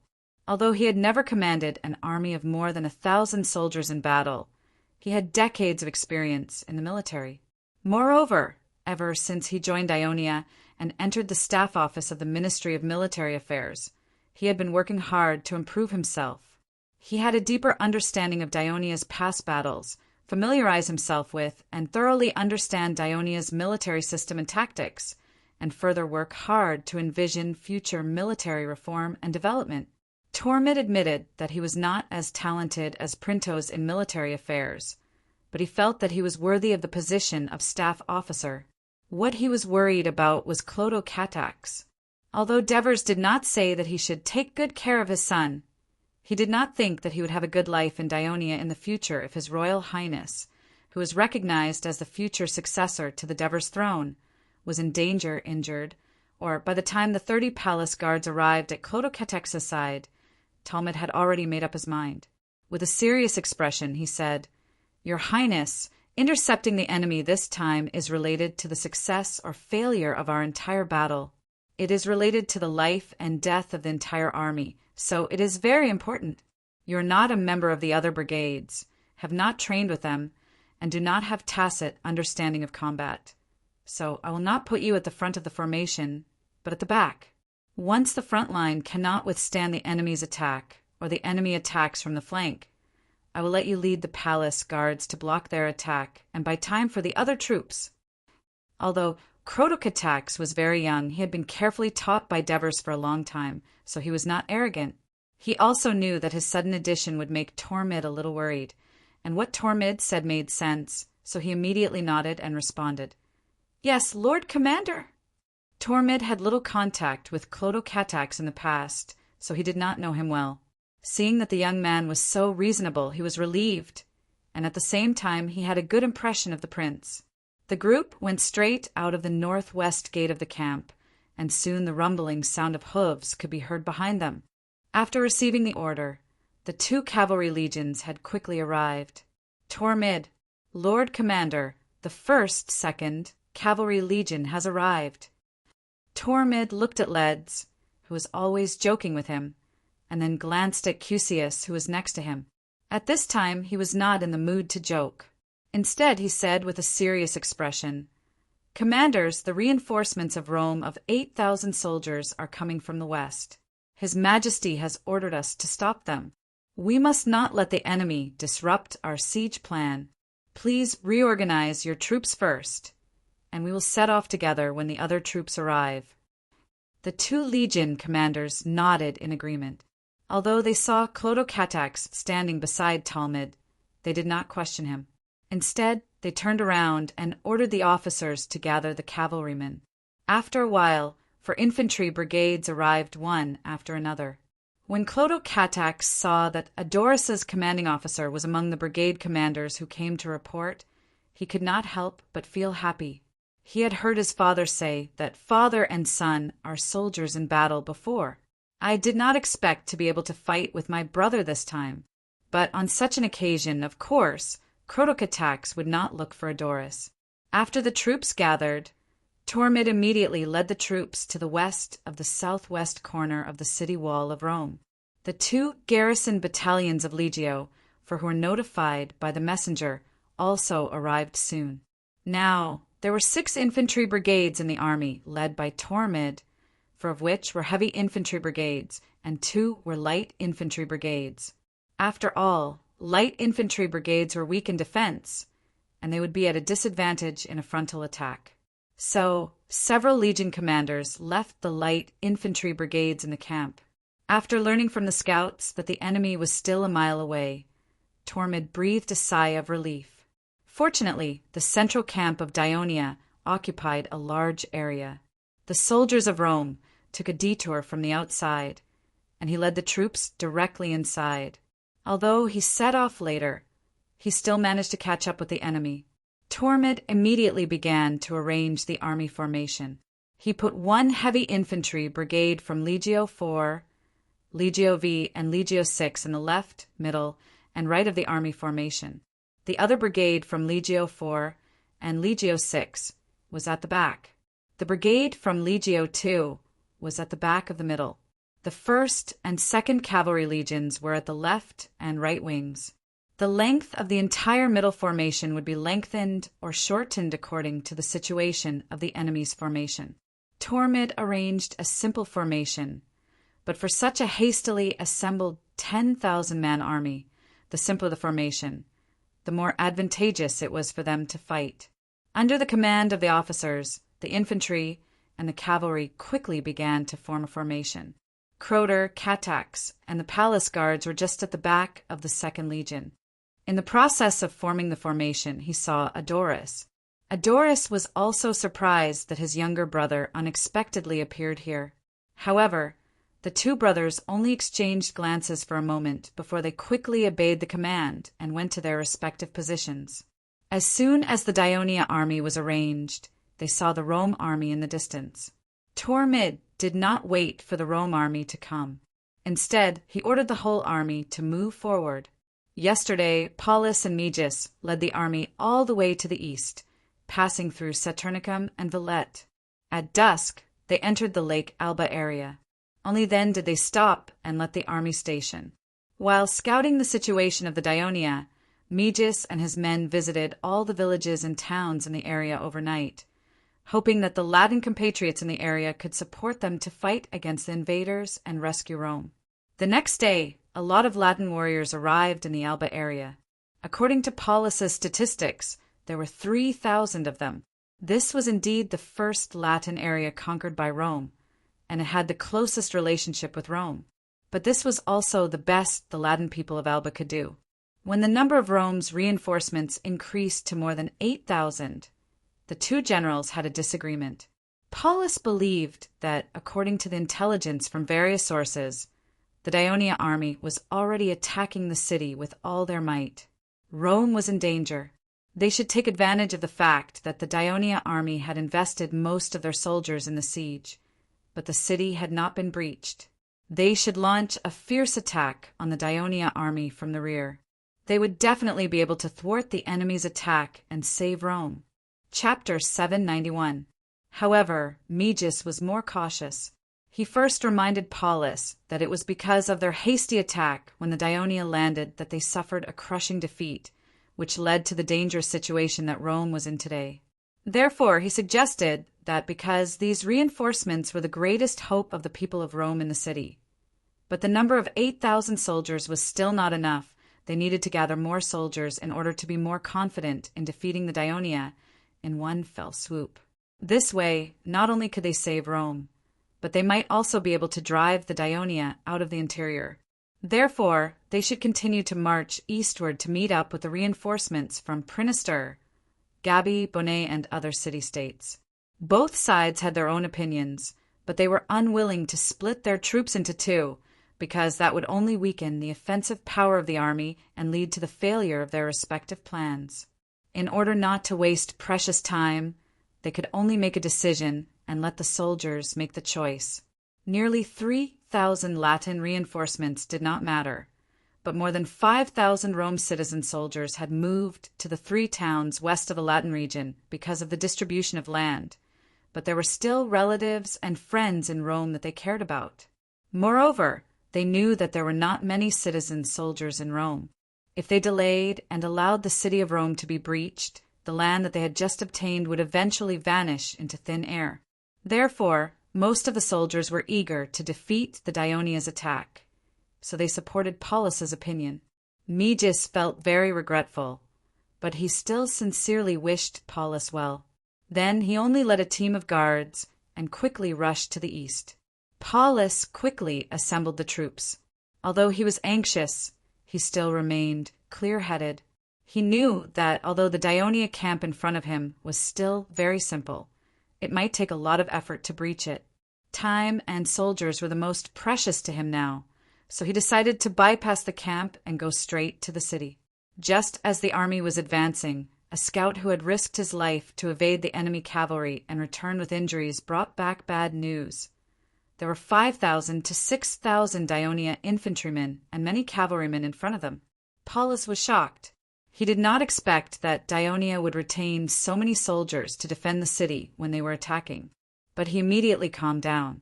The situation had developed to this point, and there was no way to retreat. He could only lead the troops and attack without hesitation. Only by defeating the enemies in the way could Rome have hope. He ordered the army to stop advancing and get into formation immediately. Paulus had learned his lesson this time. He cautiously shortened the length of the formation and increased the thickness of the formation. He also arranged more than 1,000 light infantry soldiers from the Latin reinforcement army in the center of the formation, protected by the heavy infantry soldiers. After the formation was completed, the entire formation was shaped like an oval. When the Dionysian army entered the Rome soldiers' field of vision, a loud bugle sounded from the opposite side. The Dionia soldiers were the first to attack the Rome army. At the forefront were the cavalry legions on the 2 flanks. Tens of thousands of horses galloped forward, and the sound of their hooves was like thunder, stirring up dust and covering the sky. The distance of a few hundred meters was covered in the blink of an eye. The Rome soldiers on both flanks were terrified when they saw the behemoths charging at them with great strength. But in fact, this was just an illusion. The Dionia cavalry did not have the ability to break through the heavy infantry formation head-on. When they passed by the 2 flanks of the Rome army, they threw the short spears in their hands. After all, these Rome soldiers had fought with the Dionia cavalry once before. After being reminded by the platoon jarls, they raised their shields to defend themselves. At the same time, the light infantry in the formation also shot the arrows in their hands at the Dionia cavalry that galloped past. For a time, the Rome soldiers fell to the ground after being hit by the spears, and the Dionia cavalry fell off their horses after being hit by the arrows. Just when the Dionia cavalry brushed past the flank of the Rome army and rushed to the rear, the Dionia infantry had already approached them. The Rome platoon jarls hurriedly shouted, "Be careful of the javelins! Raise your shields and defend!" Clotocatax followed his comrades around him and threw the javelin in his hands. After that, he hurriedly threw the second javelin almost without taking a breath. At this time, the screams that came from the opposite side made him excited. However, before he could savor the so-called sense of accomplishment, the soldiers in front of him had begun to charge at the enemy. He immediately led the palace guards and followed up. Even though the rain of javelins caused some confusion in the Rome army, when the Dionia soldiers began to charge, the Rome soldiers also raised their shields and spears and strode forward. One side fought bravely with the belief of protecting their homeland and driving away the invaders, while the other side shouldered the safety of the entire army and fought desperately to stop the incoming enemy. The 2 armies collided violently, and each of them stabbed their spears at the enemy. At the same time, the Dionia cavalry turned around and rushed to the rear of the Rome army. "Turn back! Turn back!" Under the command of the Rome platoon jarls, the heavy infantry platoon at the rear of the Rome army, turned around and faced the cavalry. They raised their shields and got into a defensive stance. The Rome light infantry in the center of the army also turned around and nocked their arrows. The javelins and arrows crisscrossed in the air once again. While the Rome soldiers were fighting against the enemy, the people in the city were not idle either. They were organized by the senators to constantly transport all kinds of depleted defensive supplies to various sections of the city wall. At the same time, they also carried a steady stream of wounded soldiers into the city. Seeing their loved ones injured or even dead, the people of Rome were sad, but they did not have time to cry. They had to seize all the time and do their best to help the army defend their homeland. Less than an hour after the enemy began to attack the city, the situation had become a little grim. General Marcus reported that the enemy's offensive is fierce. In order to stop the enemy from attacking the city, the soldiers have paid a lot of casualties. They hope to get reinforcements. General Servius reported that the army he led is doing its best to defend the city against the enemy's attack, but they can't stop the enemy from using siege weapons to continuously destroy the city wall. He hopes to send more soldiers to the back of the city to form a defensive formation to prevent the wall from collapsing and stop the enemy from breaking through. General Pullo reported that the enemy has used warships to build many pontoon bridges on the Tiber River, so their attack is not limited to the pontoon bridge. Now the soldiers are doing their best to defend the entire embankment, but the enemy's offensive is fierce. If the battle continues, the soldiers' physical strength will not be able to support it. They hope to get more reinforcements. The Senate of Rome originally put Scipio the Great in charge of the defense of the entire city, but after the siege began, Scipio the Great found it difficult to control the battle defense of the entire city of Rome. This was because the city of Rome was too big and the city wall was too long. Moreover, the streets in the city were winding and uneven. It took more time to convey orders and send reinforcements. So he decisively handed over the command to the Senate and focused on dealing with the siege of Dionia in the south. The Senate quickly completed the handover of command. In order to better coordinate and organize the defense of the city, the senators came to the square of Rome to work. The military command was mainly handed over to Potidus Maruginensis and a few other senators who had served as senators many times, not only because of their seniority, but also because as senators they often led troops to war, so they had more combat experience. But even Potidus, who had served as a senator 5 times and promoted Camillus on the battlefield many times, had never experienced and seen such a siege war. Countless powerful ballistae, huge siege towers, spliced wooden carts that could hide people, strange trench-filling methods, terrifying bow in the abdomen, pontoon bridges built by warships. What was even more terrifying was that the Dionia soldiers who attacked the city were not only well-trained, but also brave and valiant. According to Potidus' past experience in sieging a city like this, with tens of thousands of soldiers guarding it, without hundreds of thousands of people, it would be impossible to take it down without 2 or 3 months to half a year's time.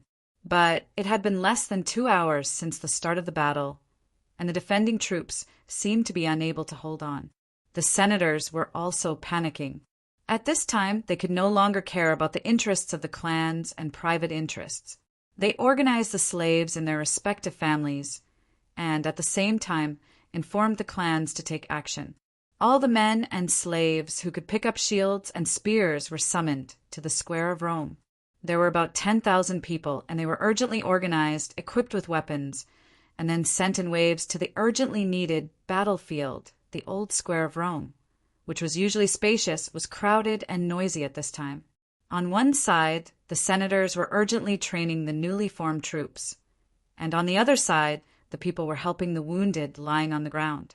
Looking at the nearly 10,000 troops that were densely packed not long ago, there were only a little more than 1,000 people left. The slave soldiers were not used to wearing helmets. They shook their heads from time to time, and their eyes were blank as they held their weapons. Potidus suddenly had a very uncomfortable feeling in his heart.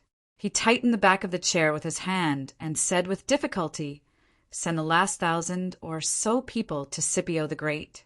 Although he did not send anyone to ask for help, the other troops have encountered difficulties. It is not easy to defend the south. I know Scipio the Great. He must be doing his best to avoid making things difficult for us. Alas, Rome has not experienced an enemy siege for decades. The people lack the experience of defending a city. What's more, the enemy is Dionia. And Bustos sighed regretfully. It's all our fault for only focusing on expansion over the years and not properly replanning and repairing the city's defenses. These words made the senators, next to him, feel the same way. If the crooked walls of Rome were pulled out and built straight, if the bricks and stones of the walls were pieced together more closely and the gaps were filled with stone paste, if the walls were built on the northern embankment of Rome, if dear Abatis had been placed on both sides of the trench, if the streets in the city had been planned to be convenient for traffic, I am afraid that defending the city today would not be so difficult. Chapter 792. If our tens of thousands of young and strong citizens had not been transferred away, the Dionia would not have been able to attack the city. We could have fought in the field. As soon as Plinius said this out loud, he was interrupted by Maruginans. It has already happened. Let's not talk about it anymore. We should focus all our energy on how to defend Rome now. Potitus nodded at him approvingly. Although he and Maruginans often had disputes and disagreements because of power and interests, when Rome was in danger, the interests of the major clans were the same. It's already so late. I wonder if our reinforcements have arrived? After being criticized by Maruginans, Plinius awkwardly changed the topic. Paulus, Megis, and Pantius will never sit back and watch Rome fall into danger. The same goes for Veii. I'm afraid they have already fought with the Dionia. It's just that we don't know about it. Ambrosius said loudly in an affirmative tone. His words reassured many senators, because everyone understood that based on the current offensive of the Dionia, reinforcements were the key to defending Rome. The senators on the square were worried about the safety of Rome. The people of Rome were busy treating the injured soldiers. The blood of the wounded converged into thin streams, flowed into the gutters, and then converged into the wide sewer along the gutters if the public official in charge of managing the sewer lifted the stone slab and entered the sewer. He would step on the narrow walkways on both sides of the sewer and follow the direction of the sewage flow. When he reached the residential area behind the northern embankment of Rome above the sewer, he would be surprised to find many strong figures crouching in front of him, filling the sewer to the brim. After a night of hard work, the 200 soldiers of the Mountain Reconnaissance Brigade finally entered Maxim's sewer, after wrestling with the Tiber River, carefully climbing up and squeezing through the dirty water into the iron fence. Even the elite scouts who had been trained hard for a long time felt exhausted. Some of the team members who came in earlier actually fell asleep while sitting in the dark, damp, and trash-strewn sewer while waiting for the people behind them. They endured the unpleasant stench and fell asleep. But as the commander of this secret operation, Zam could not let them rest immediately. He had them wake up one by one and ordered them to take off their soaked clothes and wring them dry. Then they checked their bodies to prevent them from catching a cold. As for those who were scratched or bruised along the way, he and the last few soldiers who came in all carried a bundle wrapped in several layers of fur. Inside the bundle were clean linen and some prepared herbs that could be used to clean and wrap up the wound to prevent infection. Then he had to send someone to disguise the iron fence so that the Roman soldiers on the embankment wouldn't notice anything unusual the next day. In addition, he had to arrange for the members to take turns on sentry duty. The sentry duty was not to detect the enemy, but to chase away the rats and snakes in the sewer to prevent them from biting the sleeping comrades. At the same time, when some of the teammates fell asleep and snored loudly, they had to be woken up in time. Although the top of the sewer was covered with stone slabs, it was not sealed tightly. There were still many gaps of various sizes. They had to be careful at all times to prevent being discovered. The lives of 200 people were on his shoulders, and at the same time he had a difficult mission. Zam was under a lot of pressure. So, After that, his mind was filled with thoughts, and he could not fall asleep. It was only when the sun was about to rise that he could not resist the urge to sleep. After some time, Zam was pushed awake. He opened his eyes in a daze and was immediately dazzled by the sunlight that shone through the gaps of the stone slabs. He covered his head with his hands and looked around. Many pairs of concerned eyes were focused on him. These were the soldiers that he had personally trained. Zam felt a trace of warmth in his heart. I'm getting old, and my body is not as good as it used to be. He sighed in his heart and struggled to squat down. He had his team members report their numbers in a very low voice. The sound of the numbers traveled from one side of the sewer to the other side. 200 was not too much, not too little. Is there anyone who isn't feeling well? Why? Zam asked worriedly in a low voice. Every member said that they were fine. Zam, of course, knew that these people's answers were not accurate, but at least it meant that none of them were seriously injured. A smile finally appeared on his face. He then asked, "What's the situation outside now?"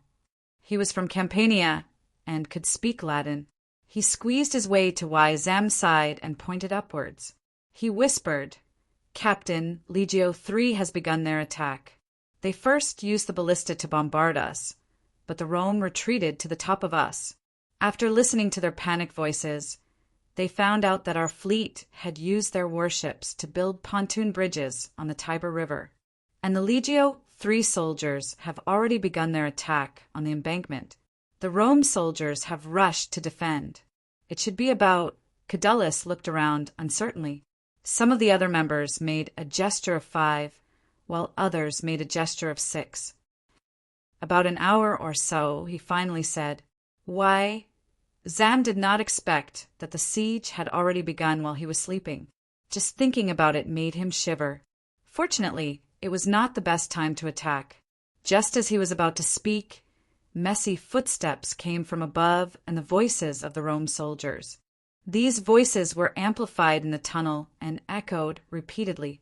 It made one's chest feel stuffy. Dust kept falling from the stone walls, but the members were like wooden statues. They did not make any noise and only looked at each other. After a while, the sound above them completely disappeared, and the tunnel became quiet again. The team members took a deep breath. Even the dirty air was stronger than the sound that made them go crazy. What did the Rome soldiers say? Zam immediately asked Cadulus. "Captain, I just heard a Roman say, 'I grew up with my master, took care of his daily life, and served as his scribe. I have never killed a sheep or even a chicken, and now you want me to kill someone.'" He whispered as he laughed, "Captain, I just heard a Roman say, 'I grew up with my master, took care of his daily life, and served as his scribe. I have never killed a sheep or even a chicken, and now you want me to kill someone.'" Another person was laughing at him. "Continue to cry, little cutie. When you face the enemy later, don't be so scared that you pee." Later, there was a commander who was probably scolding them. "Stop talking, hurry to the bridge. If the enemy breaks through the blockade of the embankment, we will all become cattle for the enemy to slaughter." The members around him understood what he meant, and their eyes were all filled with excitement. "Captain, it seems that Legio 3's attack is fierce, and the enemy is almost unable to hold on. Should we go out too?"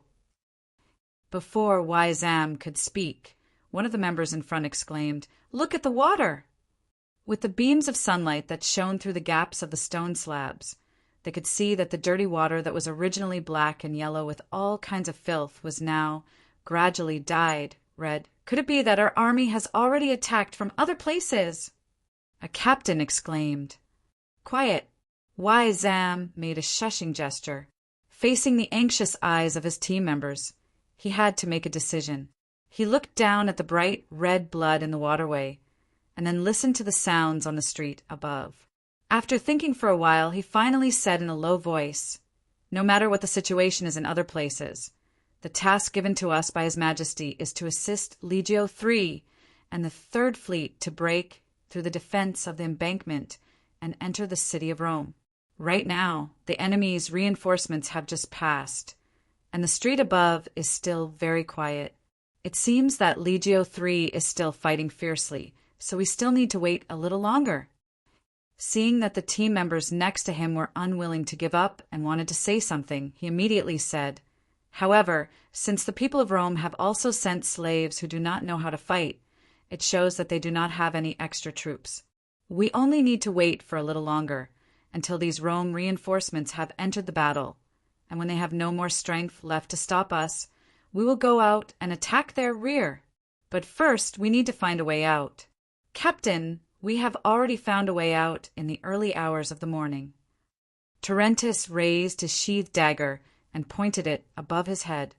"As long as you use the dagger to cut off the stone mud between the stone slabs, you can push the stone slabs open and then climb out. That's good." Why? Zam trusted the judgment of his subordinate. He said in a deep voice, "Let's fill our stomachs first. When I give the order, we will start immediately." As he said that, he opened the small bag on his waist and took out a piece of beef jerky. The team members also took out their dry food. The beef jerky that had been soaked in the river tasted strange, but the team members chewed it hard and enjoyed it very much. In the middle of the southern wall, not far from the old square of Rome, the sounds of killing were deafening. The soldiers of both sides were engaged in a fierce battle. Ladders were pushed down by the defenders at the top of the wall, and the Daionia soldiers on the ladders fell to the bottom of the wall. But after a while, more soldiers carrying new ladders came from afar.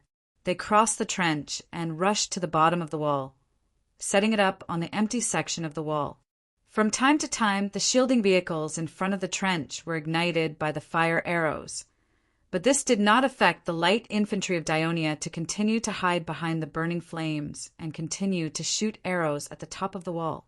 Their more accurate shooting skills were quite a threat to the defenders at the top of the wall.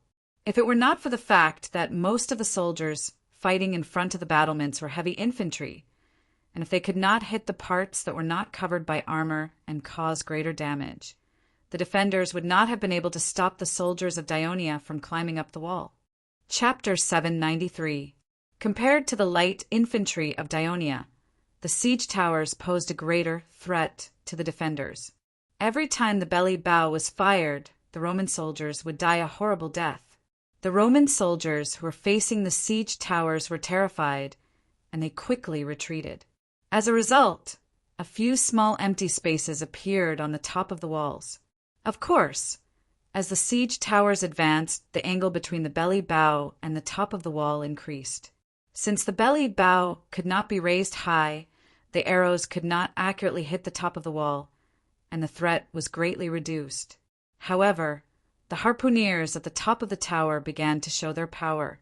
They relied on the protection of the wooden railings to throw heavy javelins at the top of the wall. These javelins were not arrows. If the Roman heavy infantry were hit, they would be injured as well. This forced them to raise their shields and be on guard. The Roman archers also fired at the top of the siege towers to attack the Daionia harpooneers, who did not have any armor to protect them. The suppression of the siege towers on the top of the wall caused the defenders of this section of the wall to weaken their attacks on the Daionia soldiers. The Roman soldiers were able to reach the top of the wall one after another. Every time they killed or drove the enemy off the wall, the Roman soldiers had to pay 2 to 3 times the casualties. Now, the biggest danger had arrived. The siege towers were slowly approaching the wall. Even if the Roman defenders kept throwing tar cans at the siege towers, setting them on fire, and even turning the path of the siege towers into a sea of fire, there were nearly 100 Daionia soldiers behind the siege towers. Under the cover of the wooden sheds that protruded out of the tower, they kept using sand to extinguish the burning oil on the ground and push the siege towers forward. Even if some of them were injured from time to time, their determination to complete their mission did not waver. Finally, the behemoth reached the wall. Retreat from there. Retreat. Due to the critical situation, Scipio the Great personally came to command the troops. He shouted anxiously when he saw the soldiers, still crowded around the battlements. Just when the Roman soldiers retreated to the sides, The wooden bridge that was tied to the top of the siege tower suddenly fell on the battlements and smashed the Roman soldiers, who were still below it, to the ground. Scipio the Great did not have time to feel sorry for the soldiers who were crushed under the wooden bridge. He shouted, "Fire oil! Throw the fire oil!" In fact, the people of Rome did not expect to be besieged by the army in advance, so they did not have a large reserve of tar in the city. In the past 2 days, almost all the tar used for lighting in Rome's homes had been plundered. Up until now, almost all of it had been consumed. The people of Rome had to urgently transport olive oil for consumption. Bang! Bang! Dozens of clay jars smashed into it. At the same time, the soldiers of the 2nd Legion of Dionia, who had been waiting in the siege tower, shouted Hades' name and quickly rushed to the wooden bridge from the siege tower. As they rushed forward, they used their long shields to knock down the clay jars that were flying at them. Of course, there were also some soldiers who were splashed with olive oil, and unfortunately, they were hit by flying torches. They instantly turned into a burning man. He screamed in pain, but at this moment his comrades did not stop to save him. Instead, they turned their vigorous fighting spirit into anger. They were not afraid of the densely packed spears in front of them. They put their long shields in front of their chests and jumped down from the bridge. Like a mountain, they resolutely jumped into the dense formation of the Roman soldiers. Ignoring the gunshot wounds on their bodies, they swung the short swords in their hands and stabbed the enemies around them at lightning speed. At this time, the temporarily recruited Roman soldiers had begun to adapt to the atmosphere of the battlefield.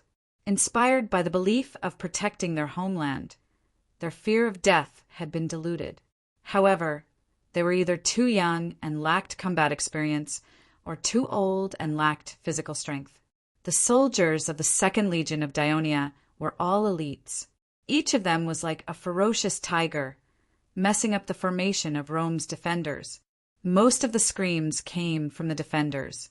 Fortunately, Scipio the Great had already expected this. He deployed most of the 3,000 young and middle-aged soldiers of Rome to defend the southern wall, and 1,000 of them were used as a mobile force to deal with unexpected situations. At this moment, he deployed 400-strong soldiers to form a dense spear formation at both ends of the walkway at the top of the wall, pushing the Roman soldiers in front of them to push forward. He was trying to annihilate the Dionia soldiers, who rushed to the top of the wall through a pincer attack. Unexpectedly, the experienced Dionia soldiers ignored their own casualties and relied on crazy attacks to expand the space at the top of the wall.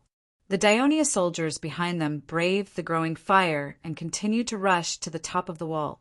While they were attacking, they also quickly formed a formation. By the time the old and weak soldiers of Rome were injured, dead, and retreating, while the strong soldiers of Rome were facing the enemy directly, the Dionia soldiers were already standing on the top of the wall. About 60 of them formed a shield formation to defend against attacks from the front and the back. They were like a boulder on the top of the wall. Although Scipio the Great was anxious when he saw this situation, he also understood that the battle could not be ended in a short period of time. Fortunately, the siege tower had already been set on fire. Even the harpooneers at the top of the tower, who posed a great threat to the defending soldiers, had withdrawn. It was impossible for the enemy to use it to rush to the top of the wall again. This gave him some comfort, but soon his mood fell to the bottom of the valley. "General Scipio, over there. The siege tower over there is about to reach the wall." Scipio Africanus quickly led another 400 strong soldiers and rushed over. This time he decided to learn from his lesson and directly let these soldiers guard the top of the wall that the siege tower was approaching. They would stop the enemy from rushing out of the tower and never give them a chance to stand on the wall. But as time went by, he found that the number of soldiers defending the city was getting a little tight. At this time, a messenger finally arrived with good news. The Senate had sent more than 1,400 reinforcements. Matones, who had been watching the battle from afar, sighed when he saw the burning siege tower. But soon he was excited when another siege tower was approaching the wall. "Quick, send another company up," This time, not only do we have to rush to the top of the wall, but we also have to break through the enemy's blockade and clear the obstacles for the other soldiers to climb up the wall. Commander, we don't have any more companies to send, the adjutant reminded him awkwardly. What? Didn't we? Matones turned around in shock.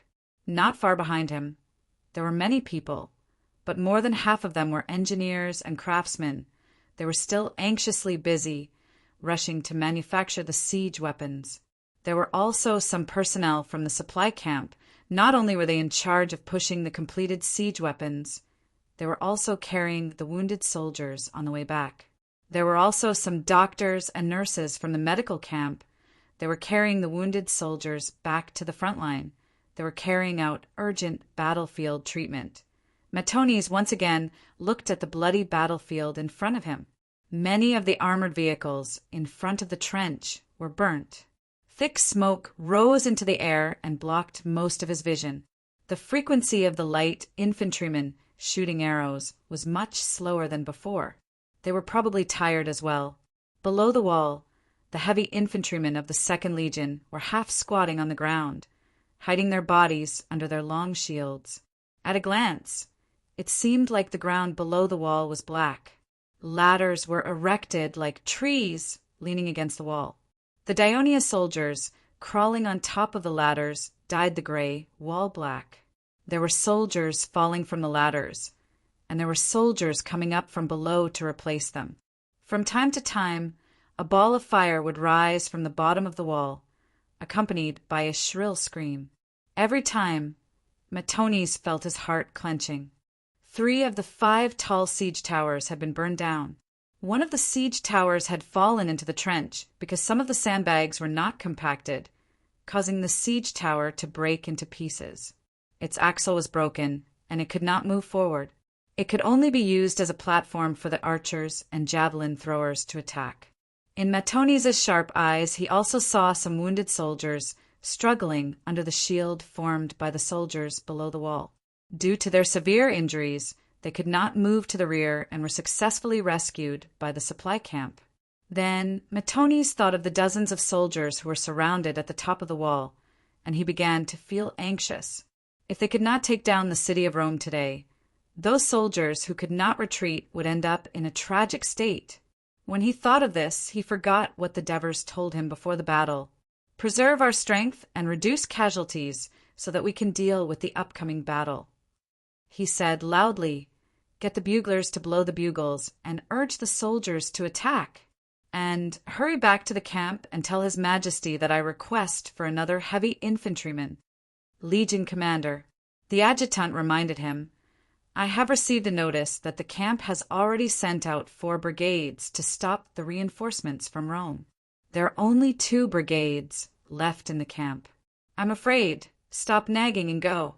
Matones' eyes were red as he shouted irritably. At this time in the central tent, the Devers had just received a report from a cavalry scout. 10 miles southeast of Rome, there were nearly 2,000 troops marching quickly to the north. The Devers immediately looked at the map.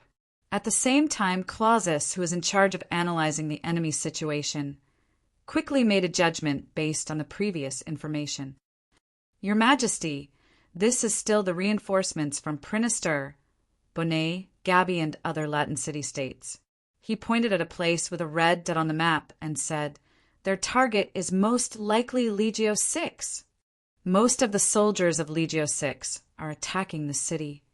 The Devers pondered for a moment and said decisively, "Immediately send the heavy infantrymen from the 5th Legion to stop them." "Your Majesty," Clausus reminded, "if we send out this heavy infantryman, there will only be a light armored brigade from the 2nd Legion left in the camp."